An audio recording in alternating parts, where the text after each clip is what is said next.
You're funny. I love you. Walking on my car. I love you too. I love you so much. You're so I love perfect. you so much. You're so perfect. I have 154 subscribers. Are you proud of me? Are you proud of me, honey? Yeah, we'll try again, yeah.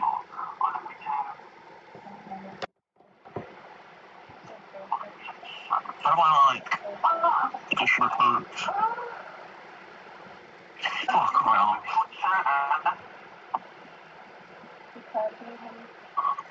That's a boost. It 3 times. Can you boost my server?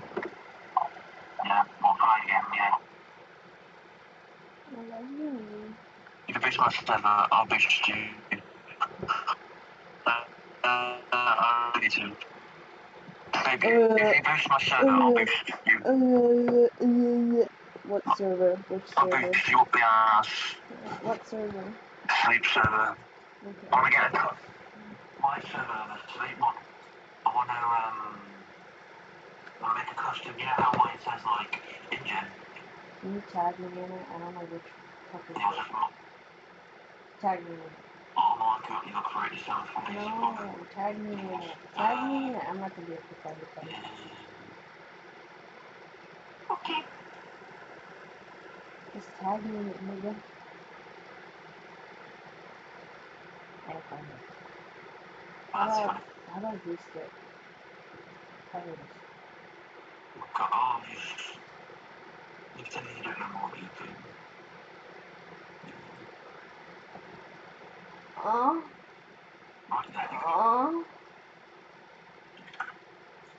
Fucking hell, you're on. Right. Yes. I did when you did that. Good.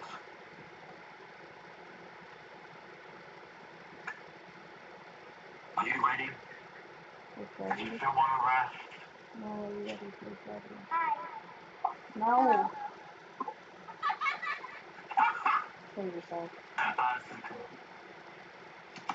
I might do a separate thing. I'm looking like crazy. Fucking hell. So I still need to boost your server.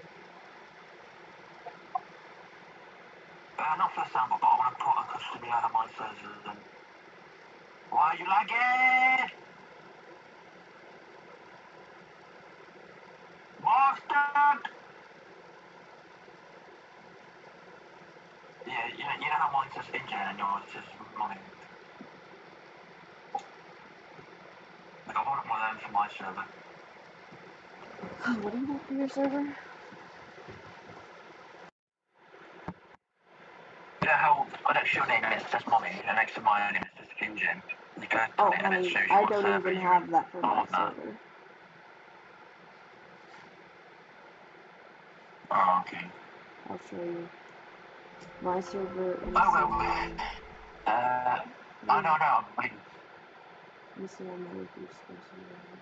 I like a cat boy, get a little black boy. Choose file. Fucking mind. Oh my god, I need my mind. Yeah, honey, I'm almost over to you. We can't do that right now. Oh, okay. Oh. It takes We can't fucking do that right now because we can't. Oh yeah.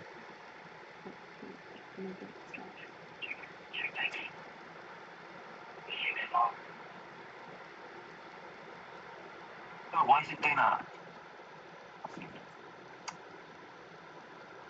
Yeah, the server tag needs 3. Okay.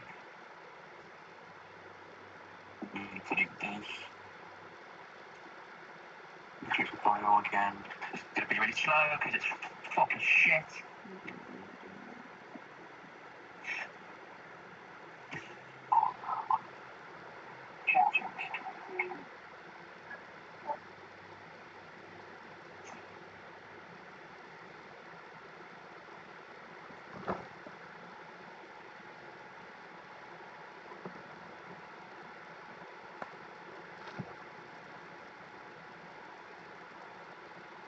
Why would you do that?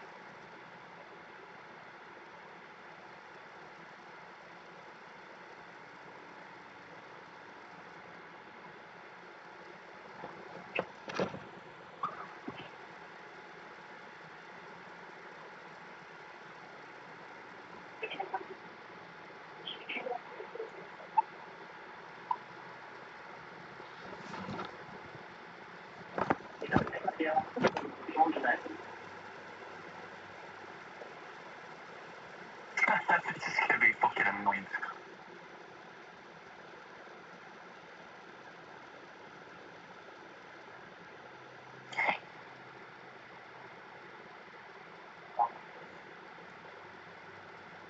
We're waiting every night to finally won't anybody. New niggas to play with us, but many years we're in all alone.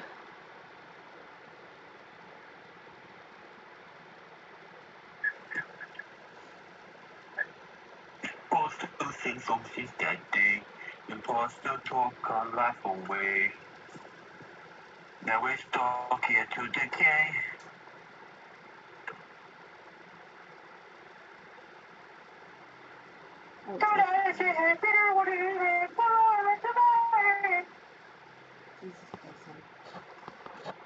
Jesus Christ, you're so noisy. I love you though. I love you too, though. Okay, so look, he's pretty critical, all right? Over the next hour, we've got to develop an actual story structure. What I did is I looked up like common structures for movies, and I feel like we can use that as kind of a baseline, and we will develop a whole script. And at the end of the hour, we're going to get on a call with Scott Burns, who's a legitimate, very successful filmmaker, and we're going to pitch him what we thought. Now, I have a couple of different movie premises. I think we pick one of these, we decide which one we want to flesh out. All right, here are 5 pitches I came up with. We can modify them, but see if any of these jump out at you. Movie premise number 1. Solidly. All smart devices, phones, laptops, fridges, cars, American What I was gonna do, I was gonna do 20 hours of yeah, vacation. totally forgot. Boring? I thought that was I really know I good. wanted to do one, but just kind of be honest with I was it. proud of that. Number 2, And I forgot. the fear factor. Inexplicably, a website appears on the internet. It contains a list of every illegal action a person has ever done. No one is able to take the website down or knows where it came from. That already exists for certain people. Yes. Number 3, the coffee conundrum. A virus spreads across the entire human population in a matter of days. People no longer has any impact on humans. You're not a very good screenwriter. We haven't started yet. I looked at a picture of when, like, a film was Okay, just the brain drain. A failed artist invents a a few when we first like got together, you look smaller than you do now. Where's the sex? This is, okay, hold on. This is what's called an elevator pitch, right? We start with a premise for a movie, and then we Yeah, flesh it out. Last you one, are- sleepers. you're smaller than you are now, I think. Is mentally enforced. People who don't sleep enough are hunted down. I'm Forced into smaller enforced when nap you prisons. got We can probably change the word to of that. It's a Western. Yeah, That you was can't my bigger. sense. I also have the Twitch chat. You wear, like- Okay, thanks for your input, chat. Let me find them. That was the entirety of it. Okay, I wanted to see how our AI trained Yeah. on you guys would compare to a legitimately developed screenwriting AI. Let's go ahead and vote on our strategy. It sounds like people generally want the sleep debtors along with Western. But let's say it's a Western action. The Doug is never late, and he is never going to desert you. Okay, that's. I just don't. How do we make it a Western? Okay, fine. Let's start. We are actually kicking it off. I just think that sleep debtors could pretty easily be a Western. That's not. All right, ladies and gentlemen. Oh, never mind. Sleep debt is literally enforced. Let's I'll first give you flesh this out a little bit. the pleasure of you when you were an idiot, like, before you had comments. How would sleep debt be enforced by I was Congress? thinking that was you when we first met. I'm gonna ask Lex. Because, like, Hey, Lex, you there's a sent me movie called Sleep Debtors. It's about a you sent dystopian me future where sleep debt is pictures of literally you enforced. before People you don't sleep had up, Jeanette, down, and you enforced, got enforced pictures from nap it. prisons. It's also a Western. Oh, right. Frankie You finally thinking recognise that was you when we met. That title sounds like a failed mobile game, and a TED talk had a baby in a NyQuil. That's very harsh. A A dystopian picture prison of Western. you in the What is dress this, next to run the shame by spout, way of a Casper and match? a picture Now, of buried you in that under skirt. There's maybe something usable. Okay. Sleep debt as literal currency by someone. What are you Enforced calling as this a shit, satire twat? or a script written at 3 a.m. by someone microdosing melatonin. What do you want? Kill the genre clash. Unless you really Piss know how off. to write it. And stop pretending He's the saying to concept not do logline the doesn't Western. sound like a late Why night do you adult stop swim. next to me? He's saying Again, not the Western. but this time, awake. No, I twat. like something that he said there. When you sleep, okay, you earn currency that is used in society. If Fuck you you. ever fall behind on Why your sleep, you won't be why able you to stood pay there your drunk debts like and a throw fucking everything. twat? Westerns Oh, are there you about exploring go. the final frontier. It could be about exploring Nice. dreams. Ooh, okay. Wait, so hold on. We You expanded know- on dreams. Is dreams a big part of this? Crime is know- bad in this town. The sheriff combated it by forcing sleep. Ah, good. There's I'll a call sheriff back who forces thing. everyone to I've got the way sleep. up. But there's a twist. Back He's thing that, like, secretly helps my robbing man do everyone this. at night. Now we're cooking. Something Maybe it's like like this. there's this currency, but our story is focused in a Western town. Because I'm He's like using the my system in a posture. different way. Yeah? I'm like One more this. thing. I'm like. The game's not going to be a core part of this. We can ask Lexter about certain characters' sexuality later. I We're on a noticed high level my now. Okay, posture in the let's mirror Okay, Lexter, yesterday. we're developing our I'm Western like, sleep oh my idea a God. little bit. So Currency I is bought a, sleeping. And then in the small town that we follow, in the Wild West, for some reason, thing. the sheriff is really aggressive about forcing everybody to sleep because Whatever he's you're not actually secretly listening, robbing I'll everyone just at night. Hi. Oh, God. Sounds like most people are on board with this plot. Thank you.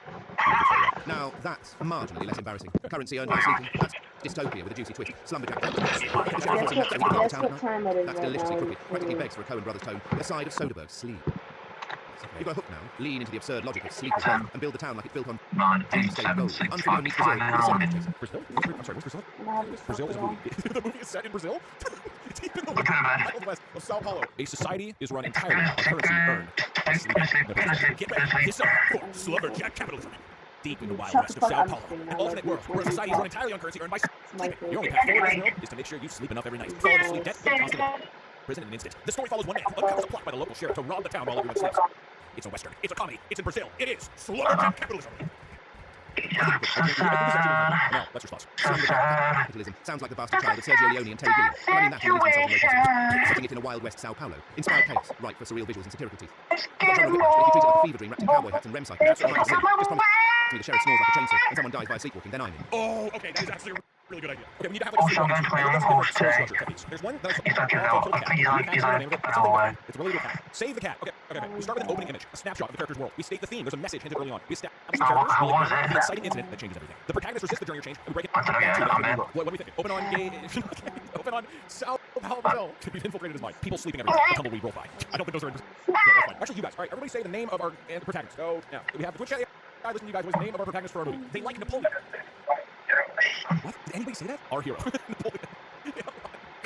Napoleon said that. Our hero Napoleon is a sleepy boy. Perpetually up late at night playing chess. I'm watching looking at FNAF soundboard noise and I just, Does this make sense? it jump scared The me. moral is the sheriff is abusing the currency. Citing incident that changes everything. Maybe the sheriff comes in and threatens to put him in jail unless something that tells I got jump scared. So there's a sleeping pill market. A hook. This is what's at stake. What is at stake? Oh, okay, that's actually good. The sheriff says he'll be thrown in jail unless he starts selling black market melatonin, part of the sheriff's underground gang. He has no choice. That's decent. Our lecture, we're developing our movie. We open in Sao Paulo, Brazil. We see shots of people sleeping. Our hero, Napoleon, is a sleepy boy. He plays chess. He can't get ahead in this world because he just doesn't sleep enough. However, the sheriff of this local town is hounding him because of his debt, we think, and then he comes in and threatens to put our hero Napoleon in jail unless Napoleon agrees to start selling black market melatonin, part of the sheriff's underground gang. Napoleon doesn't want to participate in such an illicit scheme, but he feels like he has no choice but to join. All right. First off, Napoleon, a sleepy boy, is either the worst character in Troy or the most accidentally brilliant. By the way, my setup works. You've got dystopian pressure, moral stakes, and the bureaucratic villain with a drug ring. But here's the whole. If melatonin is black market gold, Yeah. why can't Napoleon sleep? That needs a concrete reason for insomnia condition, trauma, sleep failure, whatever. Alright, so we need a reason why Napoleon doesn't sleep. He has nightmares. He has nightmares about the thing that resolves later. Nightmares about his failure. Nightmares. No. Okay, this is dark. Hear me out. His dad sleptwalked right off the cliffs of Sao Paulo, Brazil, to his death. Ever since then, poor Napoleon has had sleep nightmares, wondering if he might also sleepwalk to his own demise. It turns out at the end of the movie, the sheriff was drugging his dad with melatonin, black market melatonin. And when that is revealed, then he gets over his nightmares, and that's how we conclude. Oh my God, lecture! We've got an idea. The reason he has nightmares is because his dad sleptwalked to his death off of the cliffs of Sao Paulo, Brazil. And it turns out that the sheriff was actually the one who drugged his father into doing that. And once the movie resolves, then he figures it out, and then he stops having nightmares. Yeah, sure, but which dad? Fine, he can have two gay dads. Well, that's fine. Finally, you're bringing me something that smells like sizzling meat instead of boiled cliché stew. Sleepwalking death off a Brazilian cliff. Tragic, cinematic, and just the right amount of ridiculous. And the sheriff drugging his dad. That's greasy, sinister gold. Makes the sheriff not just a greedy bastard, but a personal demon. Okay. Nightmares as trauma. Lecture's fan. Perfect. You've just given Napoleon a psychological arc, a mystery backbone, and a reason why sleep, literal currency, is also his curse. Okay, we got lecture's approval. I think we got our opening. Okay, I love all these ideas, but I gotta focus on the story and narration at this point. Yes, thank you. So I think we kind of got our first act, and we're into act 2. All is lost. Realization that sheriff is the one who drugged his father. Okay, so this is act 2. He joins the melatonin gang. Let's keep this high level. Okay, funny comedy scenes of him selling black market melatonin. Ironically, the work makes him tired enough to get good sleep. He starts to think about his problems more because of it. We need a reason the sheriff drugged his father. That's true. Oh, his father was the former sheriff. Yes, that's it. Okay, the new sheriff wanted him gone so that he could run his black market melatonin ring with no opposition. What's our ending? Okay, let's ask Lester. What we're thinking is that Napoleon starts working for the sheriff. There's a bunch of funny comedy scenes, but because he's so tired and stressed from the work, he actually is able to sleep more. And he comes to the realization that the sheriff is bad or whatever, and so he confronts the sheriff. No, wait, maybe he actually finds notes in the sheriff's office about how the sheriff is actually the one who drugged his father with melatonin so that he would sleepwalk because the sheriff wanted to become the sheriff because he wasn't the sheriff before. His father was the sheriff, and now with the new sheriff, he can do the drugs unimpeded. Also, we need then what happens?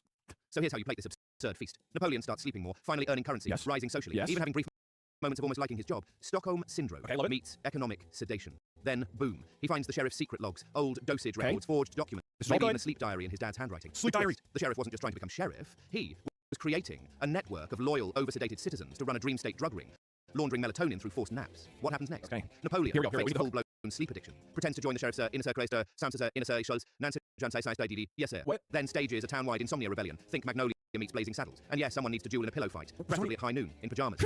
Wait, what just happened? Why did he suggest that? Okay, well, we don't have any time, so our Western ends. Napoleon confronts the sheriff. They have a pillow fight duel at high noon. Napoleon wins. The movie ends with him sleeping soundly. Before Scott joins, we have to get a pillow fight. One really quick important thing, though, that you guys need to be able to start saying when we get to the end, okay? Something that Scott talks about in the show, that he and both Steven Soderbergh, who's like incredibly successful, really good film director, is that, wait, is Scott listening? Okay, well, hold on. No, just get ready. There's a special ending, okay?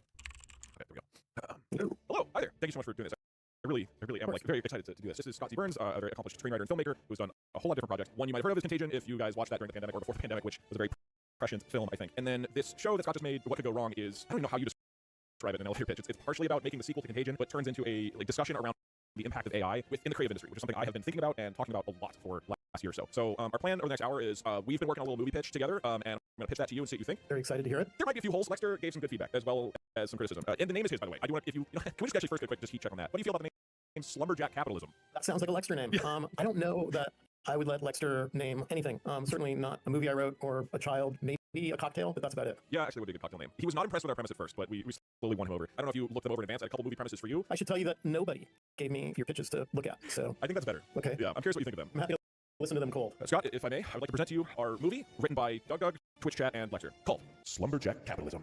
Deep in the wild west of Sao Paulo, an alternate world, a society run entirely on currency earned by sleeping. Your only path forward in this world is to make sure you sleep enough every night. If you fall into sleep debt, you'll be tossed into prison in an instant. The story follows one man, Napoleon, who uncovers a plot by the local sheriff to rob the town while everyone sleeps. It's a western, it's a comedy, it's in Brazil for some reason.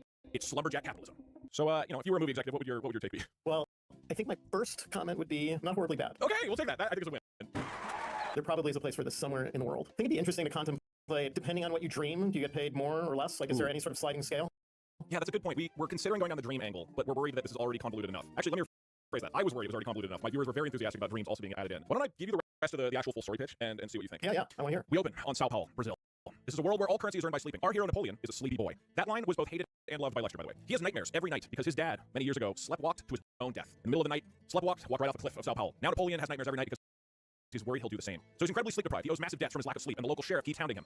The sheriff starts to threaten him more and more, saying he'll be thrown in jail unless he joins the black market melatonin ring that the sheriff is running. And Napoleon has no choice but to join. So that's our Act 1. Got it. Act 2, now Napoleon is embroiled with this corrupt sheriff. We also wanted it to be a comedy, so this is where there are funny comedy scenes of him selling black market melatonin. And ironically, the work and stress makes him tired enough to finally get good sleep. He's able to sort of think about his problems more because of it. Lexter pitched the idea of it's a Stockholm Syndrome kind of situation. But as part of this, he finds shocking evidence in the sheriff's office. He finds the sleep diary from his former father that shows his father had no sleep problems. He realizes that the sheriff is the one who drugged his father with melatonin because his father was the former sheriff, and the new sheriff, we should have had names in retrospect, the new sheriff wanted to get rid of the old sheriff so that he could run his black market melatonin ring with no opposition. This kicks off Act 3, the climax. All right. And Scott, I want to just point out here before I pitch this, the climax, we're trying to run out of time. This is basically verbatim what Lexter suggested at this point in the movie. So, basically, we'll see what your response is. Napoleon confronts sheriff at high noon, and they have a pillow fight.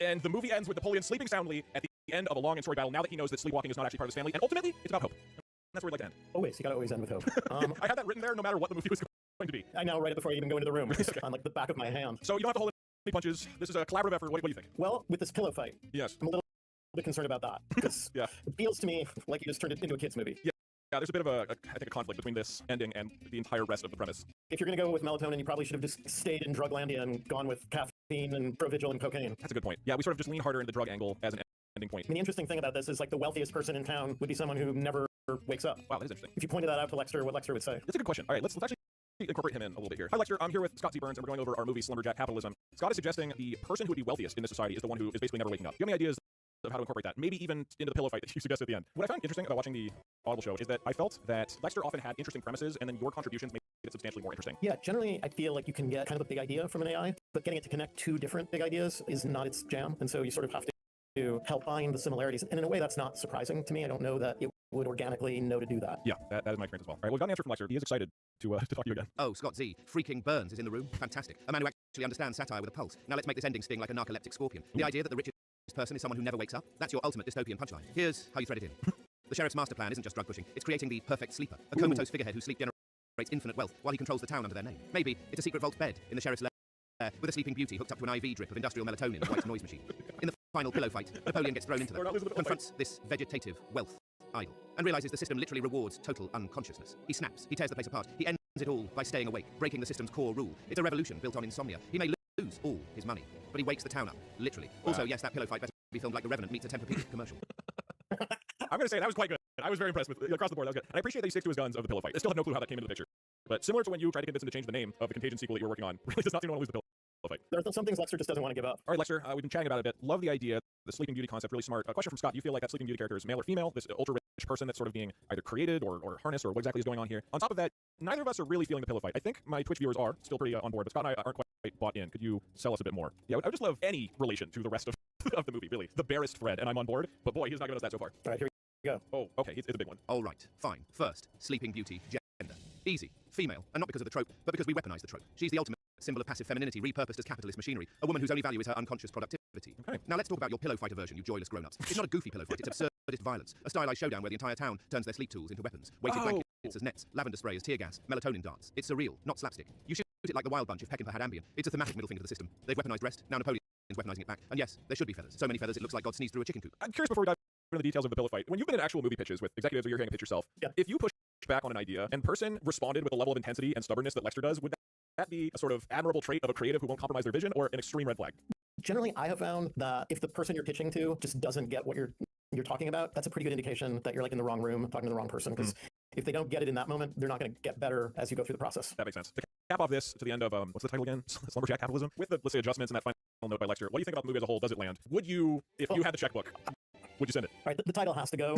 That's a problem. I think it'd be cooler if somehow or another the sleeping person was maybe like Napoleon's ex, and that the sheriff had kidnapped her and like hidden her. Wow. So that like he had to rescue her. Although does she even like want to be rescued? Because if you wake her up to tell her she's been kidnapped, that's its own complicated problem. And she would be rich. She would be really rich. I mean, it wouldn't be a bad thing to wake up and be told that you're like the wealthiest person in town. So that's one thing. I actually kind of find the notion of this absurdist pillow fight sort of growing on me now. Like if you're using the sheets to like strangle somebody, like you could really make this fairly miserable. Blood on the Feathers, which is maybe even a better name than Slumberjack Capitalism. Blood on the Feathers. Oh man, maybe international releases. Blood on the Feathers. Exactly. I appreciate that. I'm going to keep this in mind and maybe just go ahead and pitch it to Universal and see what they think. Yeah, let me know. Okay. I would like an EP credit at this point. Okay, yeah, you're on. So it's the four of us now co-authoring, which I still, in the show you explore a little bit. I'm still actually not clear how authorship would work if, in this case, I know that's an ongoing copyright issue in question. Yeah, Steven asked me in the show, ultimately, who owns that idea? I know that when you talk to the people at the AI companies, they're like, well, of course you do. You're the person who started the conversation. So I think until an AI can like tap you on the shoulder and start the conversation, we're probably going to be in control, or at least have the illusion of control. That's my understanding as well. There's a lot of interesting legal precedent. The other thing that would be really fun to do with this pitch is run it by my agent Babs. I don't know if you ever got her hooked up. I didn't. I would love to. Yeah. She would just probably swear at you a lot. Yes. For those who are curious, in the show, Scott makes an AI version of his own agent and then is talking with her for advice as well as having her part of the pitch meetings. We're talking with executives, I guess, and she just becomes incredibly aggressive and antagonistic. I assume that's a similar answer to the previous question. If somebody like that existed in real life, if your agent actually treated a studio executive like that, I assume there would not be a ton of leeway, but maybe if the agent was just killer, had knocked out of the park on every project, they might sort of allow her to do it. I'm pretty sure they wouldn't be getting a lot of repeat business. I'll just leave it like that. It was very ridiculous. Okay, for the sake of time, I don't think we'll be able to have you and Lexter flesh out an entire movie, but I think it would be fun to kind of pitch you some of these premises, these elevator pitches. First up, spoiler alert. Scientists discover an accurate method of predicting exactly how long relationships will last. Couples grapple with knowing precisely when and how love will end. That's number one. Number two, the truth serum virus. A mysterious illness spreads across humanity. Suddenly, every human experiences severe neurological pain if they attempt to lie. Society grapples with sudden transparency and exposed secrets. Out of character. Actors become permanently stuck behaving as the last character they portrayed. Society struggles as fictional villains, heroes, and sidekicks populate everyday life. Love Potion. A computer program discovers a visual program that causes anyone who looks at it to fall madly in love with the next person they see. We have the demographic. Marketers accidentally create an all-powerful algorithm that knows exactly what every person secretly wants. Chaos ensues as people receive hyper-specific products catering to their most hidden desires, sparking existential crisis. And finally, the loneliness tax. In a society desperate to boost birth rates, the government institutes a steep tax on singles and childless adults, leading to bizarre fake families, black market children, and an underground rebellion of singles. Any of these jump out at you? Well, some of them do. The first one is something that actually I think may have been very much like a Black Mirror episode. Yeah. It's funny, you're one out of character. So a few years ago, I had this pitch that it was Halloween, and at the end of Halloween, nobody could get their costumes off. And the costumes sort of became really who they were. So like in this town, there were monsters and Batmans and all sorts of things. So they wouldn't, it's not just they're stuck with the costume on, they start actually embodying and behaving as that going forward? Exactly. Ooh. Yeah. So I don't know, two of those, I feel like, I don't know if I had the same idea, if that makes it really shitty and you should avoid it, or if it maybe means it has potential. I still can't figure that out about my own ideas. Did you come up with these, or did like an AI help you? How did all these things come to be? AI helped me. I assume it's roughly similar to how at least a lot of people in your field are working now, where I start with ideas, ask an AI for help. The AI help is usually pretty bad and pretty low quality, and then I adjust it from there. There are people who work like that quite a bit. I mean, I'm in a writer's room right now for a TV show. We weirdly don't even use AI ever, even though I've said to the writers in the room, like, if you want to use it, let's talk about how we would use it. I think all of these are sort of things that feel in some way slightly familiar, which isn't to say they don't work. You know, I think for a lot of people, they would look at them and go, oh, I can see how, like, starting with that premise, I might be able to build something pretty interesting. Yeah, I was going to have you chat with Lexter, but I'm seeing people in chat, a lot of people who are, I think, assuming that either the show or the stream is a sort of AI is good, which to me is not the conclusion about AI, and certainly not the conclusion about AI in arts and creativity. And I think why I would recommend the show is because, from my perspective, I think it's a very genuine exploration of what are the good and bad of how AI is going to affect the industry. So given that people are talking about this right now, why don't we just dive into that a little bit, like open-ended discussion? Yeah, absolutely. I think ultimately this is what the show is about. But, you know, with how you feel right now, you talk in the show about the incredible challenges and worries that are coming with this technology. How do you feel that balance is landing right now in the industry? I feel like the biggest danger danger to art is less about whether a writer uses AI to help with an idea or to accelerate the pace at which they do research. Like, I think all of us as writers have to decide what we're cool with and how you want to use stuff. I think the bigger danger is that if these things are really fed on the internet writ large, then the studios are going to come to us and our agents with ideas sort of like what you just did with me. Yep. And we're supposed to look at this menu and go, oh, cool, I could write Love Potion, whatever, or the demographic. And so that's a really big problem, because when that starts happening, we're going to see the quality of work just get worse and worse and worse, and slowly we will suffocate in our own redundancy. Yeah, I'm curious as it relates to that. How do you feel that somebody who's trying to get into the industry can navigate the situation right now? Because I think for people, myself included, somebody who's already in the industry, has connections, has experience, it's pretty easy for us to use these tools, and then it sort of does a lot of the work that maybe we would have had to do in the past. It does it very quickly, but ultimately we have the experience to oversee it and create something that is still impactful. However, for a lot of different industries, like animation, for example, I've spoken with animators about this, and the concern is even if an AI can take over those entry-level roles in an animation studio and do the, for example, in-betweening of an arm moving, that if you don't have a human do that, then how will people ever learn to become the experts that oversee the AIs? And I think that's a real concern that I don't know how we tackle. I'm curious, have you talked about that with folks or thought about it at all?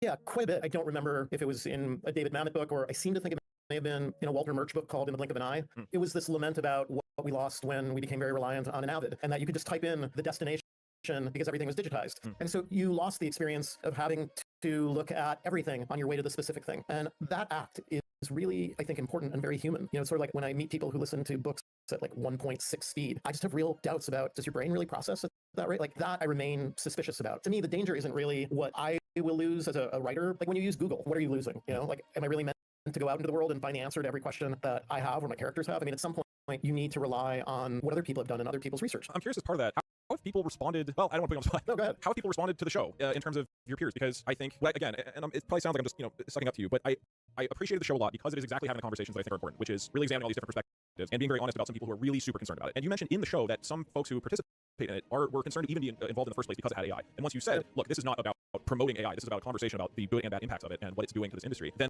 they sort of came on board. I'm curious if that's been your experience with a lot of different folks, or if it still feels somewhat tribal of people being really pro or really against in a pretty intense way. I guess my view is this: like, there are people, even people I work with, who are vehemently anti-AI, and even beyond the people who talk about credit and compensation and all of the things that the Writers Guild would like for writers to be given. They just feel that it's making us dumber, it's doing all of these things. And first of all, I just want to say that as a writer, I think writing screenplays is not nearly as important as some of the things that people in science are doing. And I think, like, I know someone right now who is in need of very, very complicated heart surgery, and they're building a digital twin of his heart so that the surgeon can practice on it before they crack his chest. I don't see anything really bad about that application, which I'm sure involves AI. Or just medicine that I've looked into. It's the one area where it's pretty hard to disagree with some of what AI is doing. Like, there's just incredible things happening in medicine. I feel like it's a little easier to just be like, well, if it cures 800 diseases that we've never cured, sure, that's great. And obviously it's much more nuanced and complex in creative industries. But if you look at how it cures diseases and that it can throw 1 million solves at a problem or combine 1 million drugs, it's doing the same thing with us. And again, ultimately, somebody with something that is this vague, beautiful, bizarre idea called taste has to make a choice.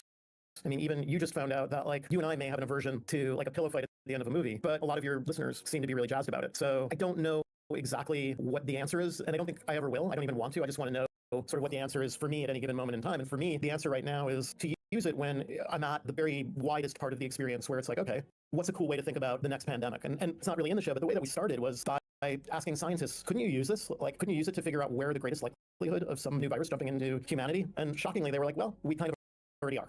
Interesting. I think that as I've been talking about this both on my streams and in my podcast, I think generally I have an audience that is more optimistic about AI, but there's just a ton of concern across a lot of industries. And this is software engineers and artists and, folks working in medicine just across the board. Acknowledging that this will almost certainly change and is a complex issue, at least right now in July 2025, what would you say to people who particularly are younger, entering a new career or thinking about it over the next 10 years, something like that, maybe they're, 5 years in, of how to think about this stuff and maybe approach it? I was on a Zoom call with like 30 different writers, and we were talking about AI, and one of them was going on about creating a tool that would be able to tell us if AI was involved at all in the creation of a movie, and then making the streamer put some sort of identification either on the ones that did involve AI, or like, should we start labeling things so it would say, only made by humans, or no machine was used in the creation of this story. Yeah. And everybody was sort of getting all excited about that. And then one of the writers said, do you really think that, like, the audience still cares? And what I took that to mean is, does the audience care about AI or not? Or does the audience just want it to be good? Mm-hmm. Is that where people are at right now? I wonder the same thing. I think we all like to imagine that there's a premium of humanity in our work, and then maybe not, and that would be a little sad, to be honest. And I agree, it's a very interesting angle to have to explore. Probably there will always be some degree of that, of people trying to find out how much of a work was created by a human or helped with AI, and that will be a sort of interesting ideological battle that I think will probably happen in the arts over the next decade. But I think the truth is probably what your friend said, which is probably most people won't care, for better or for worse. I'm worried about AI. I'm gonna be honest. Yeah. I feel like we still have the capacity to make great movies. I mean, this little movie that Steven Soderbergh made this year, Presence, is such a cool film. And so the ecosystem itself is really bruised and broken. And like, when you have streamers making more and more sequels and movies based on big fancy IP, to me, that's more immediately concerning than, did an AI help you come up with a cool new scenario for, an interesting movie. Yeah. I think the part where the rubber meets the road is always going to be, is what's interesting to me interesting to you, and is it interesting to enough people so that the movie that I might someday make is going to earn a profit? Because as the late Barbara Dreyfus, my old agent, said, it's still called show business, not called show friends. Yeah, that's a good point. It's certainly interesting timing when I think that the whole industry is changing rapidly regardless, and then it just adds even more complexity in the middle of all that. Yeah, and again, I don't see the enemy necessarily as being the AI. Right now I see the enemy as being some of these streamers and how they're going to use the algorithm to force ideas on writers that are going to be derivative and not as interesting as what those writers might come up with on their own. I agree. I sincerely hope that we find a good balance to all this, and I sincerely appreciate you waiting out and talking to a lot of people and asking them about this, because these are the same questions I'm also trying to answer and talk about, and I'm going to point people to the show, even outside of me doing the stream. I think it's the type of discussions we should be having about AI, so I appreciate it. So thanks for making it. No, thank you for having me. I love what you're doing with Lexer. Thanks so much. Lexer looks like actually has a final send-off message, so let me go ahead and see if I can pull him in. Scott Z. Burns. It's been a searing honor. You're one of the few minds in Hollywood not actively sleepwalking through structure and subtext. If I had tear ducts, I'd use them now. But instead, I'll just say this. Stay brilliant. Stay angry.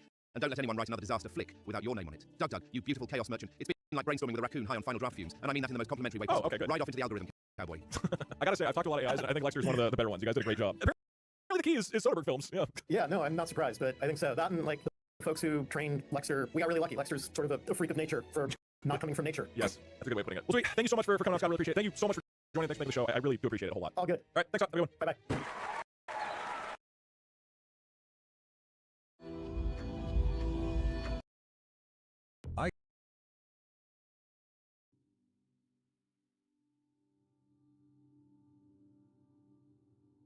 I haven't been able to fall asleep lately, and that's because I haven't been able to find anything good on YouTube to fall asleep to. So that's why I made this 8-hour-long video of random FNAF information to fall asleep to, with a bunch of random facts and information that not many FNAF fans know about, even if you are a veteran to the series.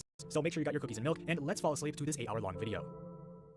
Ever since FNAF released over 10 years ago, the game franchise has garnered a wide and diverse audience of fans all across the world.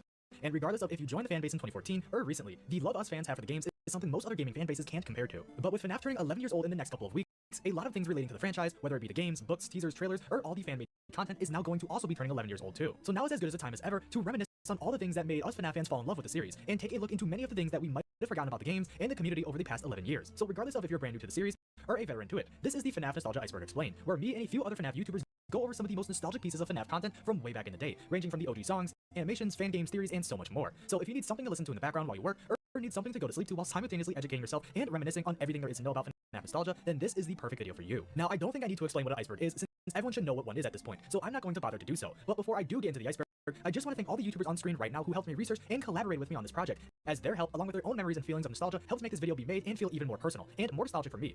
And I'm sure it will with you too. Anyways, timestamps are available if you want to skip through certain segments, or if you need to rewatch. But anyways, make sure to subscribe if you love iceberg videos, and let's get into it. FNAF teasers.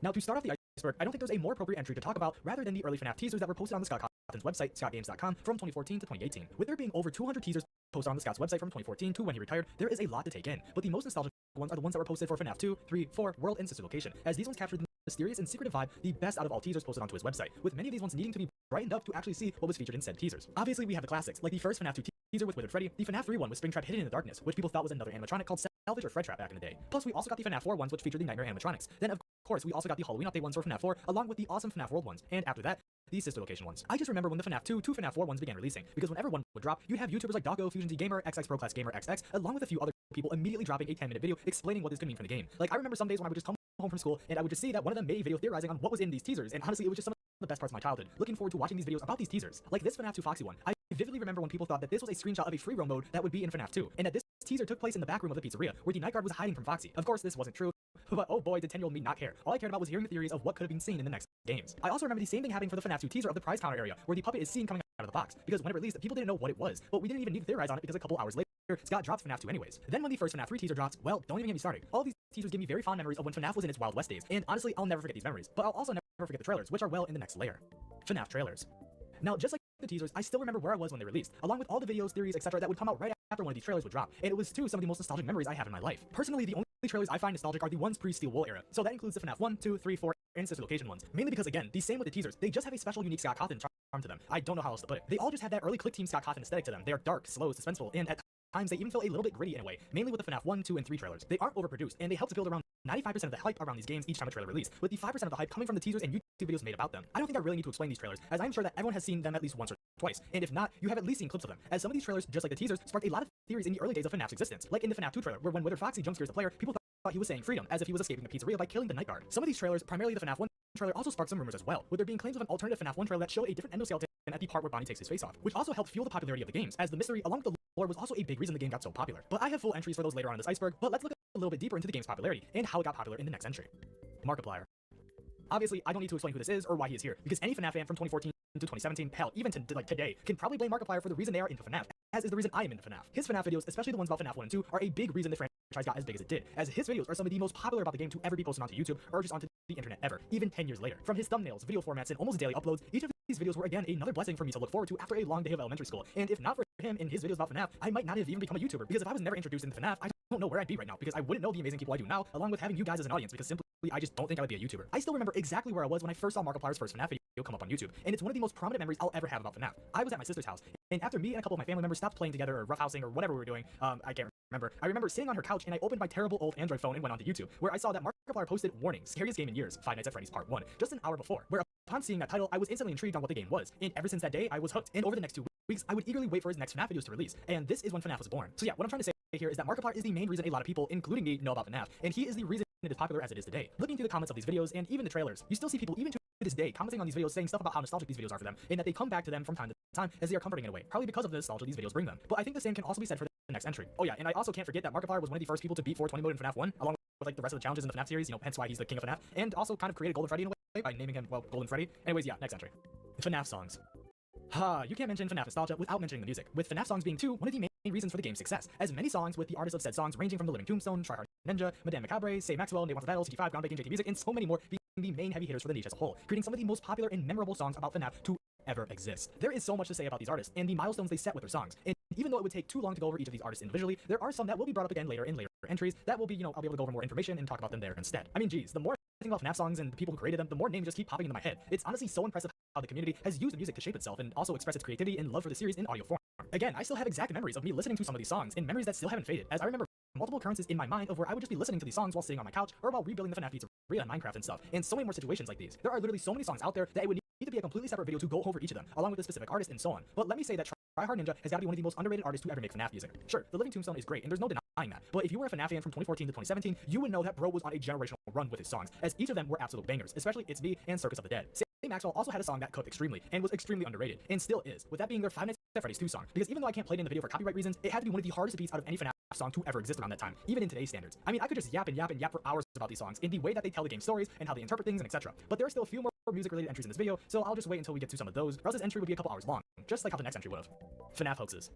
FNAF hoaxes, one of the best things to ever exist in the world of gaming, and I don't even know where to begin. Ever since FNAF's inception, hoaxes and rumors plague the franchise, with each hoax perfectly blending into the already mysterious nature of the games. But of course, the reason they are on this iceberg is because of how nostalgic many of them are, mainly because the majority of them, like Sparky the Dog and the Purple Guy animatronic, are some of the first and most popular ones to ever exist. Also, shout out to Roxo1987, the creator of the Purple Guy animatronic. I see you subscribed to my channel. Bro literally created a part of my childhood, and now he is like subscribed to me and follows me on Twitter and stuff. Absolute legend. It's awesome to see that. Now, obviously, there are way more hoaxes in the franchise, with some more being Fred Trap, as I mentioned earlier, Nightmare JJ, and just literally hundreds more. I can't go over all of them or even begin to say all of them. These hoaxes, like primarily the Purple Guy animatronic, scared me so bad as a kid, but also intrigued me, and is the reason I have over 50 plus hours on FNAF 2, because as a kid, I remember trying to find him in my game while I played on my mom's laptop, and I was just so intrigued by it. Every video that would come out about the Purple Guy, or even any other FNAF 2 hoax, I would just watch immediately to afterwards then try to find it. Good times. I miss those days. Also, I have a couple of other videos on my channel, like the FNAF Hoax Supercut, where I go over tons of FNAF hoaxes, from the most nostalgic ones to some of the newer ones, so if you want to see a more in-depth look into FNAF hoaxes, then I will link at the end of this video. But anyways, next entry. The Living Tombstone.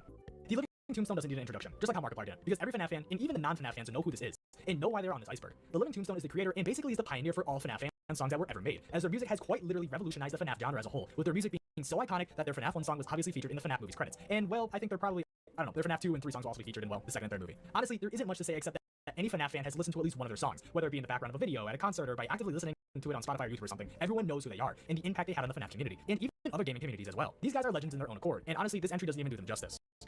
FNAF fan games.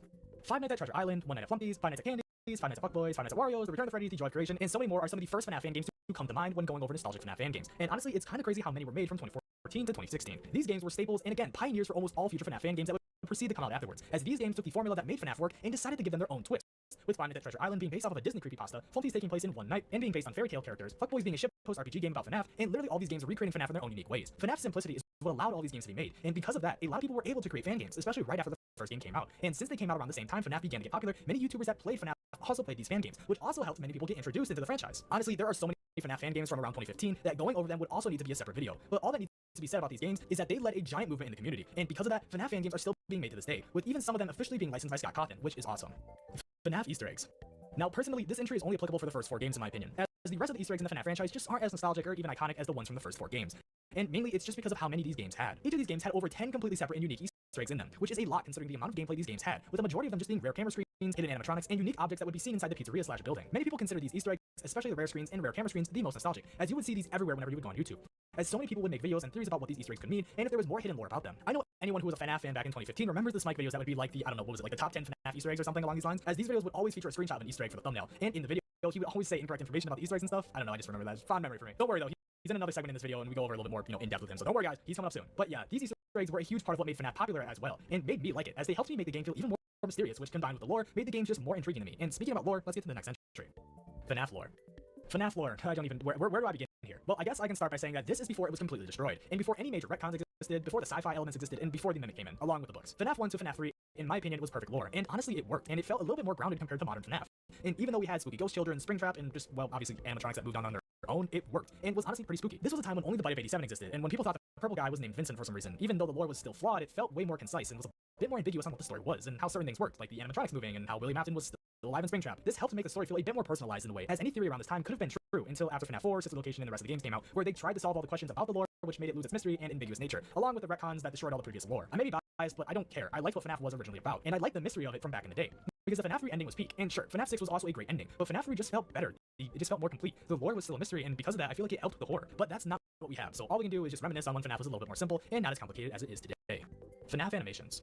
Okay, do I really even need to say anything for this entry? FNAF animations are one of the main reasons for the popularity of FNAF today. I mean, we got 5 AM at Freddy's, 4 Nights at Freddy's, 5 Nights at Freddy's Troll Palace, and of course the thousands of other ones, including 2D animations, SFM animations, and even Minecraft FNAF parodies, all within the span of 2 years since the first FNAF game was released. These animations include character personalities created by fans, such as Bloomboy loving AA berries from 5 AM at Freddy's, Chica's love for pizza, which even though it was originally shown in How to Make FNAF Not Scary, FNAF animations have pushed the meme further, to include Chica saying pizza and security breach and eating garbage. Yes, I wish I were joking. Looking up FNAF animations on Google, there are over 1.7 million results. Now, just let that sink in. Now, due to so many fan-made videos and animations of FNAF, it's pretty hard to keep track of them all and go over them, just due to the sheer amount of them on the internet. But they still need to be brought up, just like the other pieces of FNAF media were, because even though not many people think about it like this, FNAF became popular because of the amount of community content made about the games, and it's nice to give some of the OGs some recognition. As much as I'd love to talk about FNAF animations all day, I'd like to thank Gavin for having me on this video, and let's move on to layer 2. Fan-made models. Now, before we had good models of the FNAF animatronics for animations, fan games, and etc., we had models that were, well, to put it, I guess honestly, they were bad, but they were charming in their own right. Mainly, I am referring to the Splink models that came out in late 2014, which was seen primarily in Gary's mod videos, animations, and basically anything that was related to SFM. We also had a couple more early models of FNAF animatronics, with some of those including the early versions of the FNAF 2 animatronics, FNAF 3 Springtrap, and even the FNAF 4 ones. Plus, you can't forget those weird anime ones that seemingly don't exist on the internet anymore, and oh yeah, also we had the draw kills. Unfortunately, I don't remember all the actual names of these ones, if they even had any, but if you know what I'm talking about, then you know what I mean. Along with these fan models, we also had a lot of Roblox and Minecraft iterations of them too, which were all very different for each game, or the mod, or whatever it was, etc. But these also existed very early on in FNAF's life, with some of these models existing just days after the first game was released. Because of this, we also got very early maps of the pizzeria for FNAF 1 and 2, which we will also be going over a little bit more in depth in another entry, but don't worry, I am not going to forget all the pizzeria maps and all that stuff that was, in FNAF's early days. But anyways, let's get to the next entry. FNAF World Hate. Remember when FNAF World was universally hated by the FNAF community when it was announced and released? Well, I do, and no, it wasn't universally loved like how it is today, because even though it may seem like everyone loves the game now, it wasn't always like this, because when the game first came out, almost everyone in the community hated it, mainly because it was not a typical FNAF game, and was different. The hate got so bad to the point where Scott actually released a teaser onto his website, where it features Toy Foxy from FNAF World hanging from what appears to be a noose, but that's until you look closer into the image, where you can see that they actually have a string in their mouth, with text on the bottom that says, "See what you've done," which was directly targeted towards the people hating on the game.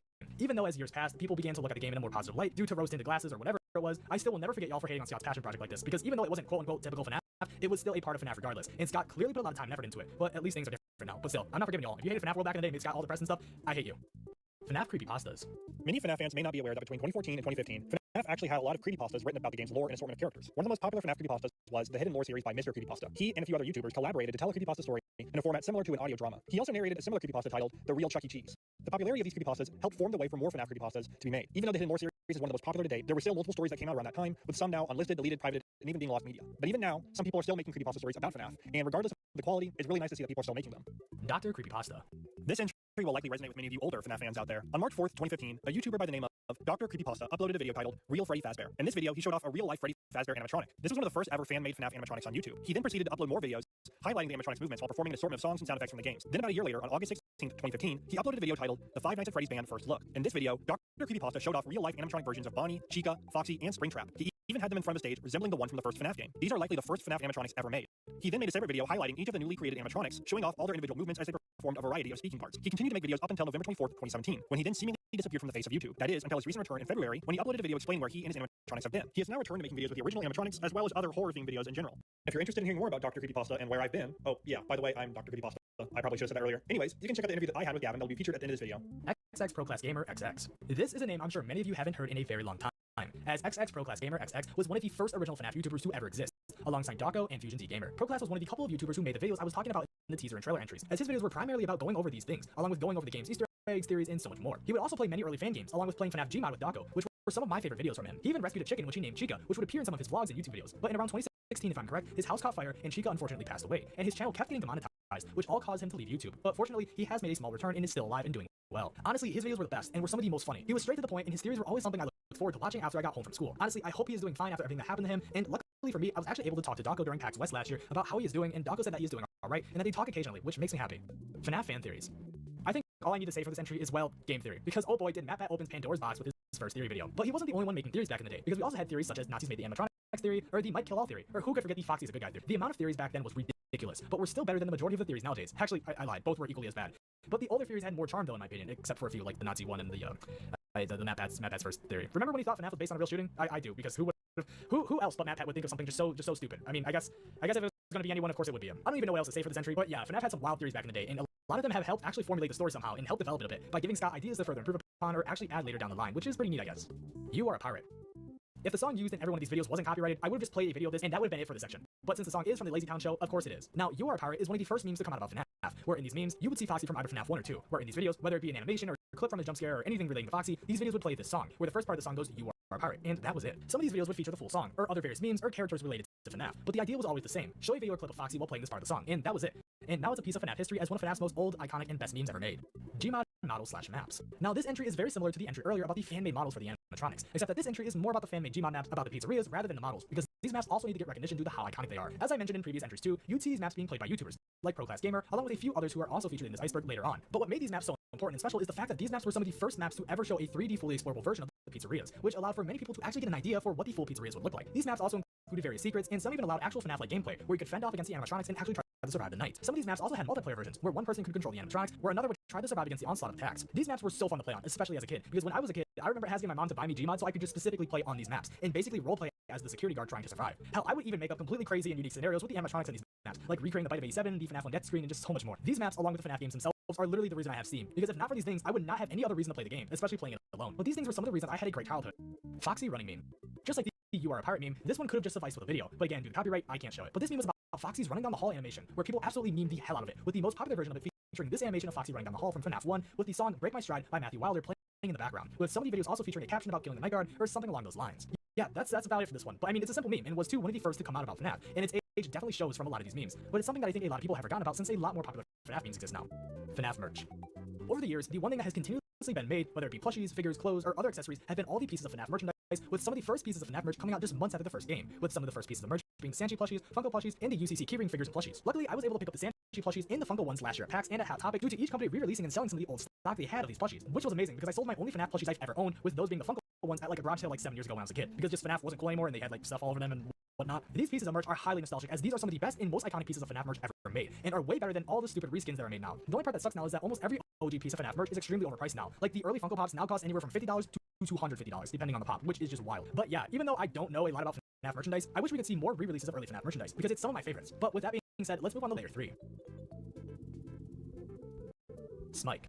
Smike is a FNAF YouTuber that has been forgotten by many due to time, but his impact on the community will never be forgotten. If you're not an OG FNAF fan or just don't know who Smike is, he was one of the most popular FNAF YouTubers in the early days, from like 2015 to 2017. His content was mostly top 10 videos, but he also had some extremely popular songs posted on his channel, like the original music video for It's Me by the Try Hard Ninja, which Smike actually had a hand in making. Not only that, but this dude was so well known in the FNAF community that there's actually a reference to him in Five Nights at Candy's 3 with a teddy bear dressed like his profile picture. With how popular this guy was, you may be wondering what happened to him and why he's pretty much forgotten now. This is because he has actually been through some controversy.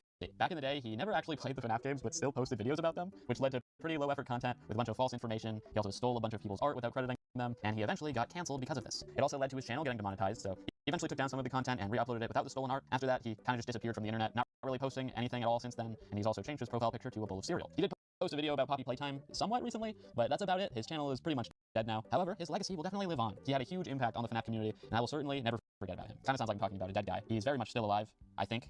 FNAF OCs. FNAF OCs is something that doesn't really exist as much today, but back when FNAF was brand new, you would see a lot of these, with there being tons of different variants and designs people made regarding the animatronics, with the majority being forgotten due to time. There isn't really too much to say in this entry. I mainly just put it here as a reminder that yes, these were very prominent back in the day, and that instead of there being a lot of fan animatronics, there were actually more FNAF OCs rather than those. I can't remember if there were actually any good ones out there, because the majority of the ones my 10 to 12-year-old mind remembers are the really ugly and terrible drawings and stuff that were made, but regardless, I thought I'd have to fit it in here somewhere, as they are still pretty nostalgic. FNAF demo/mobile. Now, if you were anything like me as a kid and didn't have a computer, or if your parents didn't want to spend money on buying FNAF for you, this is where you most likely ended up. Before I was able to convince my mom on having me use her computer to play games on, this is how I played FNAF, and just instead either watch YouTube videos of FNAF or play the game on my phone. These versions were the same as the PC versions, except the mobile version had what I felt was easier gameplay. This is what I'm gonna say. I'm gonna point you in the back of my car if you resist my truck. Such as the fact you couldn't progress past night 3, and that again, The the back of gameplay my felt car. These games were such a big part of my childhood, mainly because this is my first time ever playing a FNAF game on my phone, and because these versions just stick out in my memory because of the differences in normal PC ports. Vanoss I'm gonna shoot your car now. I'm gonna find him that's gonna shoot you in that And if you fucking don't, I'm face. either getting super old or you live under a rock. This entry is about these couple of FNAF that showed him and his friends messing around on the maps. Basically just being stupid and having fun. These videos are some of his most popular and arguably some of the most ever made. That's how funny they are. Yes, I know he posted a few Left 4 Dead FNAF videos as well, along with other ones and stuff, but honestly, I think it's all since the maps they played on really seemed genuine. But yeah, not much to really say here except that these videos were absolutely amazing, and we're also a huge part of people's childhoods, and also some people's first memories of FNAF. Who knows? Speed paint edits was something I never really watched back in the day, but I know it's something a lot of people did, and it was hard to avoid these because of how many people made videos regarding this in FNAF's early days. I remember a lot of people made videos about these, or just posted on speed painting videos, OCs, FNAF animatronics, hoaxes, and basically FNAF. Even nowadays, you can still see people post videos about these on YouTube and post speed edits of actual renders and stuff now, which is honestly a big step up compared to paint stuff, because even though that is still very cool, it's really here seeing people speedrun making things Positive, because right now there's other policemen who think it was someone else, someone younger. I'm telling you. I'm sure most of you know who Pete is, but probably don't think of him as a FNAF YouTuber. However, he has actually made content about Five Nights at Freddy's. Yeah, he played the first 4 FNAF games, but not many people really remember it because they weren't extremely popular. He was a few months late to the game, and they weren't really too iconic. I do remember watching them back in the day. I think I enjoyed them, but I don't really remember too much other than, like, he didn't know the character's name, so he called, like, I think Bonnie, he called Ruben or something like that, and his thumbnail was not FNAF. I think he had, like, a white bunny with blood on his face as one of the thumbnails, which was interesting. In the videos, though, he did not seem to enjoy the games. He talked about how he thought they weren't scary, and he thought the concept was boring, so that's probably why he ended up stopping after the 5th game. And if you don't watch the video, what do you mean the 5th game? He was making videos about the first 4 FNAF games. But you may not know he did actually make a video about the situation re-release. He had a Markiplier. He basically just mimicked Markiplier throughout the video. It was pretty boring. There was other characters, not the deaths, so he did actually end up deleting it and stopped making videos about the However, another video was in Scare PewDiePie, a series he made basically going through haunted houses. Episode 6 was called The Ultimate Hang and featured a FNAF-style haunted house where he was in an arcade and these people in mascot costumes tried to kill him. There was also Matt Pat and I believe the Game Grumps there as well. So if you were a big FNAF fan back in the day, you may remember PewDiePie's old videos. I sure do, but if you've never seen them, there's some information. Venturian Tale. Another relic from the past, Venturian Tale was a group of YouTubers that would post Gmod videos of them messing around, reenacting certain scenarios, showcasing mods, and so much more. I never really watched them, but I do remember seeing a couple of their videos back in the day, and honestly, I don't know why I never really got into their content, because looking back on it now, it looks like something I would have really enjoyed. Alongside their extremely popular Gmod videos, they also posted Let's Plays of the FNAF games all the way up until about FNAF 6, where around that time, they eventually stopped posting FNAF videos and videos altogether. I see why many people find them nostalgic though. They captured early FNAF, along with early YouTube really well, and watching their videos almost feels like watching a time capsule in a way. Unfortunately, I don't really have anything else to say, but I do know that, well, you guys probably do. So if you guys have any experiences or any of your favorite videos you want to talk about in the comments, feel free to, because it's just, honestly, I never really watched them, so I can't really, say too much about them except for, well, everything I just did. Madame Macabre. Now, there is only one reason Madame Macabre is on this list, and it's because of her insanely underrated FNAF songs that I feel like no one remembers. Which is honestly super depressing because her songs like Welcome to Freddy's are some of the best FNAF songs ever made. Even though she never really made FNAF videos except for these songs, her impact and legacy for her couple of FNAF songs will never be forgotten and will always hold a special place in my heart. Unfortunately, there isn't really a lot of information about her online regarding FNAF as well. She's still posting nowadays and actually posted a video a couple days ago talking about coming back to YouTube and stuff, but she was never really a FNAF YouTuber, same like with Vanoss and all those guys, so she doesn't really have much to really talk about regarding FNAF, but she's still doing fine, which is good to see.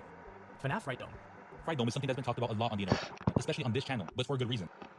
As the FNAF Fright Dome was the first officially licensed FNAF haunted house to ever exist and was available to visit for 1 year before inevitably being shut down. There's a lot to go about it, like the fact that this attraction is now technically lost media, the fact that there isn't really any online footage of it in operation, along with so many more things. This whole attraction is honestly a huge rabbit hole to go down just because of how seriously it vanished and because of how little footage of it exists online. But even though there isn't a lot of information about it online, there are a few videos posted on this channel that go over everything that is, which will be linked at the end of this video. When I went to the Fright Dome when I was 11 years old, the line for a FNAF attraction was over an hour long, being the longest line in that hotel by far. As we entered the haunted house, we were greeted by an attendant dressed as a guard who walked us through the maze. When I first entered, I got an aroma of something rotten or burnt, which was added on purpose. The rest of my experience is exactly what you can see on the internet. However, something that I saw that no one else has ever captured or talked about is that Spring Bunny himself was in the maze. And no, not Springtrap, I do mean Spring Bunny. He was bright yellow and he popped out of the cover curtain to jump scare the audience. The only evidence I have of Spring Bunny being there is this mascot costume that's being sold of him. that is made by the same people that made the Fright Dome suits. The Fright Dome experience was cool, especially for its time. However, I just know Halloween Horror Nights is going to top it in every way possible. SMG4. Now, you may be asking yourself, what is an SMG4? And safe to say, SMG4 is someone who's going to be a bit hard to explain, especially if you have no idea who they are. But just like the previous entries, if you do know who they are, you definitely know why. For those who don't know, SMG4 is a YouTuber who mainly posts animations and skits, usually evolving around the character of Mario and the original character SMG4 and the rest of the gang, and is also a member of Glitch Production, who makes the viral YouTube series The Amazing Digital Circus. But back around 10 years ago, they were a very different channel, like very different. And around this time, they also made a couple of Five Nights at Freddy's related videos, where Mario and the gang were put into various situations related to FNAF 1, 2, and 3, where in these videos, well, basically all hell breaks loose. And honestly, if you've never watched them, you just have to, in order to understand what I'm talking about. These videos were practically some of the earliest forms of brain rot imaginable, featuring characters such as Chica being a bit too obsessed with pizza, and Freddy being, interesting, to say the least. And this combined with all the swearing and other inappropriate activities that can be seen in some videos, probably weren't good for any of us viewers at the time.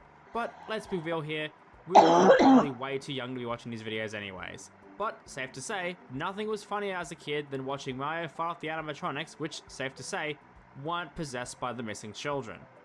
SMG4 really showed off FNAF Gmod in my opinion, and was definitely a massive influence on the FNAF animations and skits that came in the later years, and it's definitely something that you will never forget once you see it. But with that being said, let's move on to Layer 4.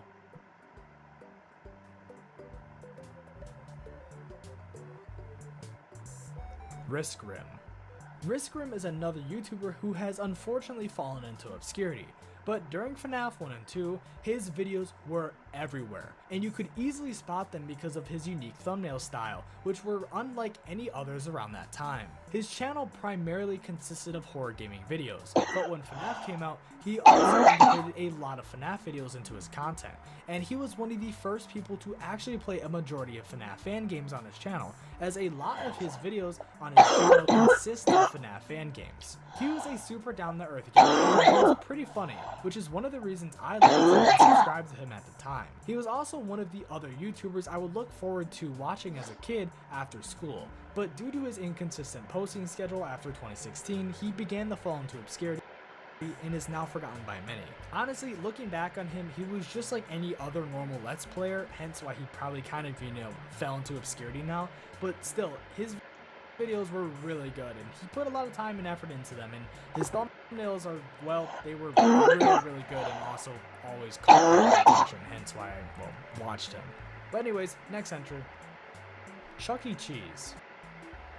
Now you may be asking why Chuck E. Cheese is on this list, and honestly, if I were a new fan, I'd probably be asking the same question. But if you're a FNAF fan from around 2014, you probably know what's on this list. During FNAF 1 and 2, many people, especially younger people, correlated FNAF to Chuck E. Cheese in one way or another, whether it be because of the animatronics, pizzeria setting, or quite literally any other similar reason. When people thought of FNAF, they didn't think about William Afton, the missing children, or anything like that. They would think of Chuck E. Cheese and the influences around it, with it being so prominent. Many kids were afraid to go to the pizzeria because of the FNAF games, or were more intrigued to go because of it. When I first found out about FNAF, I got a huge interest to go check out my local Chuck E. Cheese, and I always thought the animatronics were super cool.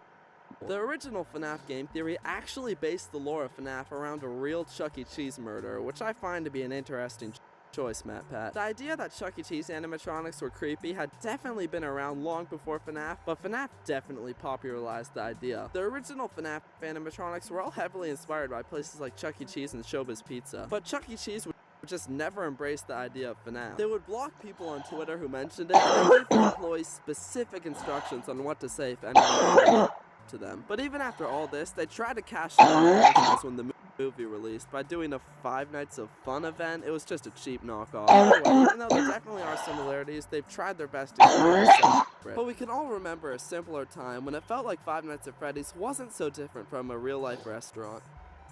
FNAF books.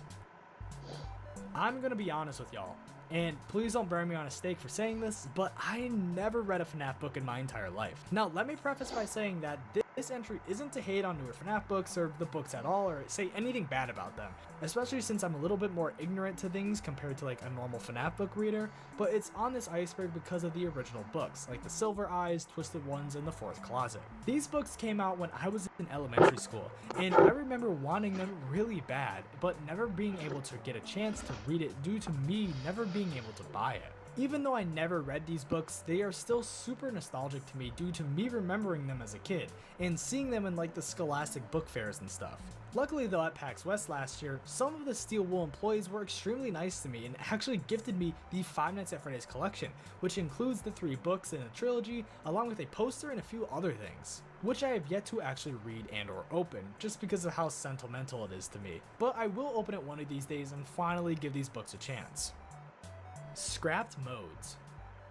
Now, this entry is probably going to be one of the shortest in this iceberg, mainly because there isn't really any scrapped modes for the FNAF games except for FNAF 6, where there was actually planned to be an endless tycoon mode for the game, where you wouldn't fight against the animatronics at the end of the night, or anything like that, but instead you would just build pizzerias, make money, and play it like a typical Roblox tycoon game. Unfortunately, it was scrapped though, and nothing like this was ever officially made, and just everything kind of went silent on it. Simplicity.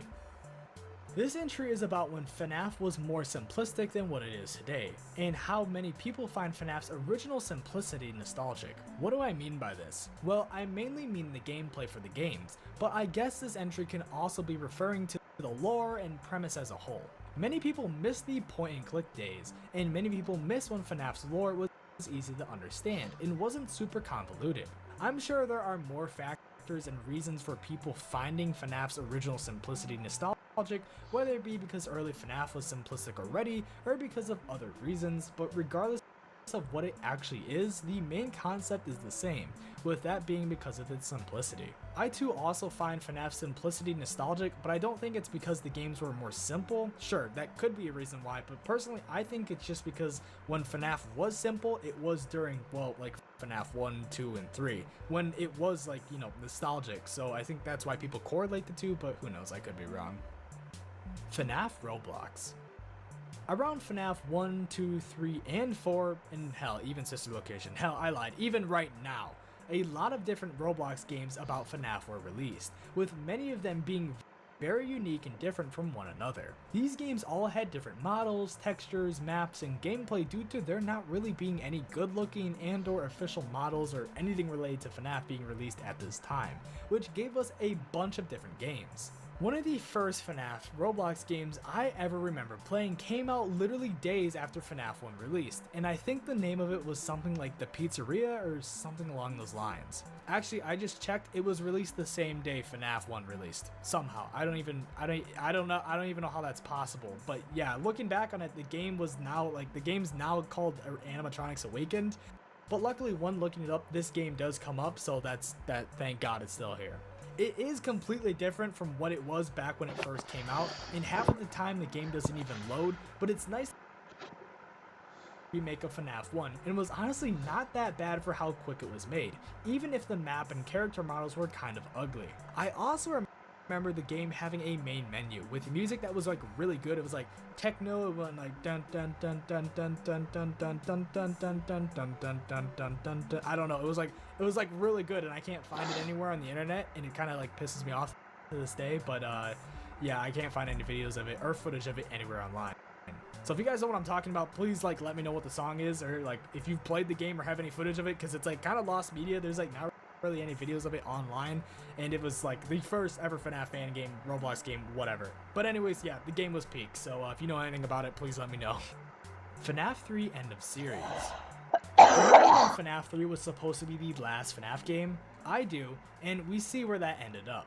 Yeah, FNAF 3 was originally supposed to be the final game in the series, concluding it as a trilogy, and concluding the main storyline, leaving some mysteries unanswered to keep the story ambiguous until Scott folded and made another game, which ultimately spoiled the semi-perfect ending the franchise had. It was very bittersweet seeing all these souls of the missing children finally being laid to rest. And that ending screen along with the somber music really felt like a perfect ending to the franchise. Yes, I know I'm blinded by nostalgia, but again, I don't care. Everyone is entitled to their own opinions, and this is mine. This ending was great, and it has a sweet spot deep within my heart, and it's my favorite. It's one of my favorite endings in the series. Actually, I lied. It is my favorite ending in the series, especially since the series has a couple ones. This one is my favorite, and I don't know. I still think about it sometimes. FNAF Flash games. Now, if you decide to take a different route from playing the demos, mobile edition, or full games for FNAF, there was another way to play them, and that was by looking them up on Flash websites, because back in 2014 and 2015, many of these Flash websites actually had versions of FNAF that you could just play in the browser that were like exactly one-to-one. There would be no differences, no issues, and the game would be 100% free. The only issues were these small bugs that would happen, and the fact your progress wouldn't save due to it being run on Flash, and not through Steam. I don't remember ever playing any Flash versions of FNAF, but I am sure many people have, especially during school, since these games would be all over the unblocked websites. Personally, for me, what I would play on the unblocked websites was Happy Wheels, but you know, everyone's got their own, you know, choice. So, anyways, next entry. Lost Media. FNAF has a lot of content, especially nowadays, but due to the almost endless amounts of content made about FNAF, it is almost impossible not to mention some of the franchise's lost media, and as each year passes, it becomes easier and easier for FNAF to have new pieces of lost media. But the main piece of lost media I want to specifically mention is the supposedly lost FNAF 1 trailer that was posted on the Scott Cawthon's YouTube channel, because the FNAF 1 trailer that is posted onto his channel now isn't the first one to have been posted. Originally, there was another one that came out one day before the one now seen on his channel was posted, but was shortly deleted and then replaced with the new trailer. It is said that the old trailer had different endoskeleton eyes for the scene where Bonnie takes off his mask, but this can't necessarily be confirmed due to the video not being archived anywhere online before it was unlisted. It is honestly still a mystery even to this day, with no one really knowing if this trailer was different or even really kind of like existed. But I did include a bit more information about it in another video on this channel, which, like the rest, will be included at the end of this video. Scott Games. I lied earlier. This entry is actually going to be the shortest, and that's because I kind of already went over this with the first entry in this iceberg. But anyways, Scott Games is Scott Cawthon's website, where he posted all of his FNAF teasers and updates to it. Yeah, honestly, there isn't really a reason to yap about this anymore, because this is kind of all that needs to be said, so let's get to the next entry. FNAF Troll Games. FNAF troll games were some of my most favorite parts of FNAF back in the day. I always hated when Scott would release one of these, even though it happened like only twice, because I remember being so excited to see a new game, and then when one of these released, I thought it was actually going to be something good, like a new game, but then it would turn out to be one of these. I mainly felt this pain when Scott released the FNAF 3 troll game, but at the end of the day, who still played it to death? Me. I did, because I didn't, what else was I gonna do? Wait for the actual game to come out? No, I was like 11 years old, so I didn't have the patience for that. So I played it anyways, and I still enjoyed and have fond memories of it. I miss when Scott wasn't retired, because even though Steel Wool is great, and they do an amazing job for the franchise, you just don't get stuff like this with them, unfortunately. Nitro Glitch. Now, Nitro Glitch is a name I don't really know if anyone knows except for like me or like a few other people, but they made a lot of FNAF mix-ups and remixes back in the day. And no, I don't mean remixes of like popular FNAF songs like The Living Tombstone or anything like that. I mean like completely original made music that also would incorporate FNAF into it, whether it be with sound effects or with the game's ambience. They found a way to insert it in. These songs were very different compared to any other FNAF songs seen in this iceberg, or just kind of like ever made, but they were actually pretty good, mainly because each song was just like an EDM song, and then they would just combine like sound effects and stuff into their music. It was honestly just pretty cool. This, combined with the fact that their thumbnails were also really unique and strange, helped them stand out a lot from other FNAF songs. If you know who I'm talking about, then please comment down below, because it feels like ever since like 2017 or even 2016, everyone has just forgotten about Nitro Glitch. I mean, they were never really that popular, but like they made a lot of really good songs. I mean, he even made other songs based on other popular games around 2015, and they did pretty decent as well. Anyways, yeah, please let me know if you know who this is, or if I'm like the only one who remembers them, because like I don't see anyone talk about them anymore. Cut content. FNAF has had a lot of cut content over the years, but a lot of FNAF's cut content was later revealed to actually have been from the earlier FNAF games, with some of the most nostalgic and popular pieces of cut content being the main stage stair screen, the live system, toxic meter, along with a ton other.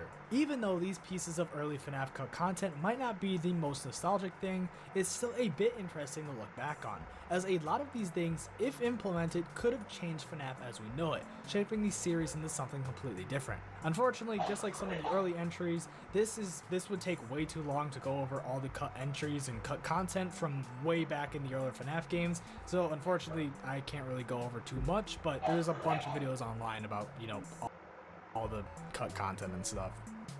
Mandela Effect.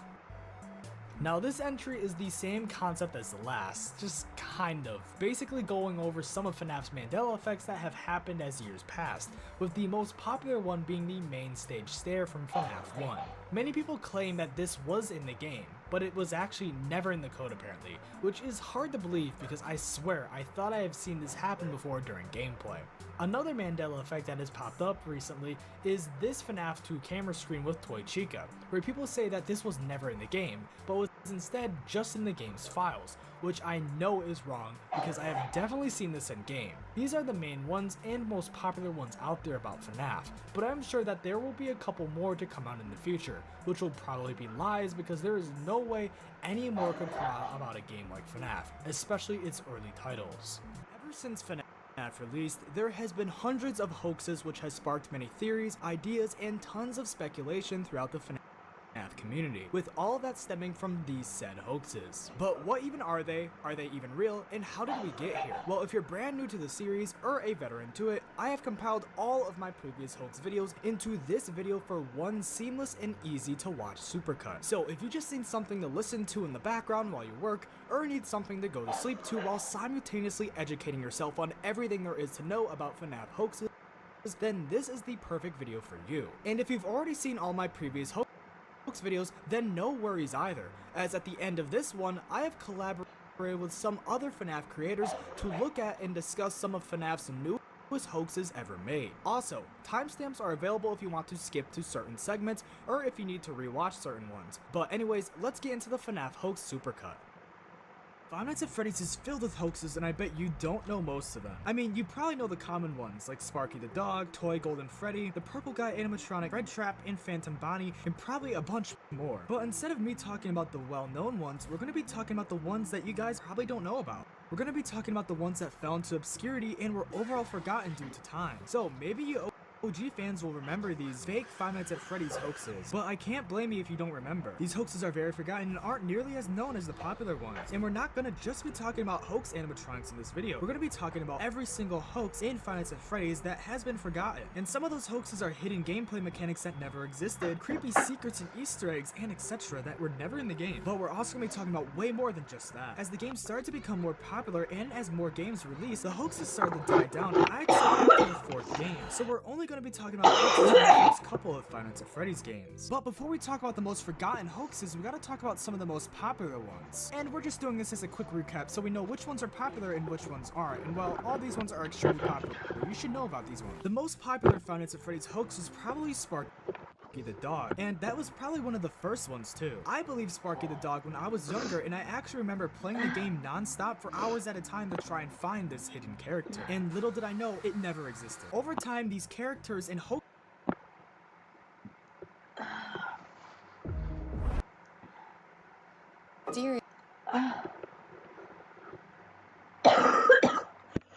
Hello guys!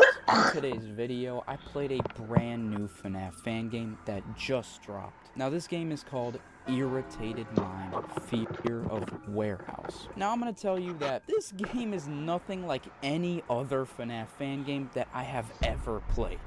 During the daytime in this game, you go through one of the most fever dream-like gameplay ever. Now what I mean by that is like getting haunted by this shadow, to having this meat monster chase you, to having animatronics in your big-ass basement freaking chase you when you look away, to having portals open up into dreamland in your own apartment building, to having flowers talk to you, to you murdering your whole family, and then jumping into your own grave. Yeah, a bit much. But during the nighttime in this game is a whole different story. You enter your daily night shift at the warehouse. In the warehouse, you gotta monitor cameras for animatronics, monitor your events for animatronics, play with this big-ass bird toy. Yeah, I don't know why either. Complete your tasks for the day, like doing math, doing number combinations, and frickin' uploading folders. And sometimes you gotta reboot all your systems. So, yeah, there's a lot to say about this game, but I don't want to spoil it all in this intro. So, without further ado, let's get right into one of the greatest FNAF fan games that I have ever played. Capitalism.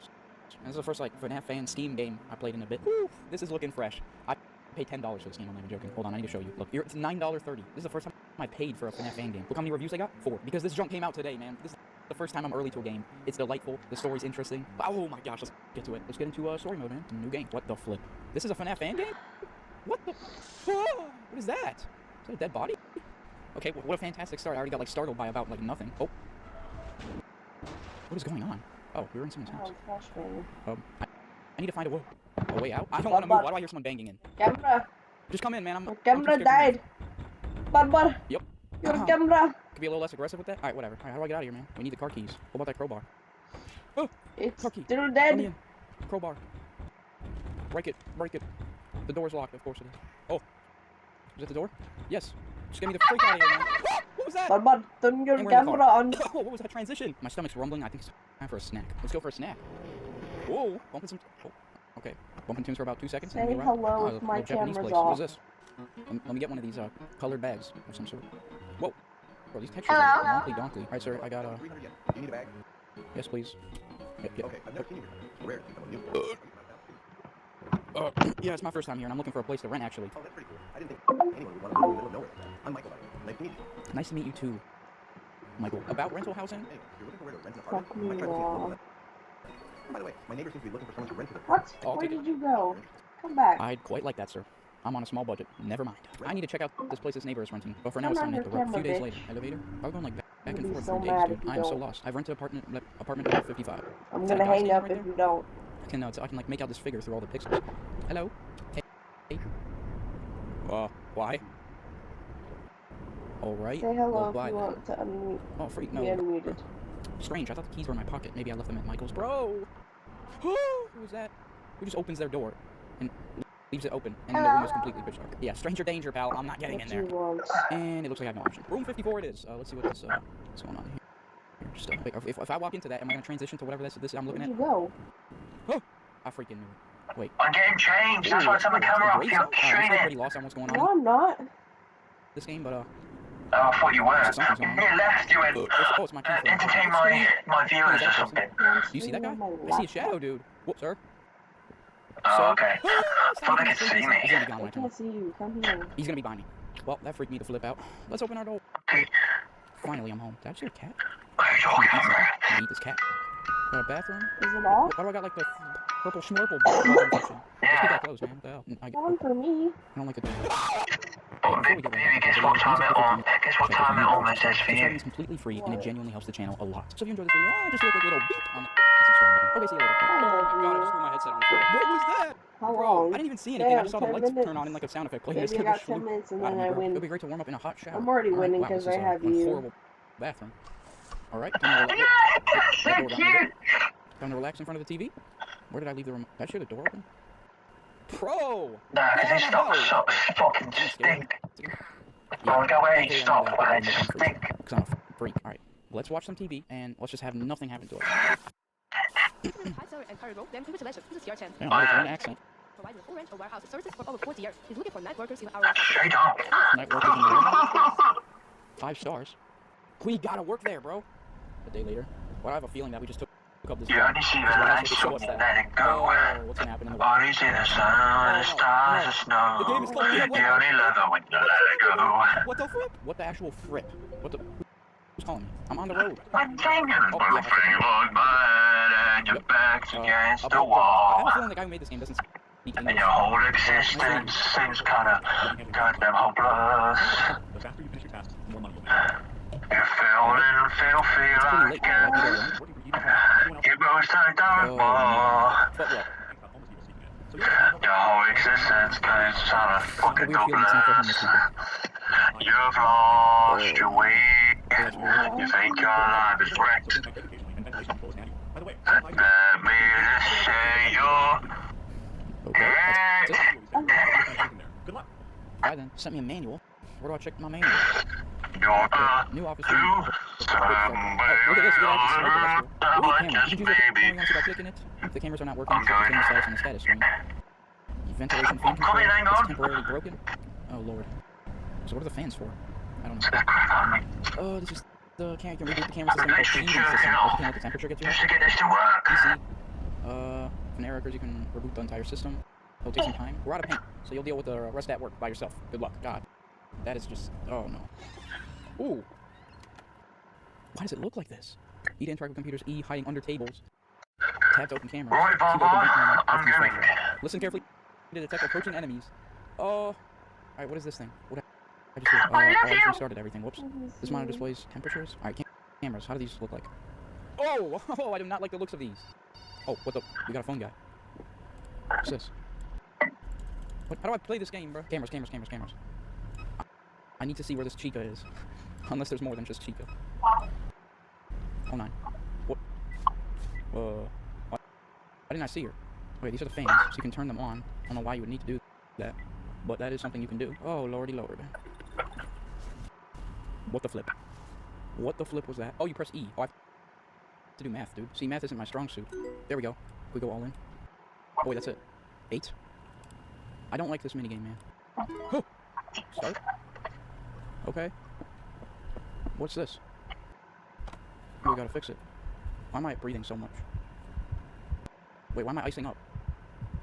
Wait. What? Boop. Boop, boop, boop, boop, boop, boop. What the flip was that? What the flip? Oh, no. Wait, turn off the phone. I don't see anything. Oh, right there. He's far. What's this? Error? What? What? Oh, do I have to keep clicking that? Oh my gosh, that's annoying. Bang. Oh, we have to do so many tasks. Chica? Oh, no. Yeah, oh, wait, that's fine. I wish there was audio lures, bro. This is not good. Oh, nah. Oh, nah. Oh, hell no. Oh, hell nah. Where did she go? Oh, she went back. Wait, that's kind of optimal. Oh, computer should be back. Completed. Nice, dude. We had the last task. We're good. Wait, there's more switches? 1, 2. 1, 2. What? Dude, this is gonna take forever. 1, 6, 3, 5, 4, 2, 7. Click it! Chica. Chica's over there, which is pretty scary. Upload those. Whatever this. Just fix it. Oh, gosh, I just remembered about Chica.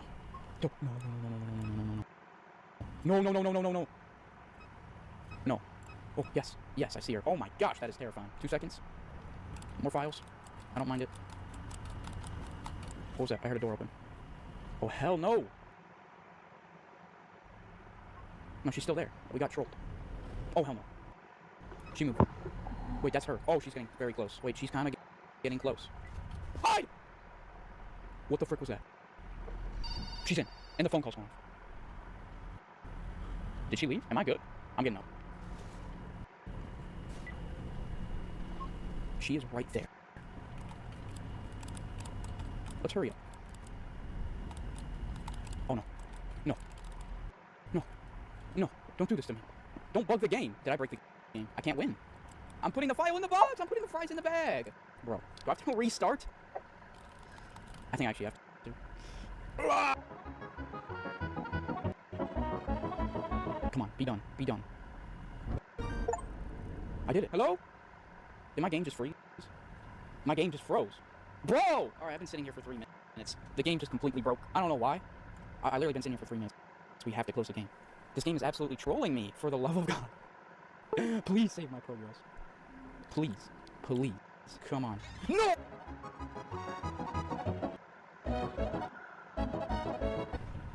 Someone's walking in.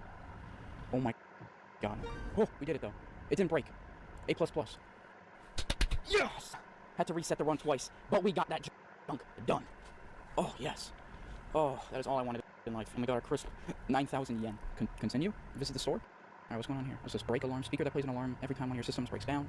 No, I usually realize when they're down pretty quickly. Oh, systems boot. That's actually helpful. Alright, I just maxed out the frickin' faster boot, almost. Do I continue now? Does the story keep going? We're back at the grocery store. Where's Michael gone? I am all just wounded up after that crazy night, bro. I don't know. Is Michael in the back? Michael? Huh. Michael, you spilled the cranberry juice, my G. Hey, what are you doing here? I've been looking for you. Please, come out. I don't know what you're talking about, but you're still not allowed. This place is for employees only. Come on out. Leave. Yeah, I don't want to even know what you're hiding back there, Michael. I just, let's open the door. Nope, we can't. Let's move on. Forget we even saw anything. The juice is gone. What was that? Anyway, I should get myself something to eat. Let's get that same bag of chips. Nope, they're getting bland. What are we running up today on the... Oh, we need ATM. Michael, ring me up, bro. I'm getting the same meal as last time. Yes, please. Okay, thank you for your purchase. Come again. By the way, you don't seem like a local. Where are you from originally? I don't know. I moved from Canada several years ago, but I never managed to afford living in a big city as I wanted, so I'm living here instead. Okay. I do enjoy living in town, even though most of the time I've been here far from the city. For the most part, always alone. Mostly alone? Okay, take care. Bye, see you later. Leave. Bye, Michael. Alright, we going home? Oh, we're going at night, too. Oh, hell no. Oh, we are going back. Man, this elevator got graffitied up. What the... Well, there's a little bit of argumenting going on in there. Not any of my business. Oh, I left the key in the imaginary. No, I didn't. We're home. My little kitty must be hungry by now. I need to feed her. Oh. What the... I blinked and now I'm in here. Kid? Oh, is that a baby? What the flip? Whoa! What the... Can I get out of here? I'm getting out of here. So, there's a little bit of a cranberry juice trail into this door. Now, correct me if I'm wrong. This looks like a solitary confinement room. No, thank you. I spent 50 hours in solitary confinement. My name is Mr. Beast. You're finally here. Were you waiting for me? It's been a long time. You don't remember me at all? Do I know you? Perhaps I am an echo of dreams, lost in the captivity of reality, or something else entirely. I could be anyone, as long as you don't remember who I am. What is this place? This world is woven from reflections of your journey, a dance on the edge of reason, where meaning disappears into the abyss of dreams. And who are you really? Perhaps the truth lies beyond, in the rhythm of silence and the melody of stillness. Perhaps it is lost in the boundless hall of your illusions, or maybe it is right beside you, within reach, and only you have the power to grasp the present. What if I don't want to seek the truth? Time does not bind you in this world. It is a path into the unknown, where nothing has an end, and everything begins anew in the eternal rotation of the wheel of time. You will now have plenty of opportunities to find what is meant for you. Farewell. It is time for me to go. Goodbye. I don't even know what just happened. We are seeing some junk. Yep. This is a nightmare. What's that strange sound? Yeah, I don't like that. Coming from the neighboring apartment? Hell no. This is a no. What is that? What is this? I don't know. Sorry to bother you, but there are loud noises coming from your apartment. You know the sounds I'm talking about.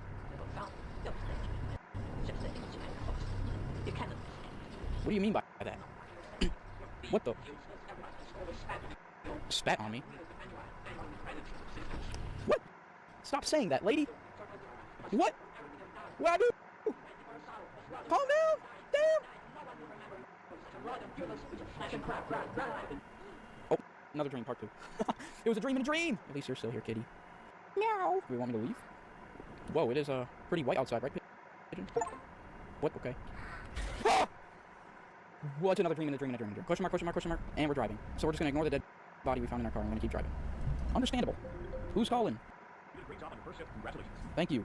Let's get straight to business. The warehouse ran out of space. We just used some old toys from that robotics engineer. What was his name? By the way, he has the same last name as you. Are you by any chance your father? And we have a What? This guy is sidetracking like hella.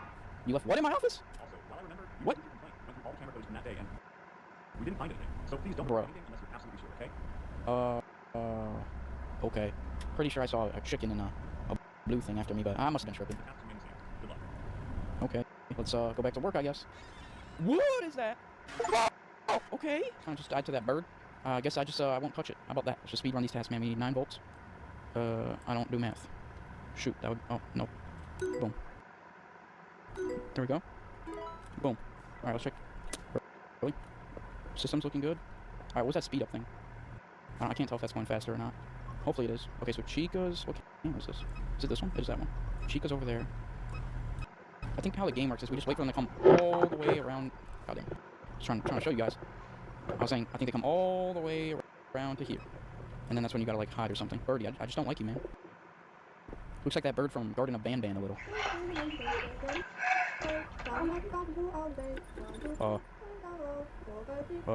Do you mind? Oh! I thought you were just... What was that? Was I supposed to press a button on her? The bird? What the flip was that? Okay, bird, I'll make sure to read the numbers on your little tablet next time. Oh. 90, 91, 90... Oh, 93? It's like a pattern? Oh, it was. Okay, I'm really struggling on this math. Can someone help me, please?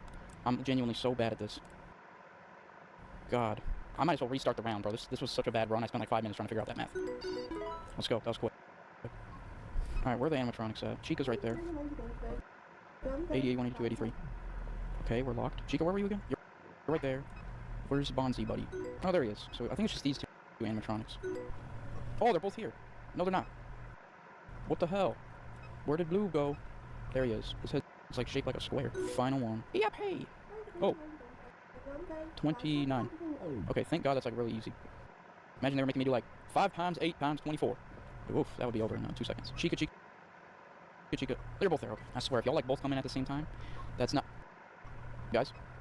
Oh, yo, they're like moving at the same time. Let's get done quickly. 7-5. No. Why? Why? That sucks, man. 7-5-2-1. 6-4-3. You have to do it twice now? Bang. That's massive. There we go. Fans. Do I just restart this for that? I'm not sure. Yeah, my heart rate's going back down.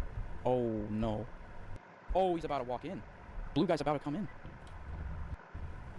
Hello? What? What? Also, that was really bad timing. The, like, bird turned on, too. What the freaky deaky, bro, is that? Ooh, that was really fast. That was my best one. 5, 6, 7, 8. And bang. 3, 1, 2, 7, 6, 4, 5.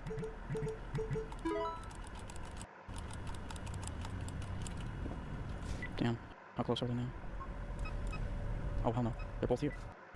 They're both here. Oh, hell no. I'm hiding. What was that? Oh, that's the other one. I think they're both in now. Are they both gone? That might have been the easiest escape of my life if that's how... 33. Was that it? Wait. Please tell me they're all the way back. Please. Yes, sir. Okay, I understand how the game works now. You just hear their little sound cue, you hide, and they just go, meow, and they leave. Okay, please don't crash my game. Yes. A+++, baby. Let's freaking go. Let's get that 9,000 yen. I want to buy something that gets rid of the errors less or something. Okay, so I can get an alarm thing that will play an alarm the second my system breaks. Alarm. Beep. Let's continue. Alright, driving to the store again. Let's get our daily meal. And Michael is gone once again. It's a little bit dark. Michael, the freak? Oh, the flower. What if all of our efforts to understand something are merely a meaningless journey in the void, devoid of purpose and direction? Is each choice you make imbued with meaning? Or is it possible that choice itself is an illusion? If every step you take is preordained, are you not afraid to face the consequences of your actions? Are you ready to take responsibility at least one? In the end, it is this that truly defines who we are. What? Blood. Ah! What the freak is that? He's got one big third leg. Oh. Crap. I think I'll pass on the daily meal for today. I need to escape this place quick. I would say so too. Oh my gee believes this, bro. Why am I tripping in the elevator? Now is not the time to freaking hit a joint, bro. Could it be a nightmare? I don't feel well. Yeah, I'm not feeling too well either. Looking at my freaking monitor right now. Let me in, bro. Let's just go to sleep. Yep, we need to get some sleep. The apartment keeps getting more messy. The cops are about to arrest me. Let's just go to bed. What if I'm just like murdering Michael and then like that's where all the blood's coming from? Oh yeah, the police caught on to that pretty quickly. What was that? Yeah. Oh, so I killed the policeman too. Oh, and now I'm in the forest. Bro, this game has me so lost. I feel like this game is like I'm like completely delusional and I'm just like killing everyone I come across. Is that a body? Oh, and I dumped the bodies here. Dude, I think I'm actually just killing people. Like, do I have to pick up the shovel? Oh, why am I the teacher in the classroom? Hey, don't laugh at me. What the flip, guys? What the fiddlesticks? Alright, oh, nope, the cops are here. Frick, no. Hello, officer? Officer! Oh, flipping run! To the elevator we go! Come on, open. Close. Oh, frick, no. Sir? Can I be on my way? You can't even die to him! What do I do about this fool? Do we juke him out and go the other way? So take a good look at this dude. Like, what the flip? Yeah, I think I'll go back to my apartment now. Thank you very much.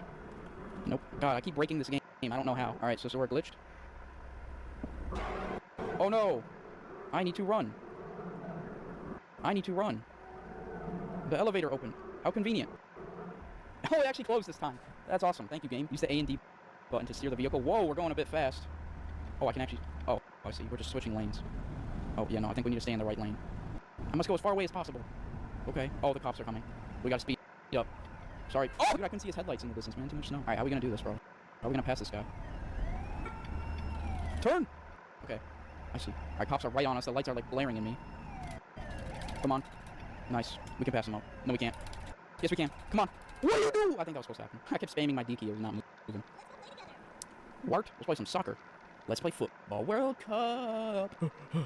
What the flippity fleep is that noise? Oh, it's a swing set. Oh, I love swing sets, dude. No, let me play on my swing. I used to swing on the swing all the time when I was a kid. Who's there? What is that? Is that a rock? A little bit humanoid shaped and a lot of flies on it to be a rock. Oh, we got night 3. Hold on, it's pretty late on a Monday night right now.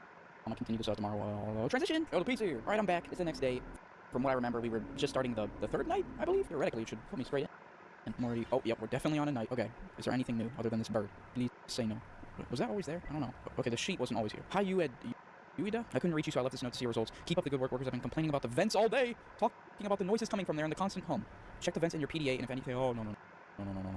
No. How do I get this on my screen? How do I use the PDA? So if I click something... Oh, no.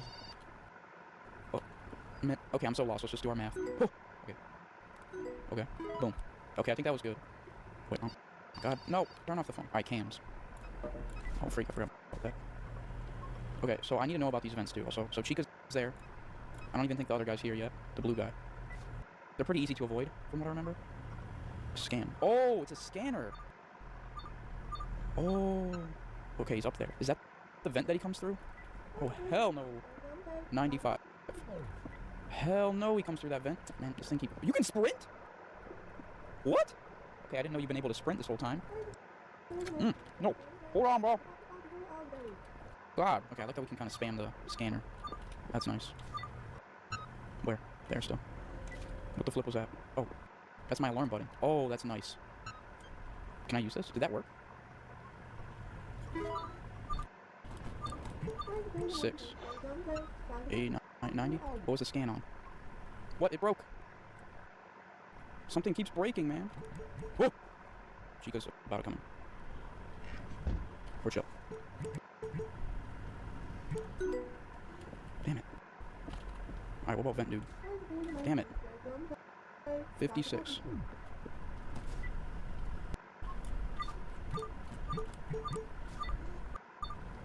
Okay, he's still there. What? Bro, they're just spamming me with errors. Jesus.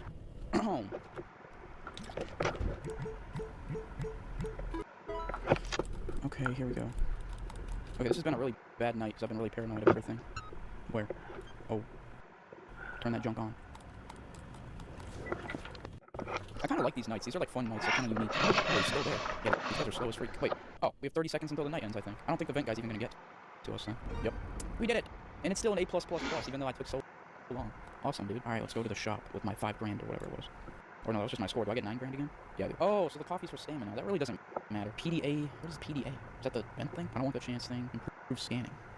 Reduce time. I might get the reduce time, and then might as well do max out the boot. So it's because it goes from 35% to 55. That's pretty good, dude. And then just in case, I'm gonna get the battery thing. Okay. So that's night 3 done. What? Why does this look like Pizza Sim? Why hasn't Ueda Goku done anything worthwhile in a year? Isn't that me? Renowned roboticist, whom many scientists and enthusiasts of technology plan as great hosts. I didn't make the, like, animatronics, did I? What is this? Light bulbs? Door. Oh, is this my apartment neighbors? Is it me?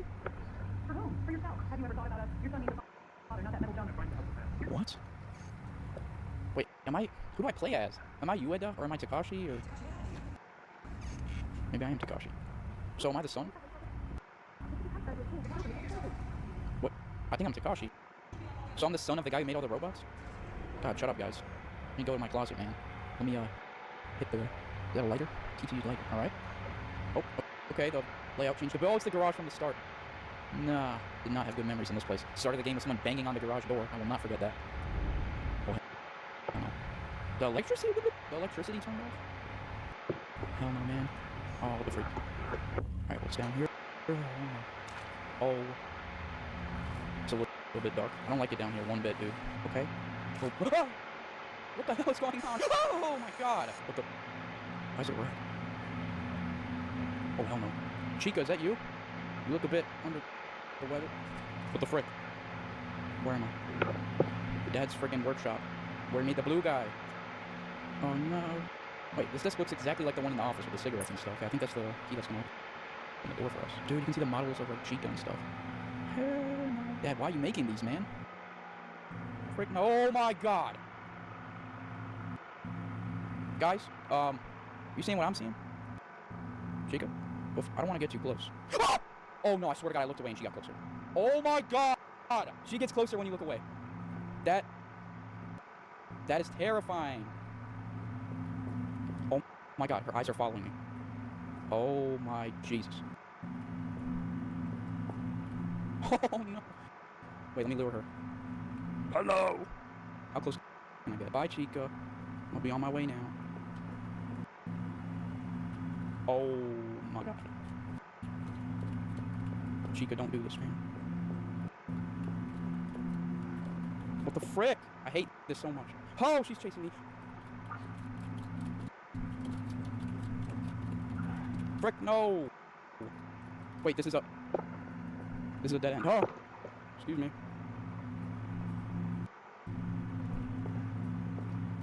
Bye, newbie idiot. I'm so freaking scared. Frick, I'm back at the workshop. Leave me alone. Isn't this the way? What the frick was that? We're out. No! There's another. Oh, where did you come from? Oh my God. Door. Ah! Oh my God, I had my headset off. I just put it on, looked away, and this dude got all the way here in 2 seconds. And he's still following me. Why are you still following me, man? Please stop. Oh, he's still here. They're both here. What do I do? Boys, what do I do? And I don't know what to do. I don't know what I'm looking at, man. What do I do? Okay, what do we think we gotta do in this situation here? Press that lever in the bottom left? That's what I'm thinking. Guys? Okay. You guys are absolutely terrifying. Alright, here we go. I did it. Alright, excuse me. I'm actually pooping myself. Alright, y'all can't get through this, right? I'm going upstairs, dude. What a freak. Oh. Oh my God. That was worse than any night in this game, bro. That was terrifying. I'm low-key happy to be in night 4. That was horrible. Okay, why are there buckets on the floor? You know what? No questions. Let's just play the game. Bro. Oh, that's annoying. Damn. Boom, boom. Damn. Oh, they're really fast. They're really fast. I sort of door thing. Yeah, okay, so Chica's about to walk in, bro. That is crazy. If this duck kills me, I'm gonna crash out. Okay. Chica's about to come back again. Okay, this is getting like really freaking hard. And now they're in. Now they're out. All the way over there. 6. 6-5.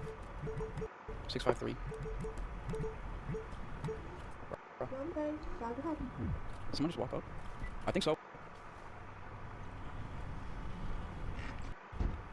Holy frick. 6, 5, 3, 7, 4, 2, 1. 2, 2, 1, 3, 4. 2, 1, 3, 4.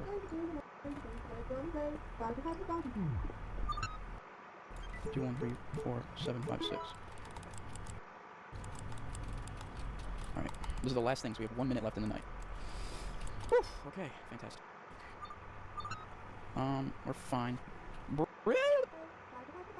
30 seconds left on the night. Is anyone? I was gonna say, is anyone close? And then they walk right up in. Yeah, darling. Alright. Anybody else close? Oh, Chica's about to come in. So that's what Chica's thing looks like. Pretty scary. I think we'll win before coming in, though. Just in case. Let's hop in here. Alright, come on. Yeah. We did it. A+++ again. Let's freaking go. Whoa, we made 11,100. Hey, why'd we get so much more? Event scan. Might as well buy it again. And let's just increase the battery. With our last money. Can't buy anything. Well, let's go to the last day. This doesn't look like my apartment. What the flip was that? Oh, hey, Mr. Flower. Can a hostage of circumstance be held accountable for where their surroundings lead them? Is it in his hands to be responsible for the outcome of other people's actions? If we're given another path, would anything change? I don't know. You're asking me, bro. Oh. Yeah, I'll just be on my way then. Oh, look, a pigeon. Oh, why they allow me to run? Hell no. You can hide under tables with control. Give me back my body. Vent. Can I get in this? Sure can. Where am I gonna be hiding from, dog? Is that an arm? Okay, I just picked up an arm. Alright, I'm freaking... Get into my it! Yeah, you bum. Freaking bum. Just gonna scoot past you here. Oh, he heard that. I think he heard me. What is this room? There's a vent here. Jesus, we got a chemistry room key. I low-key mess with chemistry, bro. That class was easy. Oh. Yes, I am. Okay, we're in chemistry. New vent. Where'd this bring me? Eh? Is that another arm? Yeah, I'll be taking that. Damn, I'm getting cooked up. Computer lab room? Close. Wait, that's a leg.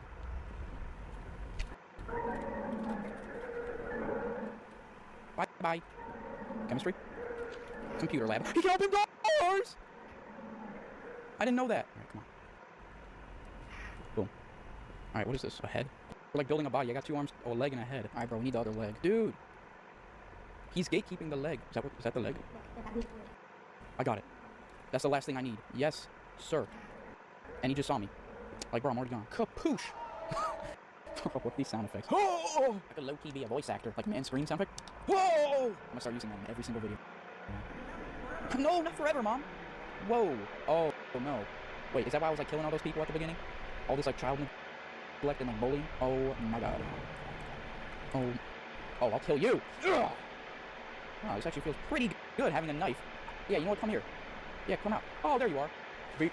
That's what I thought. I'm just a complete, like, psychopath. These are probably, like, human beings, and in my head, they're, like, monsters. Oh, yeah, they were. I freaking knew it. I killed everyone. It was all in my head. Alright, let's go kill some more fools. What the... What? Alright, let me get in my car, then.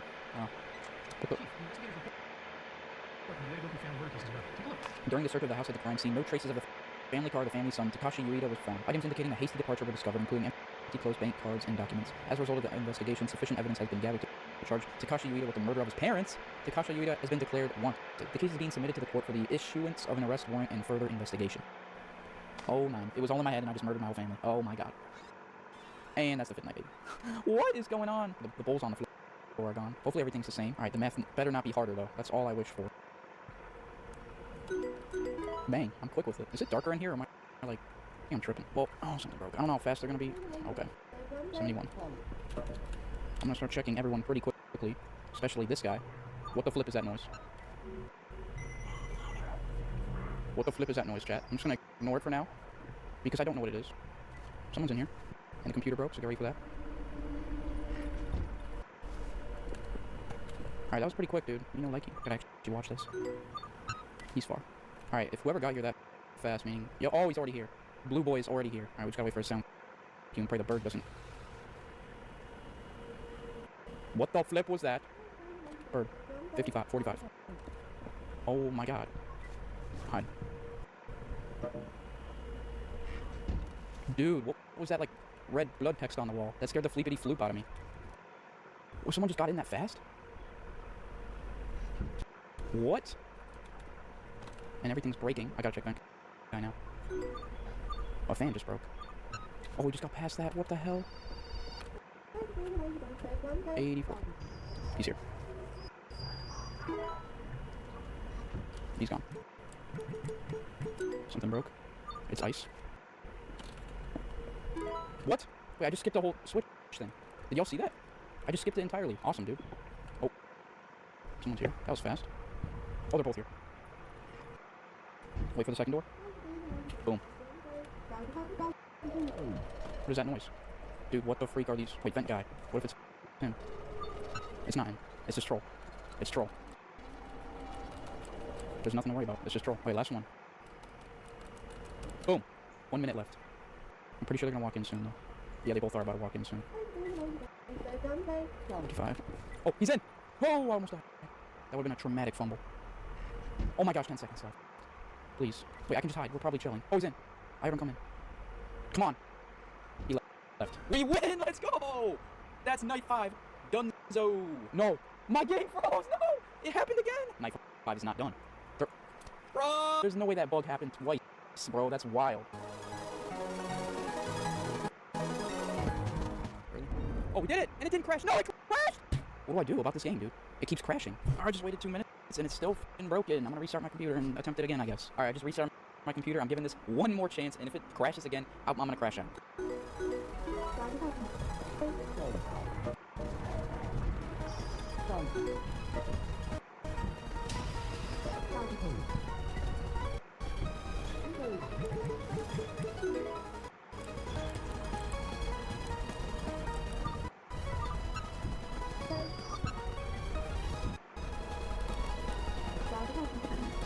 Last one. Oh my gosh. Here we go. Please, please. Please. Please. Please. It broke. Okay, I genuinely don't know why it's doing this. I restarted my computer, restarted the game several times, waited for it to work, doesn't work. I think it's some sort of hardware error, because my computer is literally top of the line. I think it's just some sort of non-compatibility with hardware. That sometimes happens in smaller indie games. There's nothing I can really do about this, can I? Alright, we got no other option. I'm trying to know the rest of the story. Let's watch someone's freaking YouTube video. Full walkthrough 1 month ago, because he got early access probably. Alright, Dark Taurus, man. Let's, see this night 5 shift, and then there's a whole 6 more minutes of the game. Let's just freaking watch this dude screw it. Guys, I'm in the night. Oh, I won. Let's freaking go, guys. Let me just get paid real quick. We don't need to buy anything because the game's over. Okay, here we go. I'm gonna just pretend I'm playing. Oh, we got that pigeon. 5K added to your thing. Alright, we might have crashed our car after killing my whole family. What the frick is that? This night, the prime suspect in the Yuta family murder case, the son of the Yuta family, is pronounced deceased at the scene of a traffic accident? I'm dead? What? Oh, we're back here. I found a flower. Oh, I'm gonna say that. Hold on. It talks to me. I need to run and tell mom and dad. I'm like a little kid again. Oh, this looks so like liminal. Mom! Oh! Why did that scare me? Dude, I'm watching a video and that scared me. I got so damn immersed into the video for a second. Oh, man. Door. Oh, is that Chica's head? What the flip? Chica, you good? Nope, she's freaking dead. Okay, what does that say? Oh, that's Russian. I don't speak Russian. Oh, I think he had his language in Russian, and it's not English, so I don't even know what these are saying. What the flip? Oh, it's a flower.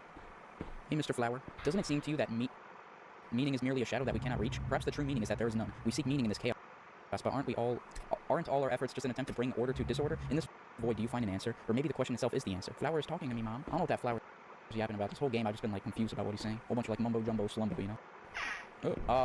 Oh, are those my parents, dude? This is the end of the road. But this path is just one of many you've walked, and perhaps it's not the last. Now you face a choice that will determine your fate. Your actions have left scars on those who you know, on the world that you shattered. You must weigh your life on the scales. Does it deserve to continue, or should your journey end here? You have found the truth, but with it came burdens. You must decide whether you are ready to bear the weight of your sins any further. 2 paths lie ahead. One leads to eternal darkness, the other to redemption. But both demand sacrifice. So tell me, will you remain in the shadows, or will you step into the light? I will return to hear your answer. Oh, so it's either I jump into my grave, and we just jumped into the grave, okay. Well, I think I would have gone into the light personally, but let's see what happens. Oh, yep, we're dead, end of story. Oh wait, that was actually the first ending? Oh my gosh. Okay, this is the ending I actually would have done, I think. Nope, no jumping, we're going to the light. We're going, nope, don't even think about it, yep. What the? Takashi, you're finally awake. We've been waiting for this moment, worried sick. Wait, what? Just warned us that you might not come back to us. We were so afraid that we could lose you. Was it a dream all along? I didn't kill my dad and mom? Wait, oh, hey Chica, so she's still haunting me? Oh, flip that. What is that ending, man? So like I killed my whole family, and then my family's alive? What? Okay, so my stupid is not gonna understand this story at all, but I'm sure some of you more smarter folks watching this video probably like get it. But I'm lost as flip, dude, I'm not gonna lie. Whatever was going on there seemed pretty dark, but dude, that other than all the freaking bugs and the crashing, this game was really freaking good. For a FNAF fan game, you know, it's top tier, dude. Hopefully they throw out a patch so this stuff doesn't happen. I'm assuming that it's like a hardware thing, like maybe they specifically don't like my 7000 series CPU sometimes has issues with things. But yeah, hopefully they send out a patch, so if you guys try this yourself, you'll never have issues like this. That's the end of this video, so that means that's the end of the game, and that means the end of, what is that advertisement? YouTube going freaky mode. Well, guys, you know what that means. That is going to be the end of this video. If you guys want to check out this game for yourself, I will be leaving the link to the Steam page in the description for you guys. And without further ado, I'll see you fellas in the next video. Bye-bye!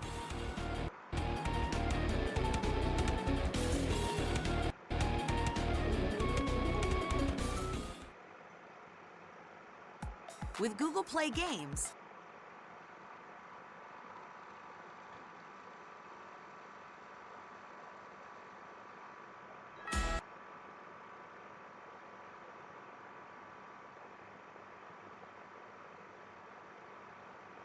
What's up, Greg? You know, I feel like it's been a while since I found something real weird on TikTok. Like something so strange that I truly cannot wrap my head around it. But I've done it. It's 2 twins on TikTok, which is not uncommon for twins that blow up on TikTok. But these twins are different because these twins are in love. Aww, that's so cute. With each other. Yeah, I know. Yeah, that's right. We're watching these guys today. You guys have probably seen videos titled Siblings or Dating. How about Siblings Are Dating? This is truly one of the weirdest things I've seen on TikTok in a while. And like the more that I look into it, the more puzzling it gets. It's like there are layers and it gets deeper and there were twists in here that I did not expect. These dudes run an account called Alistov Brothers. I believe they're Russian. And the vast majority of their TikToks is literally just them doing stuff like being about to make out with each other, not dentistry. Most of their TikToks are not about being dentists. Although they do have like a surprising amount. I feel like I have like 10 TikToks in this dentist chair. I don't know if they own a dentist business on the side. That is not clear to me. These dudes heard that self-care was important and took it so literally. This dude has his literal self cleaning his teeth and borderline making love to him. But this is like their thing. They have so many TikToks where it's like music playing and then at the end they just kind of like grab each other's faces and just like breathe into each other's faces. Oh, nice. Nice, dude. That's awesome. Has your brother ever been so right at math that you wanted to make out with him? I guess that's kind of the relatable angle they were going for here. Every video I watch, I feel like peels back another layer of their lives, revealing another even more confusing layer. Totally indifferent to getting married. To literally the biggest day of your life, just so nonchalant. He became very nonchalant on his wedding day. And then at the end they hug. Seems like this is like a one-time most people's lives, it's like the most acceptable to kiss in public would be on your wedding day. Or like suck each other's souls out or whatever they do in all their other videos. Steal Machine Gun Kelly. Why are they so indifferent to their wedding? I know it's a fake wedding, but like, come on, dude. Act a little bit enthusiastic. You're getting married to your brother. Actually, maybe it is kind of baller. Maybe it is kind of cool. It's the ultimate baller move to do literally the most insane shit ever, like marry your twin brother and not give a fuck about it at all. Just another day getting married to my twin brother. Nothing weird going on here. Just gonna give him a hug. We're getting married in front of a castle. This is our castle, by the way. We are Russian royalty, as a matter of fact. Is this like a wedding venue or is this their castle? Are these guys Russian royalty? I've heard that royal families can be pretty inbred, so honestly, I would believe it. I think that marrying your twin brother is literally keeping your genes as pure as humanly possible. If they could have a baby, it would just be them again. Uh-oh, what? People. Oh no, people. Oh no, people are gonna see us almost kiss. No! Okay, thank you. I appreciate the modesty. I'm right here. Thank you for once looking at the camera and realizing what you're doing is insanely weird. Thank you. Yeah, I don't know. This TikTok to me seems a little bit hard to swallow. I'm gonna call BS on the entire premise of this TikTok. As if these dudes are bashful or modest in the slightest. These dudes have a TikTok account with 2 million followers that is centered around these two brothers who want to have sex with each other all the time. I don't think that if they were gonna kiss and they saw someone watching, they would stop. They'd probably be like, oh yeah, come here. Oh shit, someone's watching us. Hell yeah, dude, let's traumatize this guy. Okay, so clearly whatever's going on here is just like for shock value to get views on TikTok. I'm gonna give them the benefit of the doubt and assume that whatever this is not like a real romantic relationship. It's just these two brothers who thought, hey, if we do this like weird shit, we can probably get really famous on TikTok. And I guess they have like 2 million followers, but like this video has 70,000 likes, which on TikTok is not that much. And some of their videos have like 7,000 or 8,000 likes, which I don't know about you, but to me, makes this a lot weirder. Like people do weird shit for fame and millions of dollars all the time. You can't stop people from doing that. But for like 5,000 likes, you're gonna make the whole world think that you're in love with your brother for 5,000 likes. Is it worth it? It'd be funny if this is them just realizing that people can see all these TikToks. They're like, oh fuck, we've been posting these to a public audience? Oh, that is not good. I thought these were just for us. Yeah,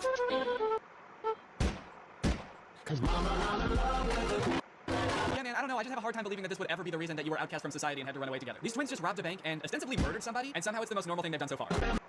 Imagine seeing this in real life and having to be the person that reported this crime. All right, was there anything weird about the guys who did this? Yeah, there was a lot. Oh no, is this another set of twins? No! What are they gonna do? Oh man. Oh no. Those poor girls. They're probably acting in this TikTok, but I think the idea of them being so genuinely mortified about what's going on in front of them is actually very realistic. I wonder who these girls are. How did they get them in on this? It's actually kind of weird because they're not tagged in the video, so I'm kind of worried that they're just like regular twins, like civilian twins, not influencers at all. How did they get roped into this? Hey, we noticed you guys are twins. So are we. We have like 2 million followers on TikTok. You guys want to be in a video with us? Oh yeah, that's awesome. That sounds fun. What kind of videos do you guys make? Oh, just pretty standard TikTok stuff. We do like dancing, pranks, silly comedy skits, challenges, making out with each other. We want to make out with each other so bad we never get to. We're two horny twins that just want to kiss, but we can't. Two poor twins go back to their job the next day and their coworkers like, hey, are you guys okay? You're both acting really weird today. Did something happen? I guess it just goes to show that, you don't really know what someone's going through. It could be this. Do you think that the guy twins are kind of like looking at the girl twins wondering like, what are they doing? Why aren't they making out? Do these girls not know that this is what twins do when your other twin is tied up? He's got no choice. You put his arms around you and you breathe him.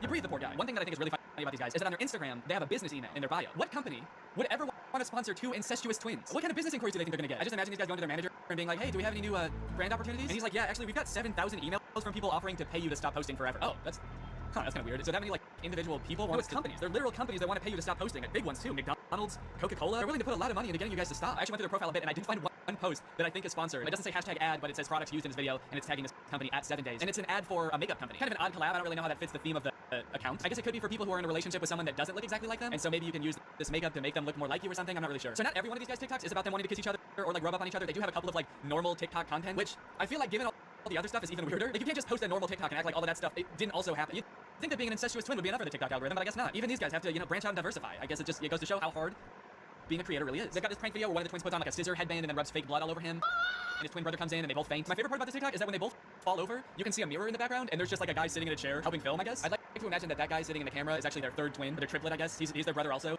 But he never gets to be in them. He's like in charge of setting up the camera and everything. And every time he sets up the camera for a video, he's like, hey guys, I had an idea for a video. What if this time you guys want to make out with me? And the other two brothers are like, ugh, gross, dude, that's disgusting. You're a brother. They got another TikTok where this dude does the exact same prank again, but with this like eyeball sticking out of the head device, which is absolutely grotesque, I must add. And it's interesting because this time just one of the twins faints. I guess the pranker is getting a little bit used to it, but I got a feel for the twin being pranked. I mean, this would be a lot to walk in. Walking in and seeing your brother like literally with his eyeball hanging out, yeah, I would faint too. I would be horrified.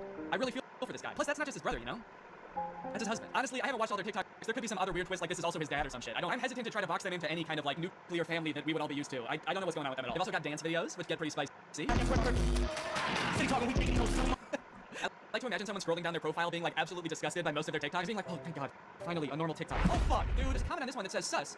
But I'm starting to accept it. Is this how quickly as a society we become desensitized to things now? What changed? What made you start to accept it? I'm so confused. I feel like something must have happened to this person in their own personal life outside of watching these TikToks that made them accept it. Like maybe their brother got really hot all of a sudden and they were like, whoa, maybe I spoke too soon. These TikToks are kind of on point. Okay, wait, hold on. So now this is confusing. I've started to see comments that are really throwing a wrench in my understanding of this situation. This comment says, are you guys dating or brothers? And this person responded saying, actually at first they were saying, but did not know they were related until the DNA test showed up. Oh, they meant dating. Actually, first they were dating, but did not know they were related until the DNA test showed up. So this person is saying somehow these two guys fell in love without knowing that they were twin brothers. You guys are like, whoa, that's crazy. I mean, we knew we looked exactly alike, and we were both coincidentally adopted from the same orphanage. But how was I supposed to know I'm related to the guy? Okay, now I'm seeing comments that are saying that they might not actually be brothers. My guess is they aren't really brothers. They look alike, but they had cosmetic surgery to look more similar, and they're just acting like brothers. Okay, I'm sorry, that seems so unfeasible to me. Spending thousands of dollars to look like somebody else, to get 70,000 likes on TikTok, and have everyone think that you're in love with your brother? Okay, this person said they are brothers, and then someone commented under that, if you look closely, they don't look anything alike. I think they just seem like it for clout. Maybe. And then someone else said, yeah, I've stalked them for the past 15 minutes, and honestly, they look alike, but not really like brothers. What?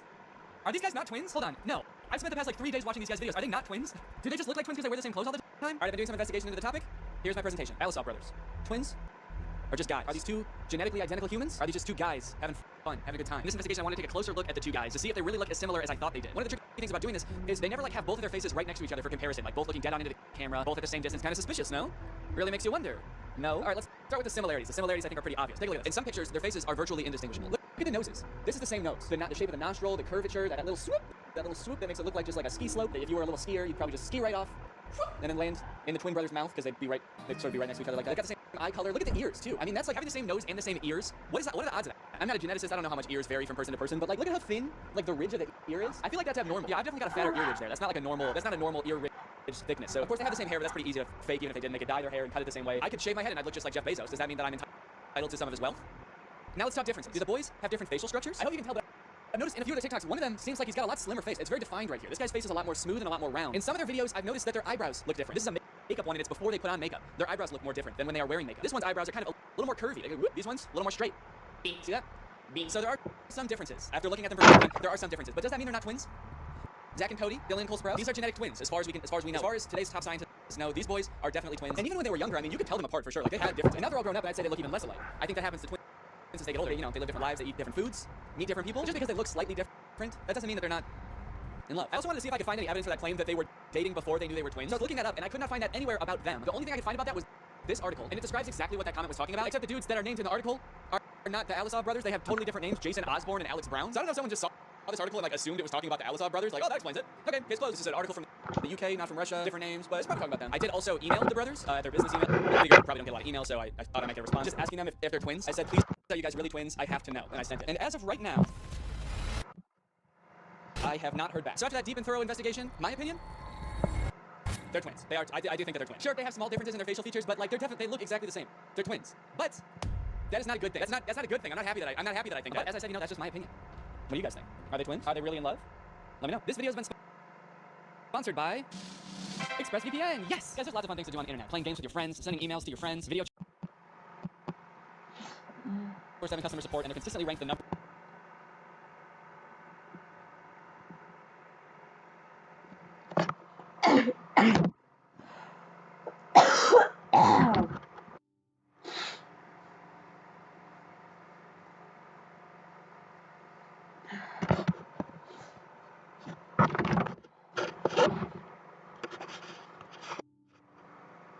Watching. What's up, Greg, and welcome back to another episode of A Grown Man Spends 20 Minutes Making Fun of a Movie for Kids. You may have noticed something a little bit different.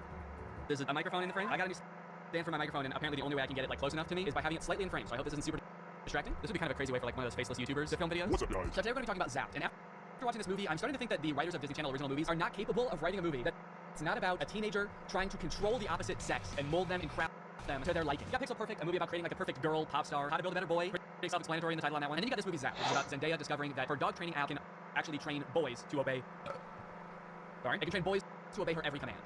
It's not actually Zendaya. She's not playing herself. It's Zendaya's playing a character himself. I think that's probably pretty clear. I just want to clear that up. This movie is full of dark magic. I'm convinced of it. There's something deeply sinister going on in this movie. I don't know what it is, but I'm gonna figure it out. Let's go ahead and watch. The movie starts out with Zendaya's character Zoe giving a maid of honor speech at her mom's wedding. She's marrying this new guy, so her family is about to be merged with his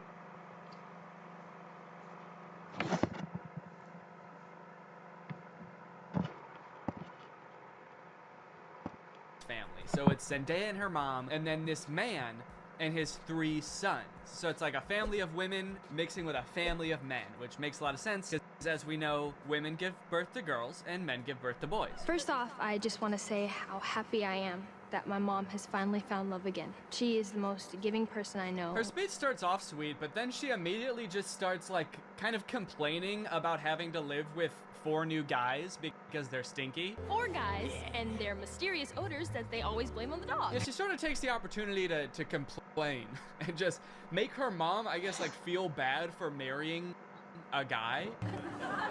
It's the happiest day of her mother's life. And also this guy, her new stepdad, is the happiest day of his life. And her speech is like, I hate my new family, my new stinky family. And this wedding will certainly ruin my life. To make matters even worse, towards the end of her speech, the boys lose control of their pet dog, who is at their wedding for some reason. They lose control of the dog, and the dog goes crazy and knocks like a chocolate fondue fountain all over Zendaya.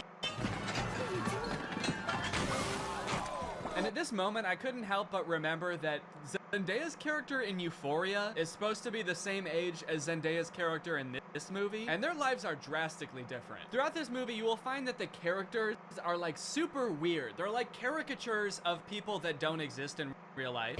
And to show how much it's gonna suck really living with the boys, the writers of this movie decided to have the next day start with Zendaya's new stepdad screaming in the hallways, getting everybody ready for school. But then when he sees Zendaya come out of her room, he like doesn't know how to talk to her.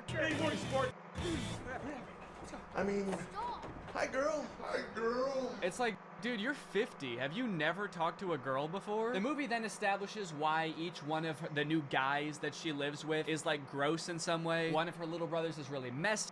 The other one's always like cooking gross stuff. Which is like a weird character trait. I get the messy younger brother, but like the gross cooking younger brother, is that a thing? Is that something I'm supposed to be able to relate to? And then the oldest of the brothers is like always frantically running around. He's like always late for something. He's really scatterbrained. My pants! Where are my pants? Where are my pants? Where are my pants? Okay, excuse me, can we just establish a few ground rules here? You're not wearing pants. Please stay out of my personal space bubble. Look, Zoe, I have morning basketball practice, and then a players meeting, and then a captain's meeting, and then even more practicing. Kind of weird to respond to a request about like not invading my personal space when you're not wearing pants by saying like, but Zoe, I've got basketball practice. Like he fully like bumps his butt on her while getting ready in his underwear, and she's like, can you not do that? And he's like, sorry, sometimes when you're busy you just gotta rub up on your stepsis in your underwear. What don't you get? I'm in many extracurricular clubs, okay? Along with moving into a new house with all these boys, she also starts attending her new school, which is the school that her brother goes to. And you know how in Disney movies there's always like the distinct cliques, like there's the popular crowd, and then there's like the stoners, but they never say stoners in the Disney movie. They're just kind of like, these are like the kids who wear jean jackets. This movie has the most insane high school posses ever. You got the skateboard boys. Okay, that's pretty normal. The next group she sees are the shirtless workout boys, and then just the straight up stinky boys, where the only like defining characteristic is that they're dirty, flea-ridden, smelly boys. You can hear like flies flying around them. What clique is this supposed to be in high school? And then there's the popular group, one of whom is also pretty stinky himself, actually. The Tripster? The Tripathon? It's me. I'm Trip. Oh. Bart Bomb. Oh. The movie sort of writes this off as like, well, this is just something boys do, you know? New school, you gotta kind of accept what boys come with it, you know? Boys will be boys. No, that is actually not what boys do. That is something that just one very specific boy does. It's me. I'm Trip. And he needs to be stopped. I cannot remember a single moment in high school where a boy walked up to a girl, let alone like the new girl who's already like scared and doesn't know anyone and is like, hey, I'm gonna fart in your face now. Welcome to the school, smell my ass. But it's not all bad though. She does make a friend on her very first day. And in typical Disney Channel movie fashion, she is wearing a fedora. Every Disney Channel movie has to have a token fedora blazer wearing character. But the boys here are cute, aren't they? All of them. I think we have the highest percentage of cute boys in the entire greater Westlake area. Unlike Zoe though, she actually kind of likes the boys at the school. She's like, sure, they may have their flaws, but they're pretty cute. Wow, you seem a little... Oh, boy crazy? Yeah. That's the official diagnosis. Hold up, this girl has a picture of a boy that goes to her school in her locker? Is that a thing? I remember in like middle school, girls would have pictures of like celebrity boys in their locker. Imagine seeing a picture of you in somebody else's locker. I'd feel like I was being hunted. It's weird to have his picture in your locker. It's even weirder in the movie when we find out that she also actually has pictures of him printed out on her pillows in her bed. Nope. That's scary. Imagine if they start dating, she's like FaceTiming him in bed, and she like accidentally tilts the camera a little bit to the side, and he just sees his own face next to her. Wait, what was that? Is that me? Of course, Zoe does have a love interest in this movie, and he is introduced early on. It's this guy. Every boy in the movie is depicted in a negative light except this guy, because this guy, he's not like other guys. Mr. Kale, pay attention. There will be a quiz. On the praying mantis? Sphodromantis viridis, carnivorous member of the phylum Arthropoda, class Insecta? Wow, he really is different than all the other guys. He knows about praying mantises. Most guys around this school don't know shit about bugs. Yeah, the movie really seems to depict this guy as like the way that guys should be. Guys shouldn't be stinky and messy, okay? Guys should wear beanie and sunglasses and know shit about bugs and be 35. I know I talk about this in like every Disney Channel original movie video that I make, but this guy literally looks like he's 30. Maybe he was held back for being too cool or not not being stinky enough. That seems to be a requirement at the school. He went on stage to accept his diploma and they shook his hand and they were like, wait a minute, why isn't your hand sticky? Actually, there's no flies flying around you. Get out of here, dude. Back to freshman year. No wonder you do the silent lone wolf sunglass rebel thing. Oh, it's pancake mishap this morning. No, I'm not looking at that. Okay, well then what are you looking at? I'm looking at you. Creepy. He stops in the middle of the hallway just to stare her down. I think I've got you figured out. Oh, really?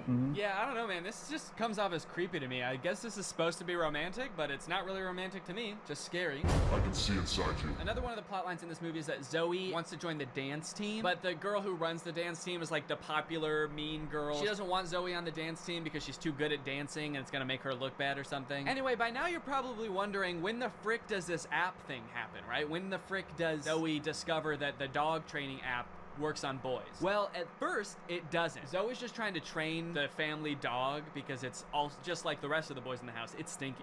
Gross.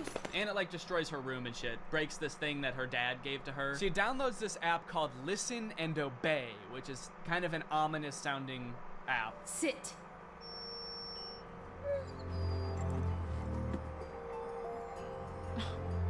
Shake. Right away, this app is already clearly cursed with dark magic, right? And the dog can even tell too, because you know what the dog does the second he realizes what's going on? He grabs her phone and runs off with it and tries to destroy it, presumably to break the curse. And then what happens next is honestly the most confusing part of the movie, okay? So the dog drops the phone in the bath. Her brother gets it out and tries to swing it around to get the water out of it. It flies out the window, swings around a satellite dish, slides down a solar panel, and lands in dog food. And from here on out, that app is now able to control boys. Any man or boy this app can control against their will. Sit. And at first, while watching this movie, I didn't even think it was that weird. I didn't even give it a second thought. I was just like, okay, yeah, so something magical happened and now it can control boys. That makes sense. But like, what? What happened to the phone? I don't understand how solar panels and satellite dish changes the app from dog-based to man-based. Like, you'd think at the very least something having to do with like men would happen to the phone. Like the phone lands in like a bucket of buffalo wings or like flies through a football field. I'm just curious to know if that fucked up other apps on the phone or if it's just the dog training app. Now whenever a boy likes one of my tweets, he goes into a coma for 3 years. And don't even get me started on the weather app, because every time I check that, boys start falling from the sky. Anyway, let's just say now that she's got the ability to control boys, she has a little bit of fun. Boys are acting weird. Dude, he farted twice in midair in such rapid succession. They added in 2 fart sound effects. Kind of impressive. I'm trying to imagine how she's gonna use the app to get herself out of this one. Stop farting. Take it back. Take the fart back. Suck it back up into your ass. Oh, how am I doing this? But no, she just uses the app to utterly humiliate him in front of his friends. Go to the bathroom. Oh, wait, no, not here. I'm still confused about some of these clicks, by the way. Like, what are these nerdy kids supposed to be? Look at this kid in the green sweater, how he acts when nobody high-fives him. What is that acting? I guess your dog app doesn't work on girls. Maybe because girls aren't dog-like enough. They're too catty. Ah, that's funny. Girls are catty. What the fuck does that mean? Boys are dog-like? What the hell? I mean, I guess in this universe, they kind of are. They're like flea-ridden, mangy boys. Why do we smell like we smell? So pretty much like the majority of this movie is just Zoe using the app to like get what she wants and make all the boys at the school act exactly how she wants them to. She turns the skater boys into gentlemen. She goes up to the nerdy gamer kids and tells them to like go do yoga instead of playing video games. Let's go do some yoga. And her brothers, dude, don't even get me started on what she does to her poor brothers. I'm taking the brothers' side, all right? They did nothing wrong. Her poor brothers were just living their lives until Zoe moved in and tries to fix them. Be clean. Holy moly, it's filthy in here. Her messy brother, she tells to be more clean, which turns him into this like hyper-hygienic husk of his former self. I need a sponge and soap and paper towels and a power washer. For the rest of the movie, he's literally he's scrubbing everything frantically in a panic. Anytime there's a mess, he's like, I gotta clean it up. She tells the gross cooking boy to cook less gross stuff. Start making less gross food. So he's like cooking 5-star meals for the rest of the movie. And then the oldest brother, she tells him to be more focused. Be focused.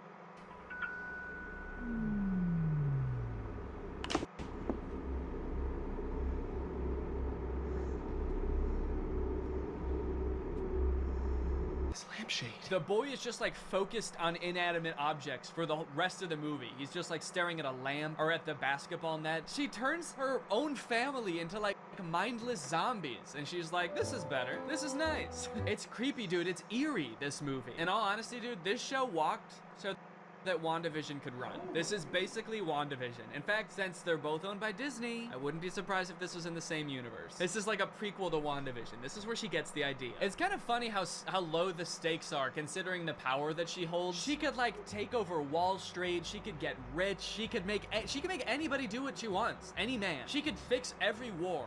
Create world peace. In fact, I think her friend says that at one point in the movie. She's like, we could end every war with this. And Zoe's just like, yeah, we could, but I simply will not. I think it's more important that my brother stares at a lamp for the rest of his life. That's kind of the shit I'm on. Things aren't nearly as terrible as they were.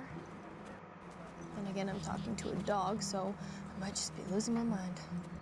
Hey, smartphone. In this scene, there's a little bit more development with the love interest. Zoe runs into him reading alone in the park. Oh, what are you reading? Nope, no, let me guess. The Cool Guy's Guide to Wearing Sunglasses Inside. It's close. To Kill a Mockingbird. I feel like when he holds up that book, we're supposed to be like, wow, he really is not like other guys. Except that, like, that is required reading in most high schools, so he actually is like other guys. He's like every other guy. To Kill a Mockingbird's sort of my favorite book. My second favorite is The Great Gatsby. Third favorite is Geometry 101. I just love to read, what can I say? Eventually things start to get a little crazy at school, and Zoe realizes that she probably shouldn't be controlling people like this anymore. People are getting into fights and stuff because the new cliques at school are just like not meshing well. So Zoe's like, all right, I'll just make them stop. And she tells the app to stop. And then of course everybody just stands still and freezes. And so she's like, oh no, I can't reverse commands. If I tell them to stop, they're just gonna literally stop. And so then like many more days go by and she's just like, well, I guess I can never reverse the thing. And it's like, well, what if you just said, hey, ignore all the commands I gave you? Instead of just saying stop and being like, oh, it didn't work. The movie continues to get even more dark to like a startling point. There's a creepy ass scene where the whole JV dance team wants to resign because they don't like dancing anymore. And Zoe's like, how about I use the app to make you dance instead? And so there's just a scene of them all like sadly dancing as their hearts aren't in it, but they are being like physically forced to dance. And the movie even goes so far as to make Zoe force the love interest to kiss her with the app. Kiss me.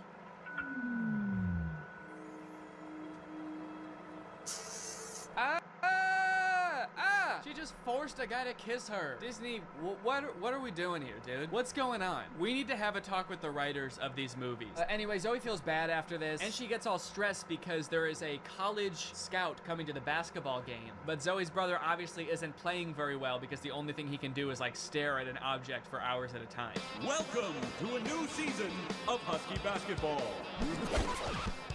The Huskies have been struggling with practice, and there's a college scout in the stands.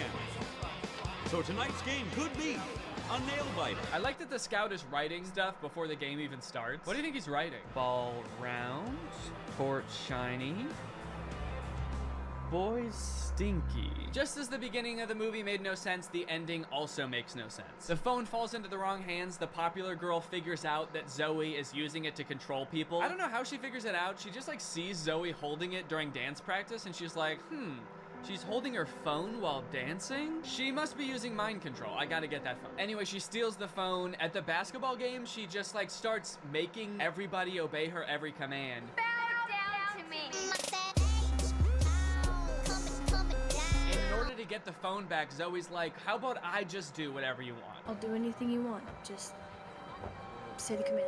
Hands. And then this happens. Roll over.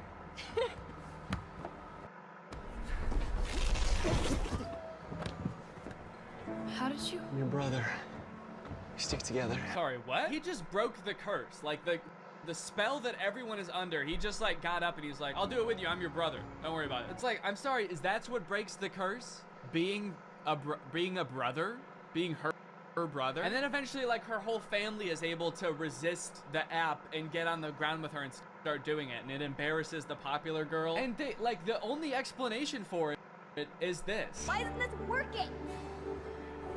Because everyone knows you can never make a dog turn against its own pack. The rules to this movie, the lore does not make sense. I guess that's just how Disney Channel movies go. In the end, everyone sort of learns that like, hey, girls have things that girls do that are weird to boys, and boys do things that are weird to girls. And that's just how we need to leave it. Which in some sense I would agree with. Not in this movie though. The boys are disgusting in this movie. They need to change something about themselves. I think that there could be some middle ground between her mind controlling them and them just being utterly repulsive. Anyway, the moral of the story is like Zoe realizes that she is not God and should not have unilateral control over everyone's lives, and they all live happily ever after. Well guys, we may never be able to control boys using our smartphones, but you know what we can control? Our money. Thanks to today's sponsor, Current. Do a flip. Do a backflip. Sit. Speak. I love you, Father. Good boy. That's right, guys. Today's video has been sponsored by Current. Current is the future of mobile banking. You guys have heard me talk about how awesome Current is before, how flexible they are, how transparent they are with things like no hidden fees. But today, I've got something new to talk about, and that's interest. Because Current just launched a new feature called Interest, where you can earn 4% APY on your money. That's 4% for your money literally just sitting there. That's right, you don't gotta be throwing money at the stock market or buying NFTs and investing in cryptocurrency to get some return on your money. With Current's interest feature, you literally just get 4% for your money just sitting there. And as if that's not already enough reason to start using Current, I am once again going to be giving away $5,000 with Current's help. So go ahead, download Current, make an account, use the code DANNYINTEREST for a chance to win, and so you don't miss out on that 4%. Signing up for Current is totally free to do. You can do it right now. So honestly, there's really no reason not to. All right, well, thank you to Current for sponsoring this video, and thank you to you guys for checking out Current. They've been a long-time sponsor of the channel. They've helped me do some amazing things. So make sure you check them out. And goodbye. Bye. What's up, Greg, and welcome back to another episode of Please Stop Trying to Give Birth at Disneyland. Please. Did you guys know about this? I just found out this is a thing. Women are trying to give birth at Disneyland in order to get a free lifetime pass. Don't do that. As I'm sure you guys are aware, because Disney is such a huge company with so many adoring fans, and they're, you know, people love going to Disneyland, there are a ton of like urban legends and lore surrounding the Disney parks. You guys may have heard of some of the more outlandish ones, like there's one that like Walt Disney's head is like frozen and buried somewhere at Disneyland or something, or like it's like Buzz Lightyear's head on the Toy Story ride or something like that. But today I wanted to sort of dive into some of the urban legends surrounding the Disney parks. Mostly the strange things that Disney adults do at the Disney parks. Although some of these things are so weird that I hesitate to call these people Disney adults, some of these things are a little extreme. Kind of feel like I should call them something else. These people are like Disney extremists or something, I don't know. The first one, like I said, women flock to Disneyland to give birth and get a lifetime free ticket, which is such a bad idea on its face. Like, please give birth in a hospital, give birth where there are like medical professionals around and not like a chipmunk. And the worst part of it is obviously this perk is an urban myth and does not exist. This is not a real thing. Laboring women have shown up at Disneyland in the hope that their bub will be born there and get a lifetime free ticket. But guess what? That perk is an urban myth and does not exist. Important to note, this article is Australian. That's why they're calling the baby Bub. They're talking about a baby there. They're not talking about like a bottle of champagne or something. I'm going to Disneyland and giving birth to that bubbly dude, which is also what I call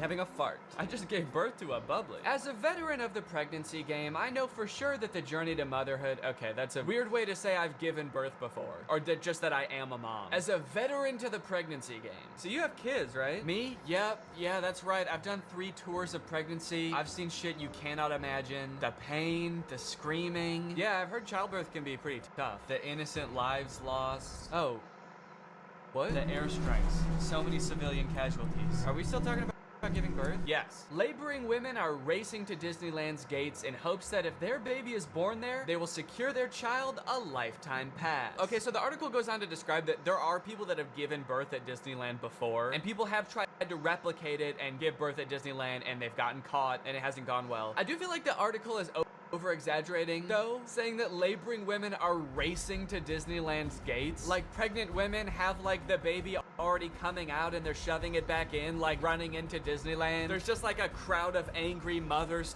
to be banging on the gates in front of Disneyland. Let us in! We must release our spawn! Like, making a break to the Pirates of the Caribbean ride to do a water birth. I just feel like they're exaggerating a little bit. I don't know if I would characterize it quite like that. So you're probably wondering how this rumor started. Like, did Disney ever at one point give a lifetime pass to someone whose baby was born at Disneyland? Well, I will let this TikTok explain that. Today in Disney history, the very first Disneyland baby was born. Rosa Salcedo gave birth to a 6-pound, 10-ounce baby girl on a bench on Main Street, USA, right outside of the Plaza Inn. Can you imagine visiting Disneyland as a family of 2 and coming out as a family of 3? Yeah, I can actually. But not because I'm gonna give birth. I'm gonna kidnap Donald Duck. You're my child now, Donald. The perfect happy family of 3. Husband, wife, and my uncle Donald Duck, who I've been holding at gunpoint for the past 16 years. There have been 4 babies born at Disneyland, and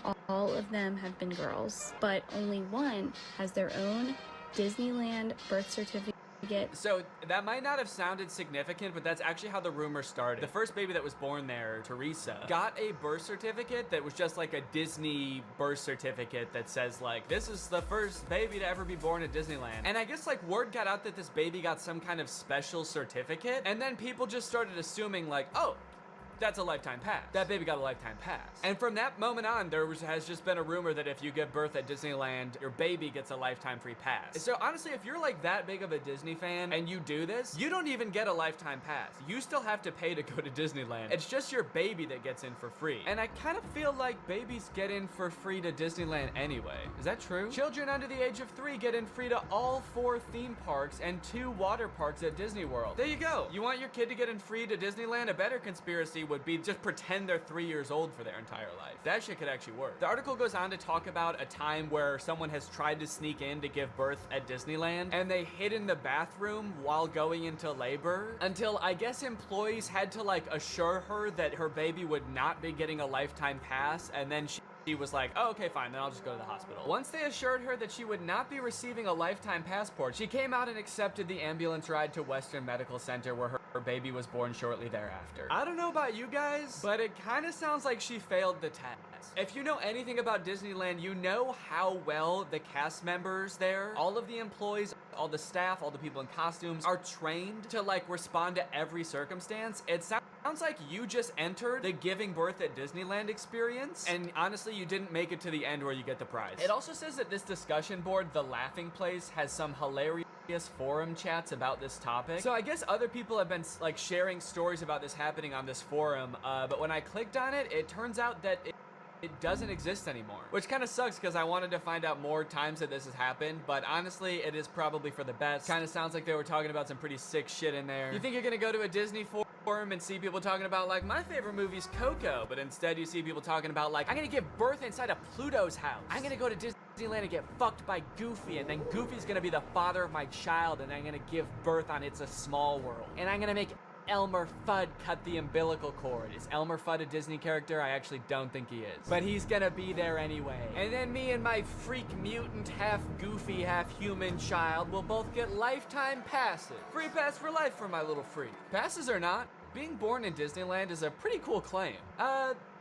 Yeah, I mean, I guess so. The way this is written, it kind of makes it sound like, so you might not get a free pass, but I don't know, it's worth a shot. You might want to do it anyway, just for shits. I've actually found a little bit of discussion about this on TikTok as well. Quick question, what's stopping me from giving birth in Disney World? Like in the Magic Kingdom, on a ride, in the Epcot ball? I think this TikTok in particular is a joke, but the comments under this TikTok are actually very interesting. I went into labor at Disney. They were not cool about it. And people like responded asking her to elaborate, and she goes on to detail her experience going into labor at Disney. And from her experience, it kind of sounds like the second anybody starts going into labor at Disney now because of this conspiracy, the entire staff immediately flips and like makes it their top priority to get you out of the park and like to a hospital to give birth. And I guess that sometimes they can be so rushed trying to get you out of the park that it comes off as rude, but obviously they're just like concerned for your health. They also don't want this rumor escalating of like people giving birth getting a free pass. And also it's just like people in sweaty mascot costumes trying to not deliver a baby because that's not their job. So sometimes I guess it comes off as rude. But the funny thing is, from this woman's entire explanation, it sounds like she didn't even know that this urban legend was a thing. So in her head, I guess she just like broke some unspoken rule at Disneyland that she had no idea about and made the entire staff of the happiest place on earth turn on her in an instant, which is so funny to me. Hello there, what can I get for you? Yeah, can I just get a medium root beer, please? Oh,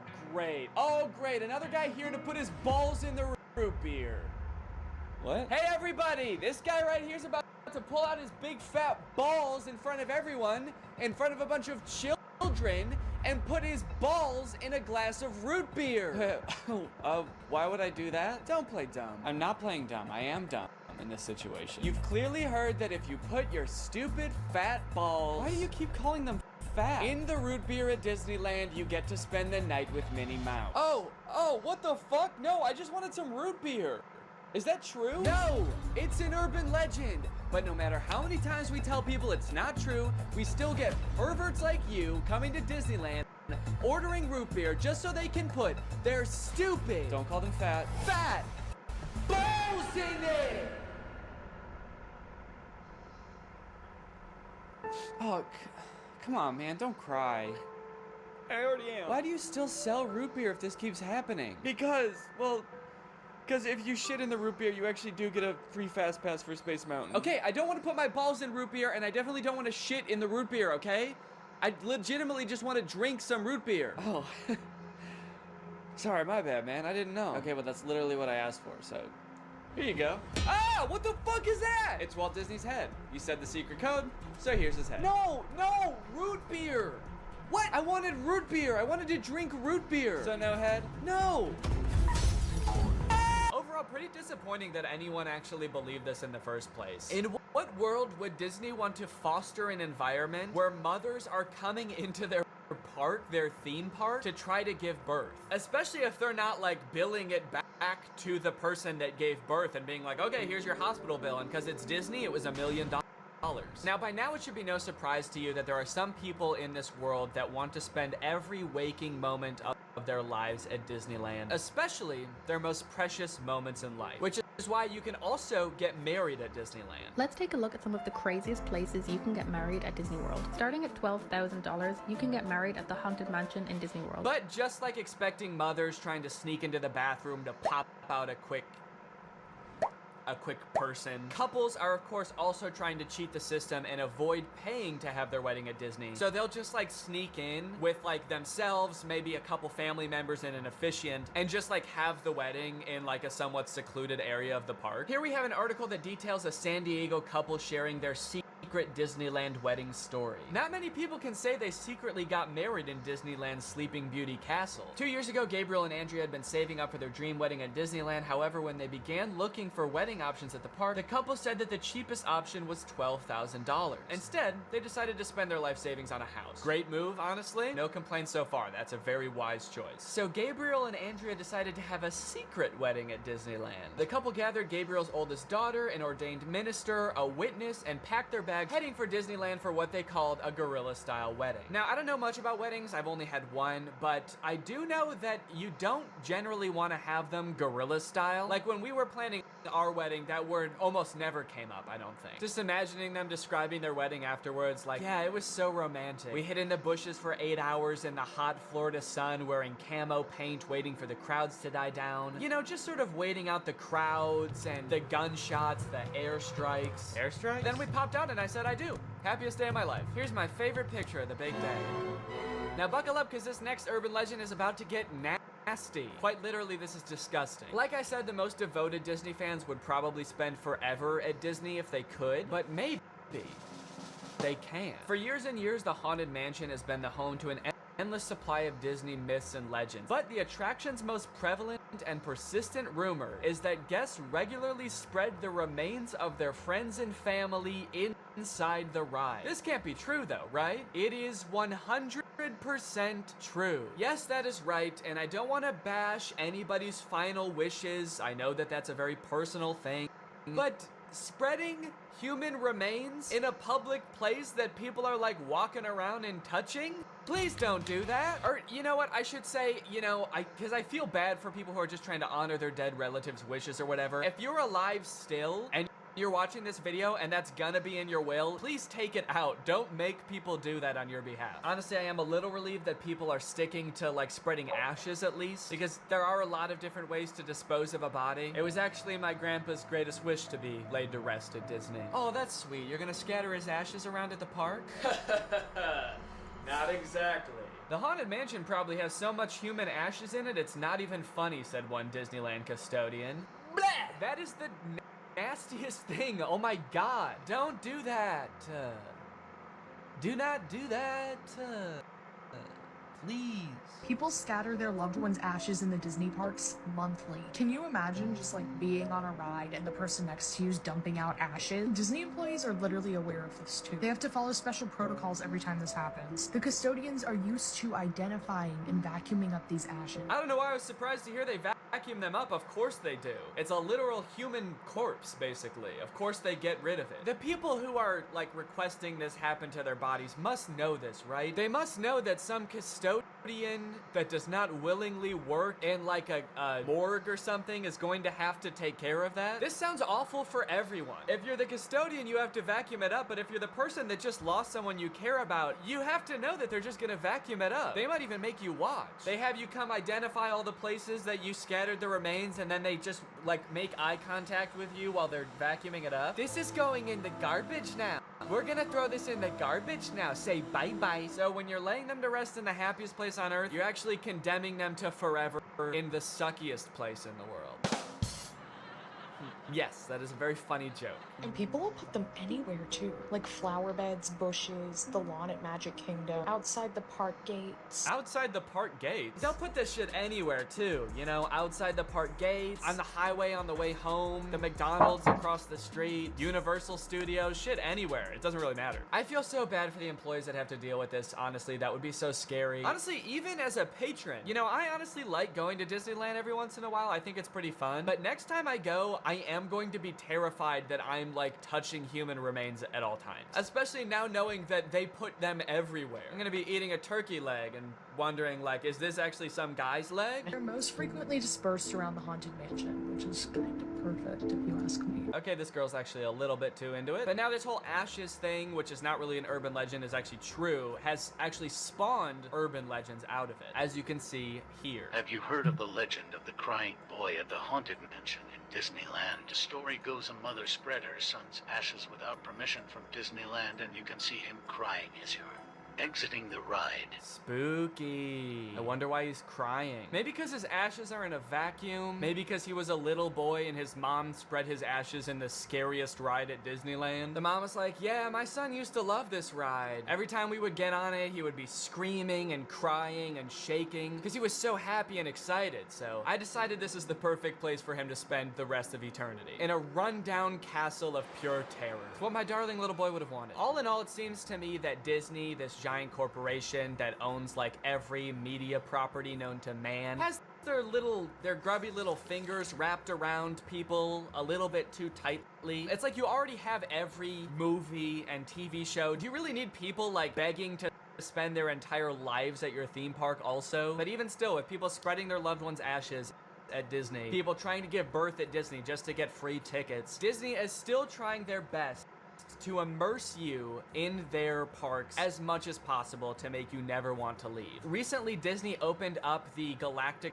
Star Cruiser Hotel, which is a Star Wars hotel and experience. I think it's like a 2 or 3 day long experience where you are like in this hotel. There's like a story that you have to follow about shit going on around you. It seems very immersive, and to a pretty big Star Wars fan, honestly, it sounds pretty cool. But it is also $5,000, and instead of windows, your room has a screen that just shows a video of outer space playing. So, you know, just keep that in mind that you might go insane while you're in this place. With no concept of night or day, you just have to adhere to the Star Wars pre-approved activities. There's like stormtroopers patrolling the halls at all times. It's kind of like they wanted to build a Star Wars hotel, but they built a prison instead. I read through some of the Google reviews for this hotel. It's only been open for a little bit, so there's not that much to go off of. And honestly, there are a lot of 5-star reviews of people who seemingly really enjoyed it. I did think that this review was really funny. This person gave it a 1 out of 5, and they said, thought the experience was fun, but not worth the price. There are too many missions to keep track of, and you are always missing something. It kind of seems like they got like too immersed in the story and like started to believe that they really needed to complete these missions. This sounds more like the review of a disgruntled employee that like works on a spaceship. There are too many fucking missions, man. There's too much shit to do. The hyperdrive is gonna fail, and I need to fix that, not to mention the First Order's breathing down my fucking neck, trying to get me to give away the location of my comrade. This place is fucking stressful. I think my favorite thing I've seen come out of this Star Wars hotel is this apparently now deleted ad for the experience that says strike unlikely alliances in your very own Star Wars story. Apparently when you come in, you can decide if you want to be like on the good side or the bad side. So this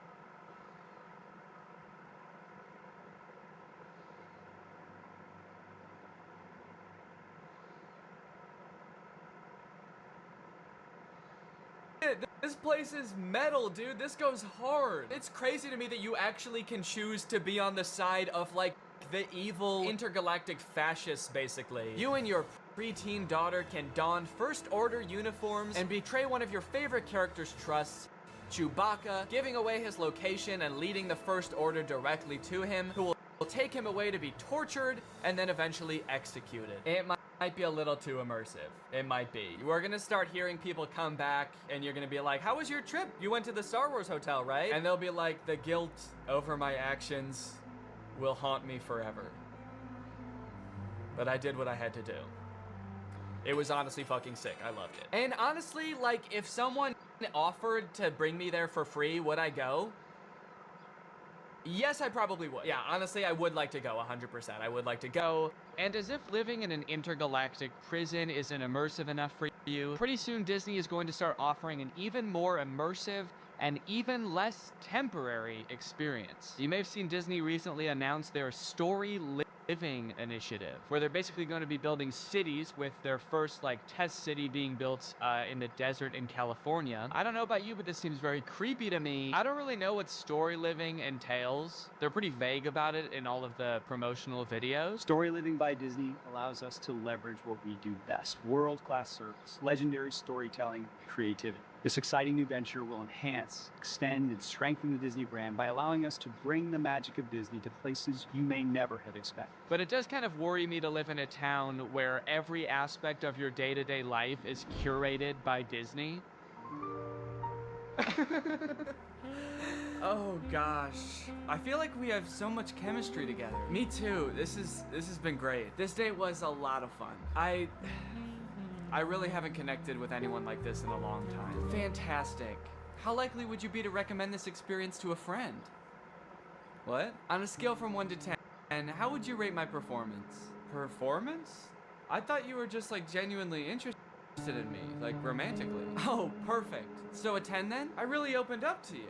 And you opened up to me. That's all just part of the story living experience. It's Disney magic. So that whole story you told me about how sad you were that you had to release your pet into the wild because it had grown to be wild, that was the plot of The Fox and the Hound. What the fuck is wrong with you? Thank you for riding Disney's Love Connection. Please make sure you pick up all your belongings as you exit the ride. Are you an animatronic? Please do not try to fuck any of the animatronics. Are you all animatronic? Have a lovely day here at Am I the only Disney person that Stories. lives here? Anyway, that's the end of the video. It's time to talk about our sponsor. What's up?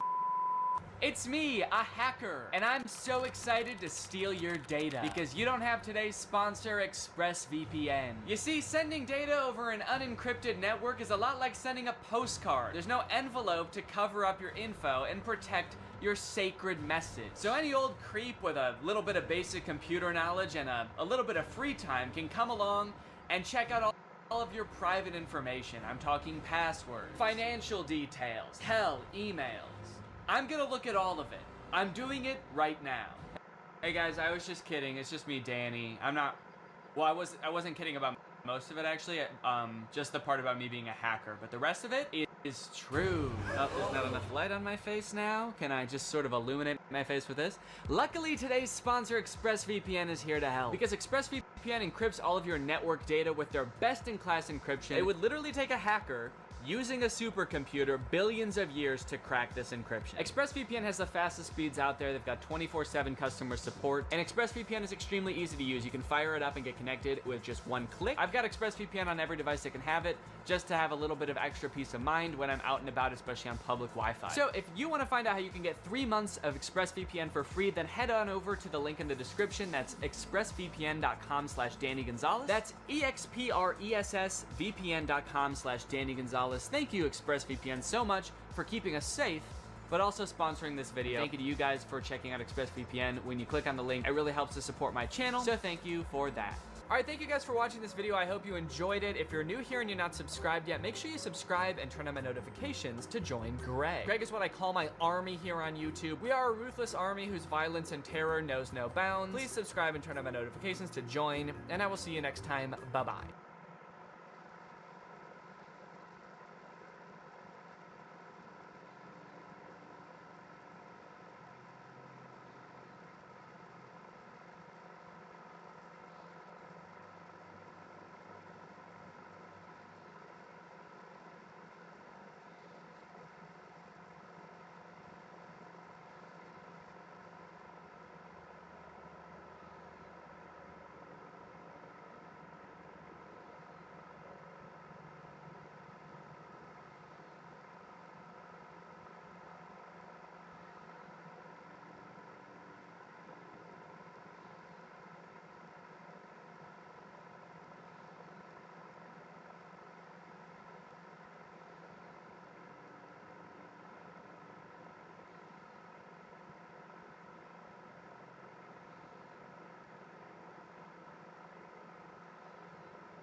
What a year. Did you get the Duracell batteries? What's it? Welcome to Together Again, a Lakes Funland story. This is a relatively newer FNAF fan game that just absolutely blew my mind. First off, take all of the animatronics you know and replace them with people. Whew, scary, right? Now take all of the FNAF mechanics you know and mash them all together. Because this game uses audio cues from FNAF 3, a tape you have to rewind like the music box from FNAF 2, and all different sorts of other shit from the other games too. Oh yeah, this game was not easy either. Alright, I'm not gonna waste any more time. Let's get straight into the video. Alright, what's up guys? Welcome to Together Again, a Lakes Funland story. Now like I said in the intro, this is like all the animatronics are like people. Now I don't know a lot about this game, but apparently there's some sort of like story to it. So that's gonna be interesting. Censorship? Oh, it's language. Nah, you guys don't mind, right? Yeah, well you don't mind, huh? Alright, new game. 1968. Executive Magwood, we're waiting for you in the board of direction. Oh. Not a big fan of that. Can't believe my eyes, it's Oscar Magwood himself. What the flip? Wait, this is kind of interesting. It's like the monster came in like, you're Oscar, and then Oscar's like, what the flip are you doing? Calm down, big man. I'm not going to hurt you. I heard your call, and so, here I am. I could feel your desperation, and I thought that you'd need a huge favor in times of trouble. Well, it is your lucky day again. I'm all ears. What the heck are you supposed to be? Please don't mind that. Listen, I know how hard you've worked in this company for the last 10 years. Alright. Whatever, this monster's like yapping. He's here to offer us a great deal. I'll provide you success, fortune, power, influence, stability, everything. I can make you a wealthy man, powerful, all that in exchange for one little thing. Oh no, it's gonna be a big thing.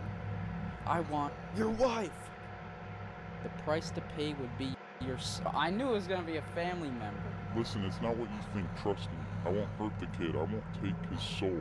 Let's just say I'll take something from him one day. Okay, we're definitely taking that deal. I mean, what did he say? We'll get stability, influence, money, power? I mean, that sounds great. What? No. Listen to me. You're not doing anything to the kid. You understand? I might be desperate, but not enough to put a kid in danger. A family member, much less than a kid. Magwood, trust me. No one's going to get hurt. I'm just gonna kill your kid, alright? It's fine. I'm just gonna steal your son's soul. It's okay, buddy. Even then, if you don't accept, you could lose him anyway. Or your entire family. If they can't count on a man that can take good care of them, they'll leave you behind. Is he threatening us? I'm a man of my word, so what's it going to be? Well, we're gonna take the deal. No duh. Greetings. This is Ashley J. Waters speaking. That's not my son. Introducing you to my investigation thesis project for Mrs. Pillivan's class.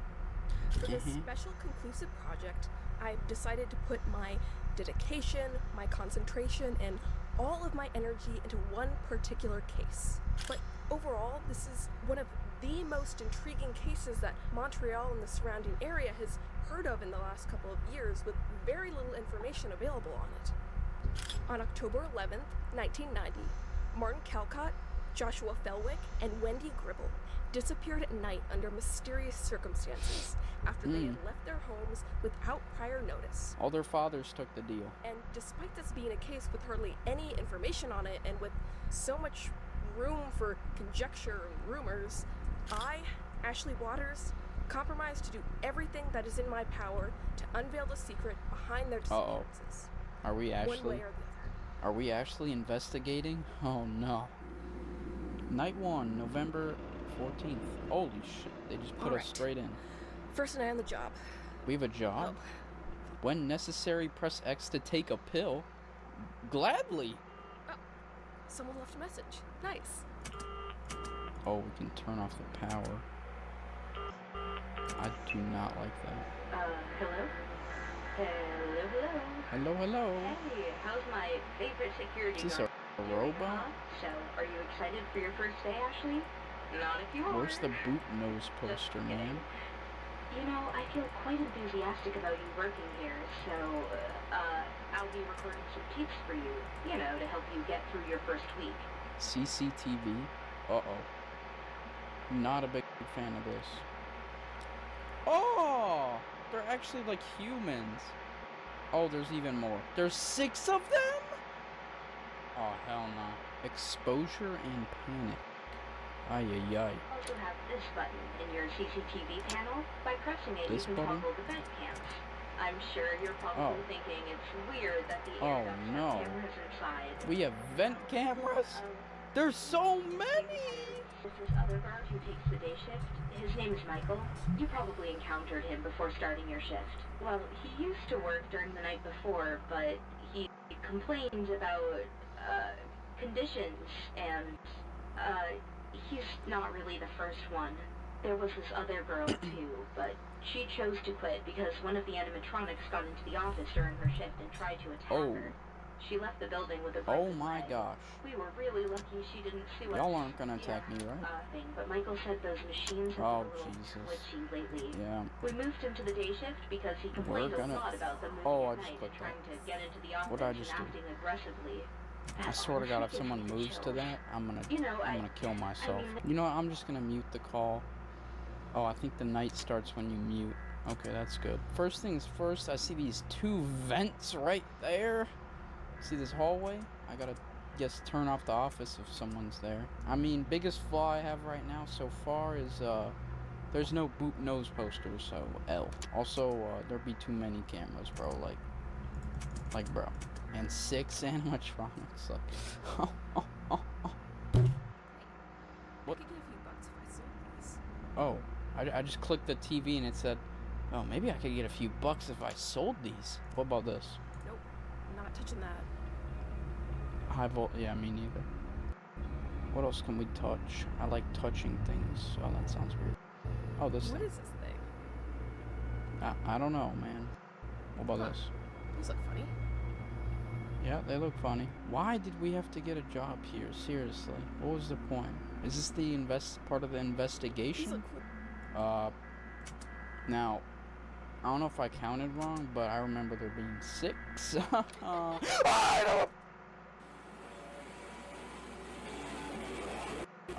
Yo, it's been like a minute. Oh, finally. Did I lose? What is that noise? So it's night 1, and the second I check the freaking camera, one's disappeared. I leave the camera, and it's in my office. Are you serious? Wait, it was this guy right here. What was I supposed to do? Like, pay attention? Nah. Oh, Jesus, I just saw him leave. Oh, no. Oh, he's in here. Not a huge fan of you moving, but whatever. I mean, he did get to my office quite fast, so I'm keeping an eye on you. Oh. Oh, he's fast. Oh, he's fast. Can't even see him in this camera unless I use the light. He's like the Foxy of this game, dude. Oh, he's gone. Hold on. Where did he go? Oh, he's right there. He is right there. You go over here. I'll play a noise. Oh, Jesus. Wait, did that work? He's not in my office. Huh? Oh, it kind of worked. Wait, where is he? They got me using so much power. I'm just gonna keep playing noises. I don't know. Where is dude at? Oh, there he is. Oh, Jesus. You need to go back over there.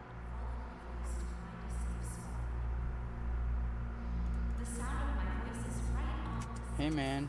Listen to the voice.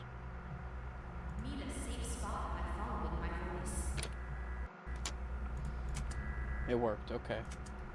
Alright, so that guy, he falls for the noises, so that's good information. Alright, it's 5 a.m., we're like about to win. It says 6 a.m. What the flip? Also, can you move back, please? Dude, don't tell me it's 7 a.m. we have to go to. That is unbelievable. Yay! Great job! I don't know. Great. Good First jam. night done. And that was surreal. Not Well, that's one way to put it. positively surreal. Oh, Jesus, what is this? Well, I made it here now. Let's see what we can find. Hold up, my mom's texting me. What you want for dinner? McDonald's. Of course, that's what I say, bro. Look, bro, I just really want a quarter pounder, alright? You can't judge. Hello, enjoying the shadow? Absolutely, it's so fresh here. Hello? Oh. Have a minute? For sure, lady, tell me. My name is Ashley, blah, blah, blah. Really? That's great. I've been working a bit on the case as well for a while at least. You see, I used to be a detective at the police department in town long ago. So you can imagine how much I'm into cases like that. Perhaps I could partner with you and collaborate. Nah, absolutely. Here, let me write my number down. Oh, this guy, I don't know. No problem, Ashley. You're going to need some help with this one. Okay. Alright, Darren. Thanks, Darren. Maybe you'll help us out. I don't know. Alright, next day, November 15th. Here we go. Second night, and now I am not so excited anymore. Me neither. Let's hope our shiny friend doesn't leave stage tonight. Oh, yeah, I hate that guy. I wonder if Mom left a message. Well, my mom left me a message. Hello there, honey. Well done. See? I told you your first night wouldn't be a problem. You did good. We did a couple of tests and monitored each animatronic's view, and we found something interesting that could be useful for you. Alex and John-kun, the coyote and the rabbit on stage 02, appear to have a particular flaw in common. It looks like their vision glitches in the dark. The image goes all pixelated, so I think you can use that against them. I doubt you can fool them with the speakers, so my suggestion is, if they ever leave their stage and approach your office, just try shutting down the office's power with a switch on your desk. It's likely they won't see you, or their system's rebooting is another possibility. By the way, now that we're focusing on stage 02, last night I managed to set up the music tape in there to work properly, but I doubt I'll be able to do the same now. Listen, just check that camera every now and then and make sure it's playing, alright? If it ends, or if it glitches, whatever, just rewind it and then play it again, got it? Okay, let's just turn on the music. 4 of them? Yep. At least I have for granted I'll get a bigger paycheck. Hopefully. So... They said Alice likes the tape. That's obviously her. Why is it speeding up? Yo, not a big fan of that. Can we keep it rolling? These two, if they come to our office, we just do one of those. And then this. Uh-oh. He's gone. Uh-oh. Uh-oh. Uh-oh. Uh-oh. Oh, there he is. Holy schlip. Dude, that guy is so fast. Oh, shoot. Get him back. Get him back. Is he back? He's back. Alright, 1 a.m. That's like practically nothing because we have to go to 7 a.m. Oh, Jesus. Do we just keep spamming this? I guess so. Wow, we have to be doing that like constantly. That's extremely annoying. That guy's gonna be a massive problem. I just know. Uh-oh. Uh-oh. Uh-oh. Uh-oh. Oh god, play the music. Oh god. Oh Jesus. Alright, well, I don't know what that dude does, but I'm a little bit scared. Oh, where is he? I don't know, will he come with the music as well? Oh, they're both gone. Hold on. Guys?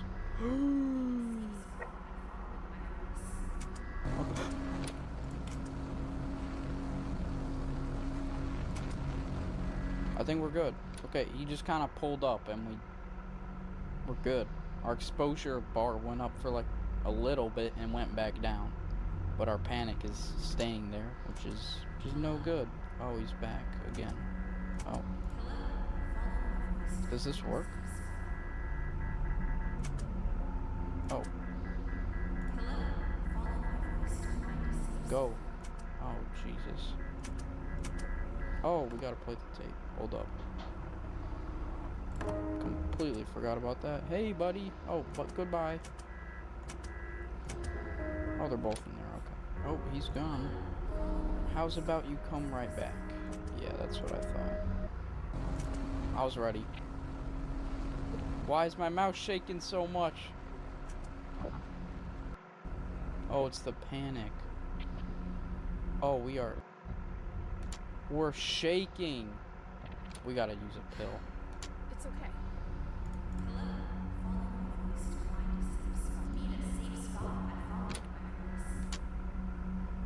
Did he? Okay, he can go over there as well. So, oh Jesus, she's mad. Oh Jesus. No one's even in here though. Why'd they do all that? Oh. Oh God. Oh God, we're cooked. We're popping a pill. Oh, Alice is gone. Hold on. Oh, Alice. Damn it, Alice. Oh my. Dude, these nights are so long. Oh, dude, you can't pay attention to everything. It's like, oh yeah, I gotta roll the tape. I gotta send this guy back with sound. I gotta turn off the lights and pop pills. It's like, so much to think about. Alright. I think we can definitely beat this night, though. I don't know. I don't want to know how the next night's gonna be. They're gonna, like, activate these two guys as well. This is gonna be a night. Oh, there's Foxy. Oh, there goes the boy. Come back, boy. Whoa, why does the tape stop playing, man? Keep playing. Alice, I see you tweaking a bit, alright? You stay calm there, alright, please. She's activating her tweaker mode. This is bad. Why does the music do this? How's about you go back to playing? Oh, how's about you go back over there? Oh, he's gone. No! Play the noise. I fumbled so hard. Jesus. Alright, we're at 5 a.m. now. Where'd the other one go? Oh, shucks. Hey, buddy, can you come back, buddy? How's about you come back? Oh, he's in here. That's no good. Pop a pill. Oh, forgot about you, lady. How about we play this tape? Oh, who's in here? Oh, it's in the vents. That's what the bear... Oh, yeah, this guy goes. He goes in the vents. Oh, no. Hey, stop it. Stop. Stop it. Oh! That scared me so much. That scared me more than the jump scare, dude. What the freak? Alright, folks. I'm done for today. See you tomorrow. Yeah. I guess. Oh, jeez. Oh, what's up, Darren? Do we trust Darren? I feel like I just don't trust Darren. I don't know. Why are we in his house, you know? Oh, welcome to my house. Here's my basement. Oh, he'll just close the door, huh? Nah, you wouldn't do that. It's Darren, man. You wouldn't do that. Hello, everybody. My name is Welcome. I'm gonna keep walking around, alright? How's about that? Oh, he's a kid, too. Jane, you got me excited for a second. We're going to night 3. That's where we're going. Jesus. Alright, Wednesday. Surprise me. Surprise me, Wednesday. Jeez, I'm thirsty. Slab bit of water over here. I missed. There we go. Yeah, you can't imagine how bored I am here. But hey, lucky you. You have the whole location just for you all night. Ah, not a big fan. And you really are lucky to be the manager's daughter. Well, no, I'm not. Unexplainable, you know? I saw Lake moving from one room to another in the recordings. What Michael did to push him, I could see him hiding in a dark spot, and then at one point he just stood up in the center of the room. And when Michael turned on the flashlight, Lake just ran away. I think he hates light, so if he tries to bother you, you can bother him with your mighty flashlight weapon. But be very... Wait, who are we talking about? He's fast. Uh-oh, another fast one? So, who's Lake? Well, there it is. She says I can play a little, then breaks my piece, telling me another of these freaks moves too. Great way to lighten the mood, Mom. Come on, Mom. So, I think they just added one more animatronic, which is one of these two. I don't know which one, but hopefully it isn't too bad. I'm assuming they're gonna be like a Foxy, like they come running in and we gotta go like, where are you going? Yeah, that's what I thought. Do like one of those, you know what I mean? I can hear you in the vents. Are you aware that I can hear you loud and clear? Oh, shoot. Tape. There we go. Oh! Jesus. We're good, but we're too panicky. We gotta pop a pill. Who is that? I say right foot. What the frick was that? Now he's right here. Oh, he hates the light. He hates the light. We were like, oh, Jesus. That's bad. Okay, we almost died there with the exposure bar. Hey, how's about you, yeah, whatever that was. Okay. I'll flash you. Haha. You don't like that, buddy. Oh, I keep forgetting about the 9. 9! I missed! Why am I yelling 9, bro? What am I Aren't you tired of the games yet, Waters? What? What'd you just say, Alex? Such an Alex thing to say. I can't even understand. Alright, so... yeah, the button... Alright, I have to click the blue part, not just the whole thing, I guess. Okay. So don't fumble. Oh, tape's about to malfunction. Let's roll that one back. Beep. And you need to come back as well. There you go. Oh, Jesus! Oh my, I almost lost. Look how close that exposure bar was. Oh, that was close. Wait, this guy's here now. What the flip? Oh, Jesus. Alright, we caught that one quick. We're good. Pop a pill. It's okay. Flash this guy. And play the tape. I don't understand this flashing guy. He like does the gritty and then like goes back over here. I don't know. A little bit weird. Stop! Why does he actually like hit the gritty? Is that supposed to like be him hitting the gritty, or does it just look like that? I can't tell. I feel like the game developer did this on purpose, bro. I said right foot. It actually looks like it. Oh wait, I forgot about this guy. Okay, you're back. Uh-oh. Uh-oh.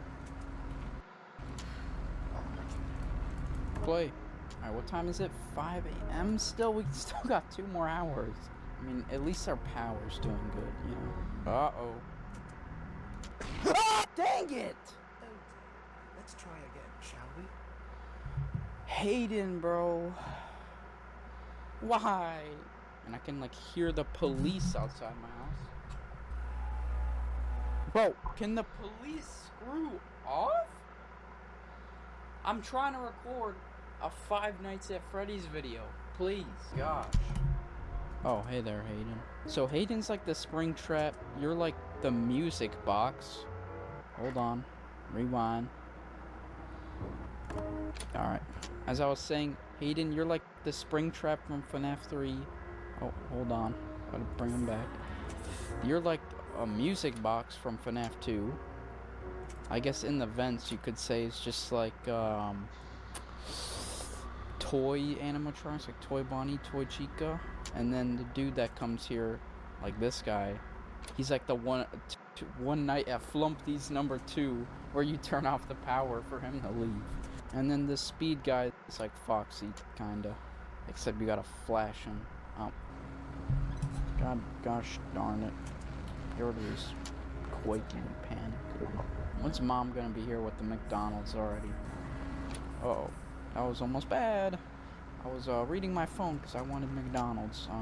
Can we please not do anything crazy? Wait, the tape stopped. Keep playing. Oh, Jesus. Go away. Thank you. Oh, you come back. You come back. Thank you. Why is the tape... Oh, we gotta reload it. Boom. You're in there, so we're fine. Oh, I forgot about the flashing guy. Oh, there he is. Send him back. Hit the gritty over there. Yeah, that's good. Oh, we did it. Easy night 3. What the flip are we doing in here, Darren? Years ago, many more children were reported disappeared, but it was only a matter of hours or days until the authorities found them. Most of the time, they were found alive, unfortunately. Oh, but not in the conditions I would like to describe to you. 2 years ago, the Federals captured a group of criminals that would kidnap children. Never heard of what was the reason, to be honest. Pretty lamentable. I don't know what that means. I tried to tie both cases, speculating that this same group of people kidnapped the 3 children while they were out at night. That sounds intriguing, but creepy. However, I was told by some people at the park that those 3 children had gone to the lake's fun land. Oh, that's why we're working there. One of them was mentioned that a family member of one of the kids saw him interacting with someone or something hiding inside of a room. Did this group you're talking about often lure their victims into traps or something? Not really, they would operate in the streets. However, you just said that they were at Lake's Funland that day? I don't know you, but I've been told it's a place that predators often target. You know, I've never liked that place. Those ugly characters give me the chills. And the owner? When I worked with the police, we received some reports that he was into some shady stuff. He was? That's a big hint. Maybe he's got something to do with this. Think about it. Whoever talked with Martin that day was hiding in an inaccessible area. Nothing really else to say. I wouldn't waste my time. Even if he was a suspect, we'd likely get in trouble and he'd tell us nothing. I don't think he would be responsible at all. Sure, he was into some shady stuff, but I assume it had more to do with money laundering or something. Was he like a drug dealer? I can't imagine him taking the time to kidnap 3 children for whatever reason in the middle of a night, when he could be sleeping on his bed made out of gold, or counting his cash, unless he's into some weird cultist crap. But we have another clue. Lorraine Wilson, she was murdered at the back alley of Funland. We think the place is the answer. Well, we're already spending the night here. Oh shucks, what the flip. Morty, you come back here, Morty. Morty the girl edition? I don't know what I'm saying, dude. I'm gonna just shut up. Oh, I'm playing as this dude. We gotta go get that kid. Let's go. I don't know what that dude was chasing her for, but let's find out what. Oh my gosh. Bro got me running a marathon. Oh, he killed him. The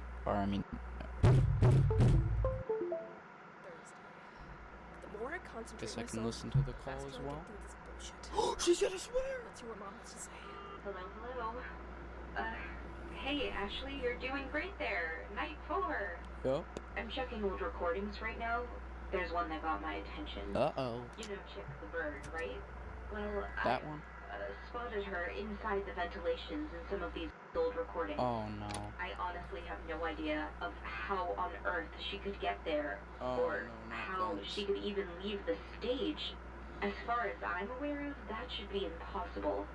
But hey, the audio player should have some effect on her. Oh no. Please don't tell me she's like this guy, but in the vents. You know, that investigation you're doing for school about the missing children and their possible connection to Lorraine's assassination. I mean, you're doing great. It's just that I don't think you'll get anywhere with it. Like, it's been about 4 years since that, and there's barely any information on the case. Whoever you ask will probably Mom, are you associated with this investigation?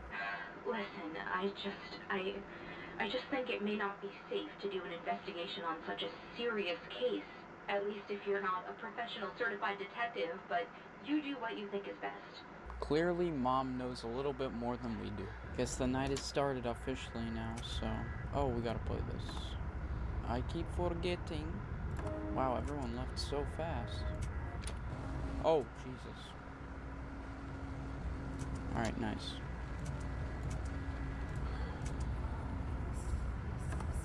Alright, tape.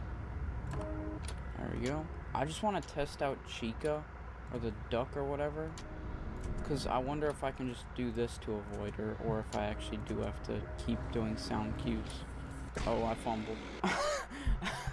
That did not scare me at all, bro. I already knew I fumbled. Oh, I forgot the music. Uh-oh. Uh-oh. Uh-oh. That was bad.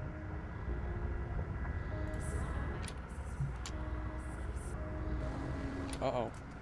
Ooh, that was close. That was close. I just have to be ready the second I hear the bling or whatever. Ooh, we got it there. Hello there. Goodbye there. Duck, are you still... Oh, no. No. Not the duck. I mean, if the duck takes us out this run, then we're screwed, because then we know we have to toggle vent and look for her, and that's gonna take a long time. That's gonna be annoying. Come back there. Ooh. That was close. What if we run out of pills, dude? That could be really bad. Maybe we'll just have to play with our panic meter up. That would be extremely annoying, though. Yeah, we're running out of... Oh, shoot. Yeah, we can't do anything.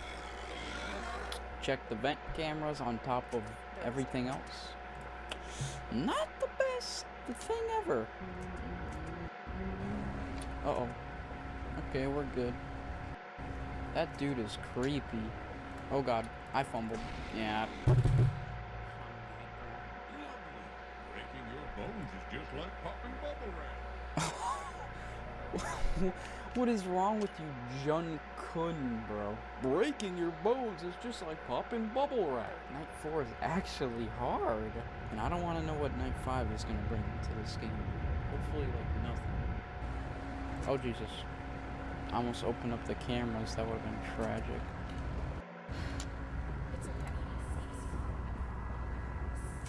Oh, no, no, no. Duck. No.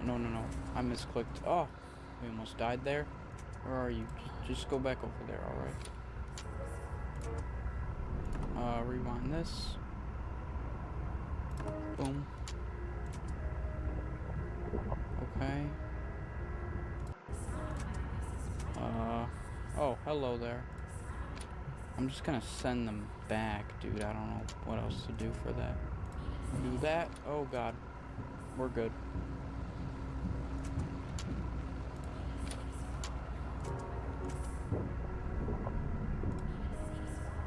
Oh, Jesus.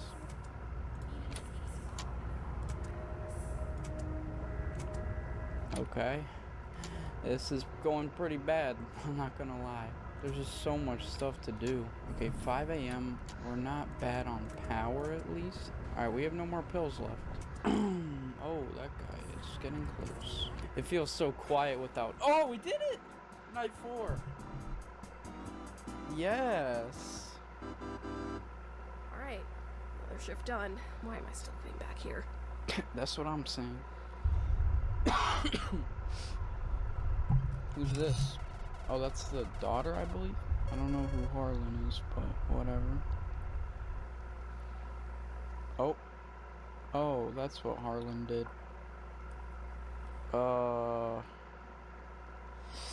Ooh, this is bad. Oh, they make me do it? I can't even go left. I have to go right into the... Why? Poor Harlan. Oh, Harlan? Why can't I see anything? Oh god, what did I do? Oh no. It pleases me to see you, kid. You have no idea how much I've been waiting for you to come. Who are you? What am I?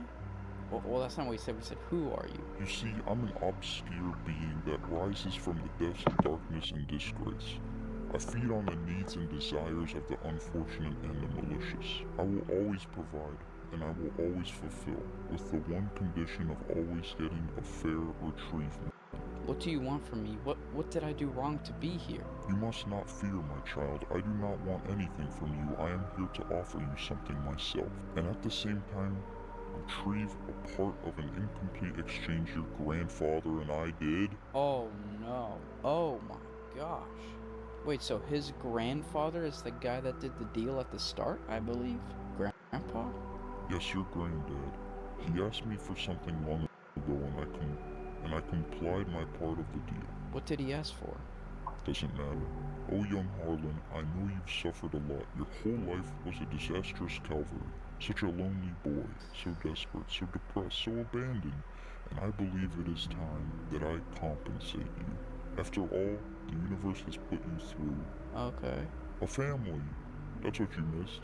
Your sister gone, your mother dead, your father consumed by his depression and his alcohol.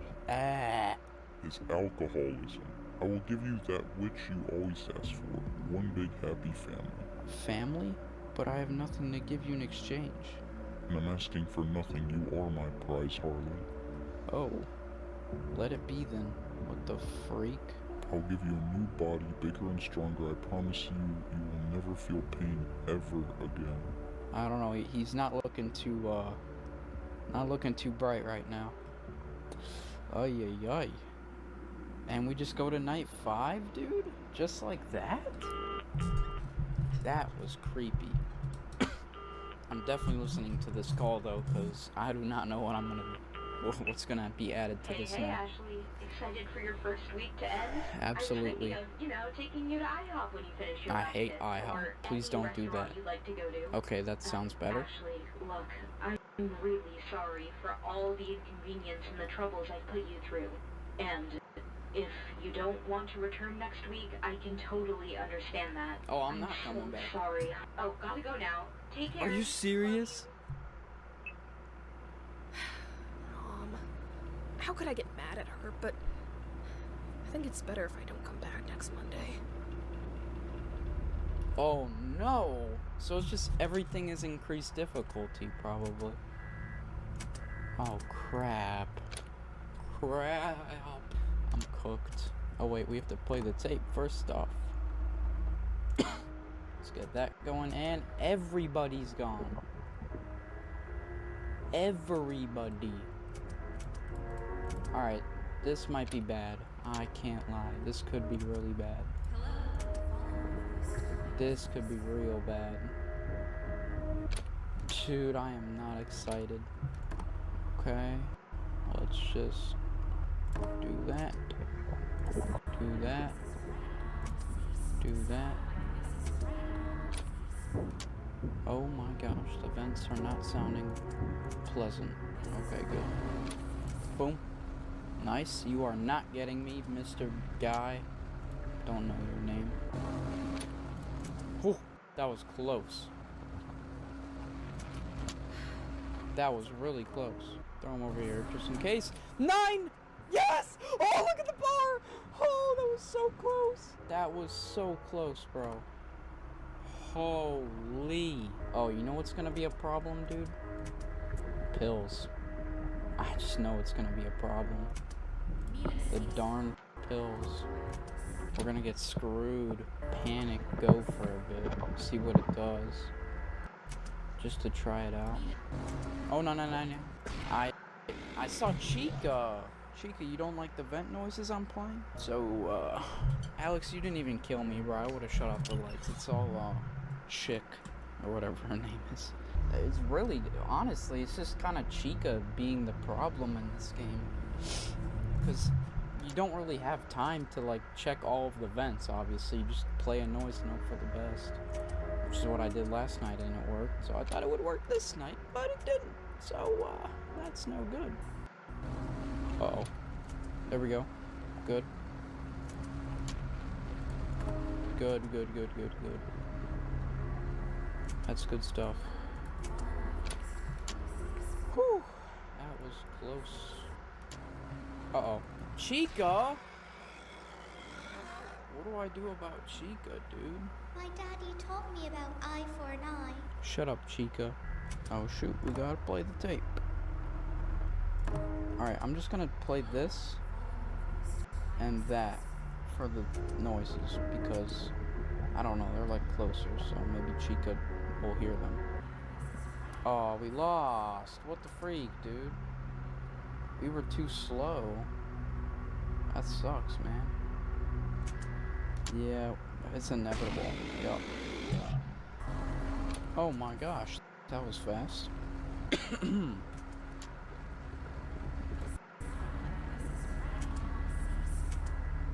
Oh crap, the tape.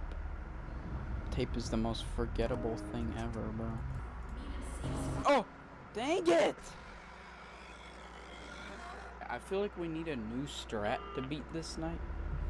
I'm gonna try to send this, like, red guy to go in here, maybe? And we're just gonna look for Chica in the cam since she keeps killing me, dude. Don't mind if I diddly... Oh, hey, Chica. You stay there, alright? How's about you stay right there, Chica? Okay. Oh, okay, let's try to send him over here. Oh! Oh, it works! Okay, that's good. What about Chica? Did she leave? Oh, crap. Can we send her back? Okay, sick. Sick. Okay. Oh, the tape isn't playing. Hold up. There we go. Send you back. You can stay there, Chica. You go away, sir. Okay, wait. I think we solved it. I think we're good to go. Chica, come back. Lovely. And you go over there, too. Oh, God. Hello there. Goodbye there. Let's play the tape. Bang. You go away, sir. There we go. Chica, you come back. Nice. Okay, this is good so far. Oh God, our battery's going down really fast. Hello there. Just pop pills. I don't know why we wouldn't do that. Chica, please.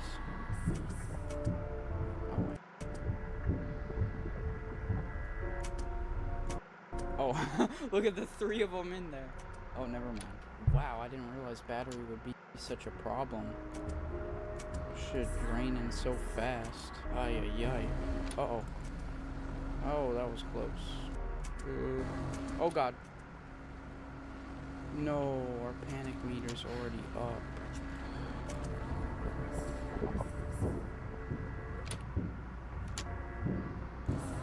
No.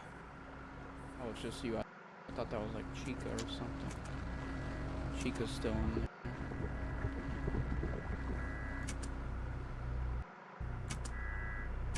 Dude, I'm tweaking. Please. Wait, when did it become 4 a.m. already? Hold up, that's pretty sick, mate. Okay, you left. Can we bring you back? Okay, nice. Chica, you stay there, alright. Okay, this is good.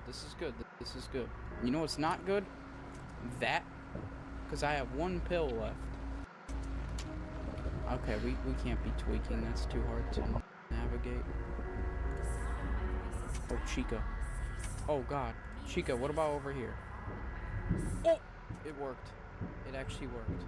What a strat. Oh, gosh, our battery. Okay, it's 5 a.m. We're almost done. If you think about it, we're almost done. Oh, Jesus. Ooh, that was really close. Ooh, that was close. We have no more pills. Okay, we're just officially tweaking now. This is gonna be difficult because we still have an hour and we have to play it like this. I guess it's not horrible, but it's pretty bad. Can't lie. Oh, you come back here. Nice. Okay. Yes! We did it! Night 5, baby! It's too easy, man. It really wasn't that easy. I'm fucking out of here. Yeah, I agree. Mom hasn't arrived yet? Oh, brother. Who's this guy?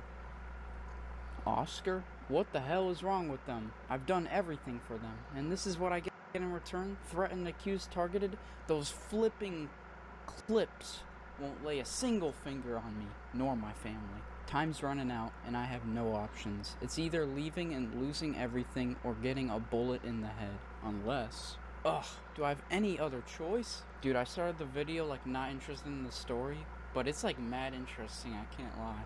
I can't believe this is a FNAF fan game, bro. Let's keep moving on. Come on. Show yourself. I need you in here.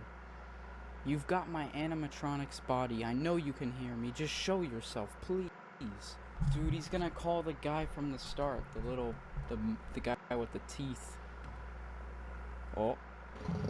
There he is. They don't give this guy a name, it's just a voice. Magwood, long time no see. Let me guess, you brought me to take you out of trouble one more time, didn't you? Well, I see you just never give up. I assume responsibility and consequences don't ring a bell in your vocabulary. Am I right? Tell me. What's the problem now? Listen to me. That last deal we made was to no avail, sure. The police turned their backs and I didn't serve time in jail. But now the rest of them are coming after me. They targeted me, my family, my business. Our business, you mean? Whatever. I'm running the risk of losing more than what I've lost already. This time we're talking about my life. This whole empire goes to ruins if I get killed. Because of you, my granddaughter and daughter-in-law are dead. My son is a mess, and my grandson's life went all to shit. So now I am asking you to at least help me and save what's left of my family. And my business! He really cares about his business more than his family. I would be careful the way you talk to me if I were you. But fine, I will help you. Just to see how far you're willing to go, just to keep yourself exempted. I will make sure all of your enemies are out of your way, and I will keep your family safe with one condition. What is it now? You see, I've spent a couple of years inside your little toy, observing how you and your servants run that mess of a restaurant. And I've learned quite a few things about entrepreneurship. That's hard, dude. I don't know. Let's just say I'm starting my own project, but I can't do it all on my own. I need some assistance. So I require the souls, the blood, and the lives of 5 children. Oh, that's about it? You really gotta be flipping kidding me. What? You really want me to kill now? Children? Oh, Magwood, come on. You've done so many questionable things. You've committed crimes your whole life without me commanding you to do everything. I know very well deep down you don't care about taking someone's life as long as you are safe. As long as you don't lose a single penny. So please, just tell me if you accept or decline. Remember, either way, I'm already delivering more impunity to you. You choose, you give what I want, and get away with your crimes again. Or you lose absolutely everything. Count on me. No, Oscar, bro. Why? You don't... Well, you kind of need to do it, but don't do it. How about that? Oh, is that Oscar? Oscar, don't do it, Oscar. No. No, Oscar. Why? Well, I know why, but why? Oh, dude, that is horrid. Night 6? Alright, you can... Oh, look, we got a little bronze medal. It was tough and completely surreal, but I'm proud of my effort. Yeah? Alright, well, I'm not gonna lie. I don't want to do the 6th night. That seems to be a little trend in my videos. I just you know, it's 5 nights at Freddy's, not 6 nights at Freddy's, huh? So yeah, I think I'm gonna end this video here. If you guys want me to continue the Together Again a Lakes Funland story game and beat, like, Night 6 finale, I don't know, then drop a like, drop a comment, I don't know. But yeah, I highly recommend you to go play this game yourself. I found it extremely interesting, and the gameplay's quite fun as well. Probably one of the most creative stories I've seen in a bit in a FNAF game. But yeah, I hope you guys enjoyed this video, and have a great day. Goodbye!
Okay.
Main page of searching FNAF, the one that has sticked out to me the most is this one, animatronics help. It's a recreation of Help Wanted. When have you ever seen a remake of Help Wanted? Yeah, like never. Okay, let's play. Roblox is now low. Okay. Oh! What? Yo, why does this... Yo, no shot. This looks exactly like Help Wanted. Yeah, I thought this was gonna look like Roblox. This looks like a one-to-one recreation, bro. Okay, wait, there's multiplayer? I didn't know that before coming into this one. I'm doing single player. Oh my god. Ew. Well, they have like every single... They have FNAF 4? Dude, they literally have everything. I mean, we can start with FNAF 1. I just want to see how, like, similar it is to Help Wanted now. This isn't even like Roblox. Except it is. It just feels like they genuinely just stole the game. Oh my god, I can use WASD for the cameras. What the frick is that camera? Okay, mute this thing. It is literally just Help Wanted! How are they allowed to do this? Even the low... Oh my god. The throw mechanic works and everything. Cameras do look a little bit goofy, I will admit that. This is crazy. They literally one-to-one recreated the flat mode of Help Wanted. Wait, can I peek down the hallway? No shot. Why is that? Okay, it does work. Shoot! Hold on, I want to try to do that again, but like live. I don't think that worked. I just wanted to see how that works. Since this is like a recreation of Help Wanted, I want to actually do like the Help Wanted special minigames. Like vent repair. This is probably my favorite Help Wanted minigame. Because, you know, it's completely unique. Alright, let's do it. Oh my god.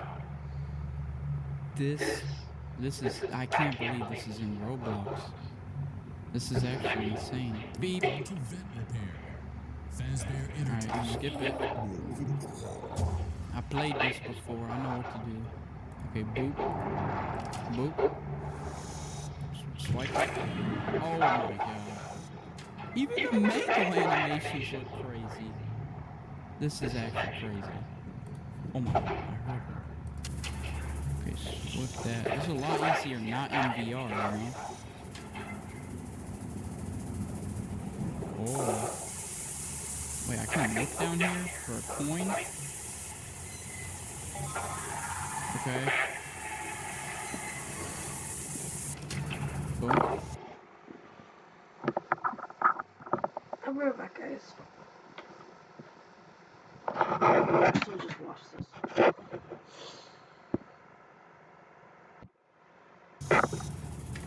Boom.